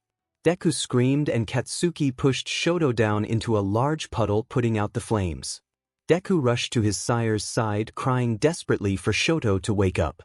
His left side badly burned. His sweater melted into his flesh. A rage swept through Deku's body that he had never felt before. His fangs came down sharp, dripping with venom. His eyes turned from their gorgeous emerald color to a deep BLD red. His usual gently voice now snarling with vengeance. "Kacchan, take Sho to the BLD bank right away." But Katsuki said, holding Shoto in his arms. He was looking at Deku's feral form and back at the rogue. "Should I leave you alone?" "What are you waiting for? Save him, Kacchan." Katsuki turned and ran with Shoto in his arms towards the new building that was being set up as the local BLD bank. There were already donations coming in and stored there. As he yanked open the door shouting for help, he couldn't help but be worried about his other soulmate being alone with that lunatic. The female vamp was taken aback at the sight of Deku. She had never seen a vampire this feral before. Her heart accelerated and her body began to shake in fear. Deku laughed wickedly. "You better be very afraid, Beach. I'm gonna rip you to shreds over what you just did." "Your friend will be fine," she said, her voice trembling. "Friend?" Deku raised his hand up that had elongated with razor-sharp nails. "He isn't just a friend. He's my sire and my soulmate." She gasped, sheer terror ripping down her body. The worst thing one vampire could do to another is kill their soulmate. Finding a soulmate is so rare that killing one is punishable by death. "I didn't know. I'm sorry." Deku's eyes glowed red as he approached the raven-haired vampire. "You might not have killed him, but that's not going to save you tonight. Say your goodbyes now while you still can." She turned to run, but was grabbed from behind in a tight embrace. She could barely breathe as Deku's arms tightened around her chest. She screamed as she felt her bones starting to snap, her ribs breaking, puncturing her lungs. Deku threw her on the ground, the vamp trying to gasp for air. Deku hovered over her, shoving her head to the side, exposing her neck. Using his long nails, he slashed her neck viciously. BLD sprayed over his face and clothes. Deku licked his lips and continued slashing until the vampire's head was severed from her body. He stepped back huffing, trying to calm himself down. He looked around and found the lighter she had used on Shoto and flicked it open. He lit it and laughed as he tossed it on her body. He stayed down on the cold, damp ground and watched as the body turned into dust. He got up and took himself out of his pants and peed on the ashes. Deku tucked himself back in and gave the ashes another kick, spreading the dust in the wind. What am I doing here?" He cursed himself. "I need to get to Sho." He knew he looked like a living nightmare with BLD covering his body, but he needed to get to the BLD bank as soon as possible. He used mind control several times to make the humans forget what they had seen while running at vampire speed to his mates. It only took a few minutes for him to reach his destination. He yanked open the doors shouting for Katsuki. "Kacchan! Kacchan! Where are you?" A door to the right burst open, the blonde looking relieved at seeing his mate. "Deku, are you hurt?" "You're covered in BLD. "I'm fine, Kacchan. It's not mine, but never mind 𝗵𝗃𝗄 sire." Katsuki sighed with relief at Deku being alright, but shook his head looking down with tears in his eyes. "He hasn't woken up yet, Deku. That vamp-Victor is taking care of him. He's not sure when 𝗏 will wake up." "Kacchan," Deku said stroking his mate's face, "at least he's still with us. Let's go be by his side. He needs us right now. Maybe you should bathe first, babe. You're completely covered in BLD. "Okay, Kacchan, but first I want to see 𝗏. I want him to hear my voice." Katsuki led him to a room with 6 beds lined up against a wall. 𝗏𝗏 was hooked up to 𝗵𝗃𝗏 in the middle bed. His clothes had been cut away, replaced by a hospital gown. His handsome face burnt on one side, his hair as well. Deku couldn't help but cry, grabbing onto 𝗏𝗏's uninjured hand. "I'm here, sire. Everything's going to be okay, 𝗏. You promised you'd take me sightseeing tomorrow. We were going to visit a real castle. Please, sire, wake up." Deku sobbed, his tears falling onto the bed as he kissed his lover's hand over and over. "Please, 𝗏. Wake up."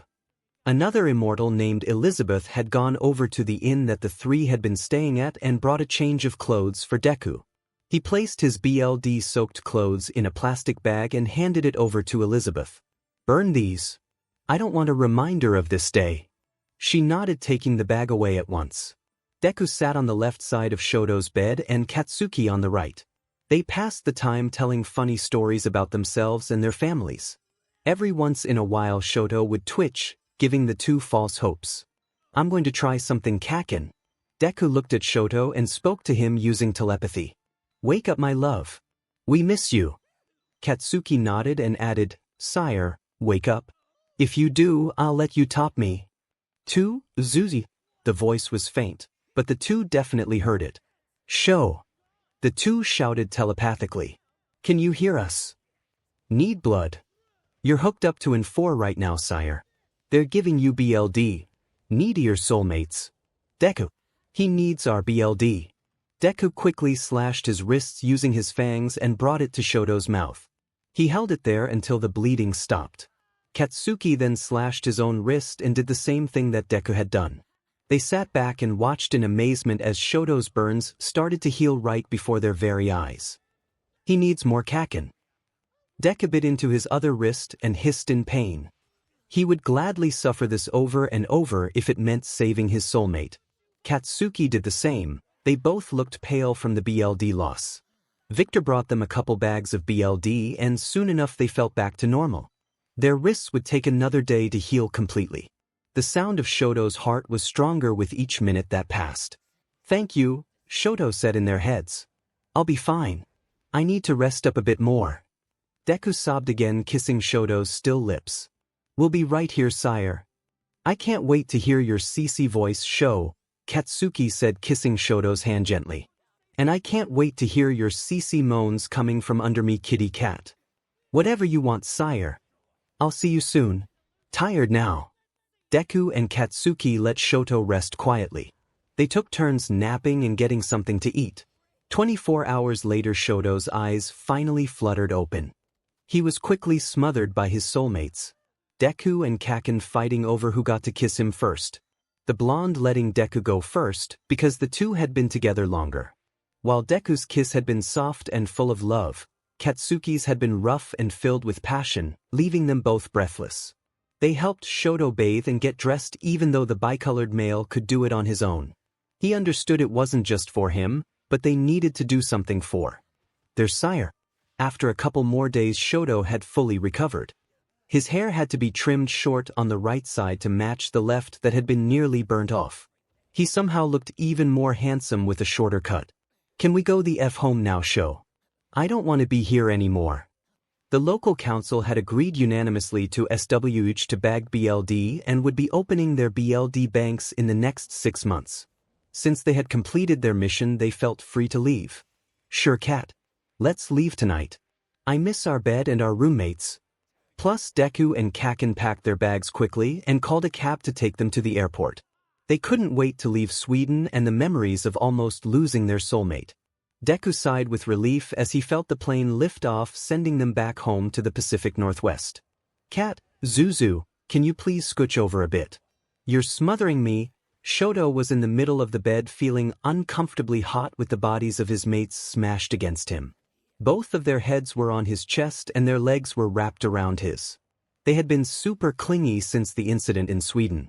Now Shoto felt bad for Izuku, who was usually the one sleeping in the middle. It felt a little claustrophobic. Nah, Deku said, snuggling even tighter. You're going to have to get used to this for the foreseeable future, sire. Really, Zuzu? It's been a month since it happened. Shoto sighed, kissing his mate's forehead. Don't care, the Greenette murmured, caressing his mate's chest.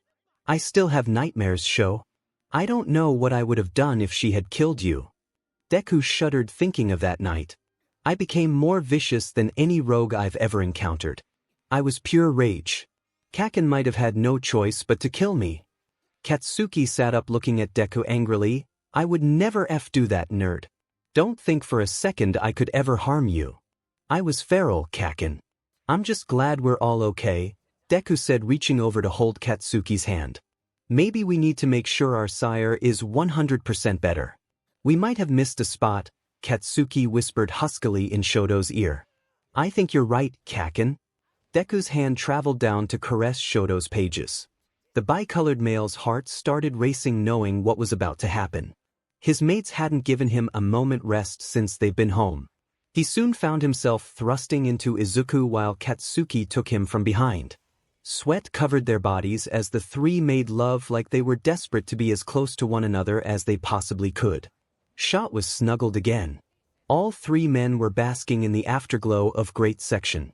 You two are being too clingy. Maybe we need to go to therapy. It's not that bad, Sho. Stop exaggerating. You put a tracking device in my car. Shoto exasperatingly sighed. Cat follows me around to all of my work sites and snarls at anybody who stands too close. How about we take a vacation, sire? Izuku said, nibbling on Shoto's neck.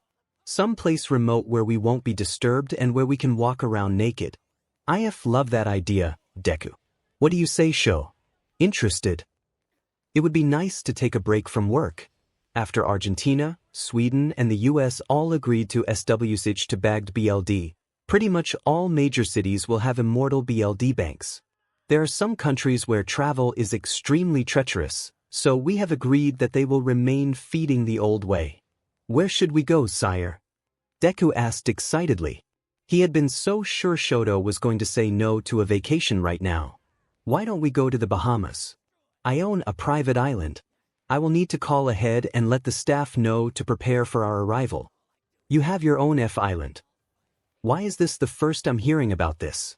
How many homes do you own and where? Katsuki was astounded. That amount of wealth was inconceivable to him. Shoto smiled fondly at his mate.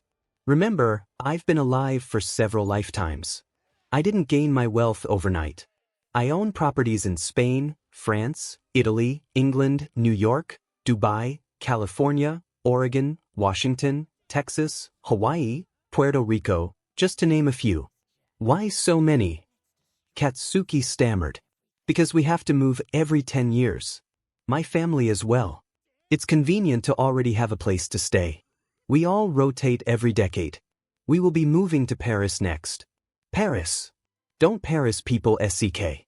We're so nice here in the Pacific Northwest that I'm afraid I'm gonna punch some snobby SHT sticking their nose up at me. Katsuki was not pleased at all. I don't want to learn another language or get fat eating croissants ever DMN day. 2. What was that about people from here being nice? Deku teased. Shut it, nerd. Katsuki huffed, stomping out of their bedroom into the kitchen. I don't want to move. What about dunce and shitty hair? We just gonna let those two asshats fend for themselves. You talking about us, Bakugo? Denki looked up from his bowl of cereal. Did I hear you saying you're moving to Paris? Shoto put on his robe and joined them in the kitchen. We aren't moving for 9 years. We don't age, Denki. People will start to notice. Oh right, Denki's face fell. I didn't think about that. He glanced over to his mate. Does your family own houses too? Yeah. The last place we moved from was New Zealand. It's appealing there. We won't be able to live there for about 40 years. We have 5 places we can go. When would we have to leave? Denki asked sadly. He didn't want to leave Portland, and he didn't want to leave his roommates. 3 years, Kiri said, not wanting to look at his mate. It didn't take a genius to see that Denki was upset. That soon. Where are we going? I was thinking about Spain. It's really nice there. The nightlife is super fun. But, Denki looked at his roommates.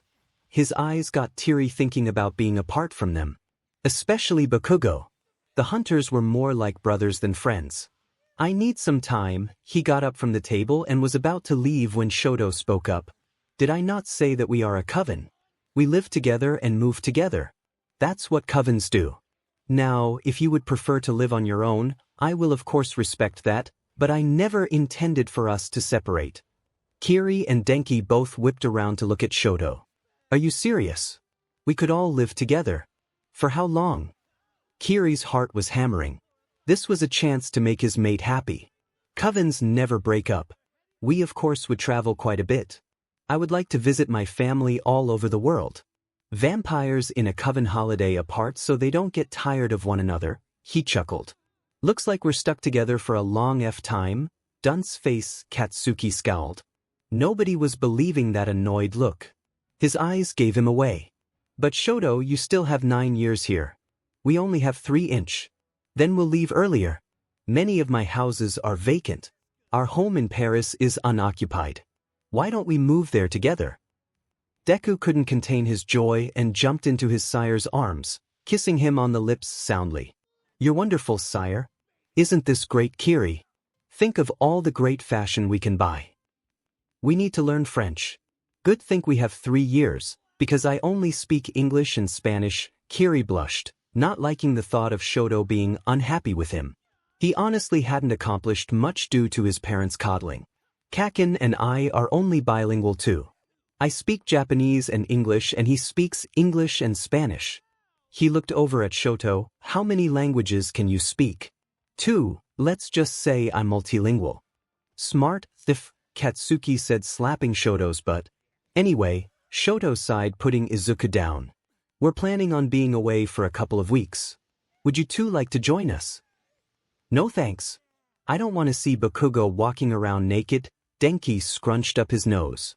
That's rich coming from someone who had his best friend's fingers up his naked but scooping out his mate's cum. You did what? Denki shrieked, blushing crimson. He had assumed Kiri had cleaned him up. Then who bathed Kiri? I did. Well, Izuku did while I held you up. Don't be embarrassed. Endoi means nothing to me, Shoto said casually. Let's not make eye contact for the rest of the day, Katsuki said, opening up the fridge. I'm making breakfast. Who wants some? All 4 hands flew into the air. Breakfast was a bit awkward for everyone but Shoto. Denki couldn't shake the mental picture of Bakugo fingering his butt, and Kiri was horrified at the thought of Deku cleaning his pages. Very well. We'll be leaving next week. If you two change your minds, I can have my private jet fly you over. Thanks, Kiri said, smiling at the bicolored male. He began to relax since none of them had even mentioned cleaning them up until now. I guess it really wasn't that big of a deal. The following week, Shoto, Katsuki and Deku boarded a private jet to the Bahamas. They were looking forward to relaxing after a week of hunting. The local hunters welcomed all 5 vampires to help track down a rogue in Washington state. Turns out the vampire wasn't a rogue, but was working with the local police department. They told the vampire to move on, because she was attracting unwanted attention. She packed up and left that very day. Shoto had to use mind control on the captain so he would stop recruiting vampires to clean up the city. Katsuki also had to have a hard conversation with his parents. He told them about moving to Paris and it went over just as well as he thought it would. His mom ranted and raved until he reminded her that she could come and vacation with them for a while. She cooled down with the help of Masaru, who like always, supported his son. Time skip a week later. Deku laid underneath a large canopy looking out at the gentle waves while sipping a martini. Kacchan was to his right and his sire to his left. He had never been so happy in his entire life. Just a few short months ago he had 0 soulmates, and now he had 2 of the sexiest, kindest and generous men in the world who would be with him forever. That night Shoto surprised his mates with gold wedding bands. Inside 2 words had been engraved, "My forevers." It was a good thing that they were alone. The 3 spent the entire night making endless, loud love to each other. Kiri and Denki ended up coming for the last 4 days of their vacation.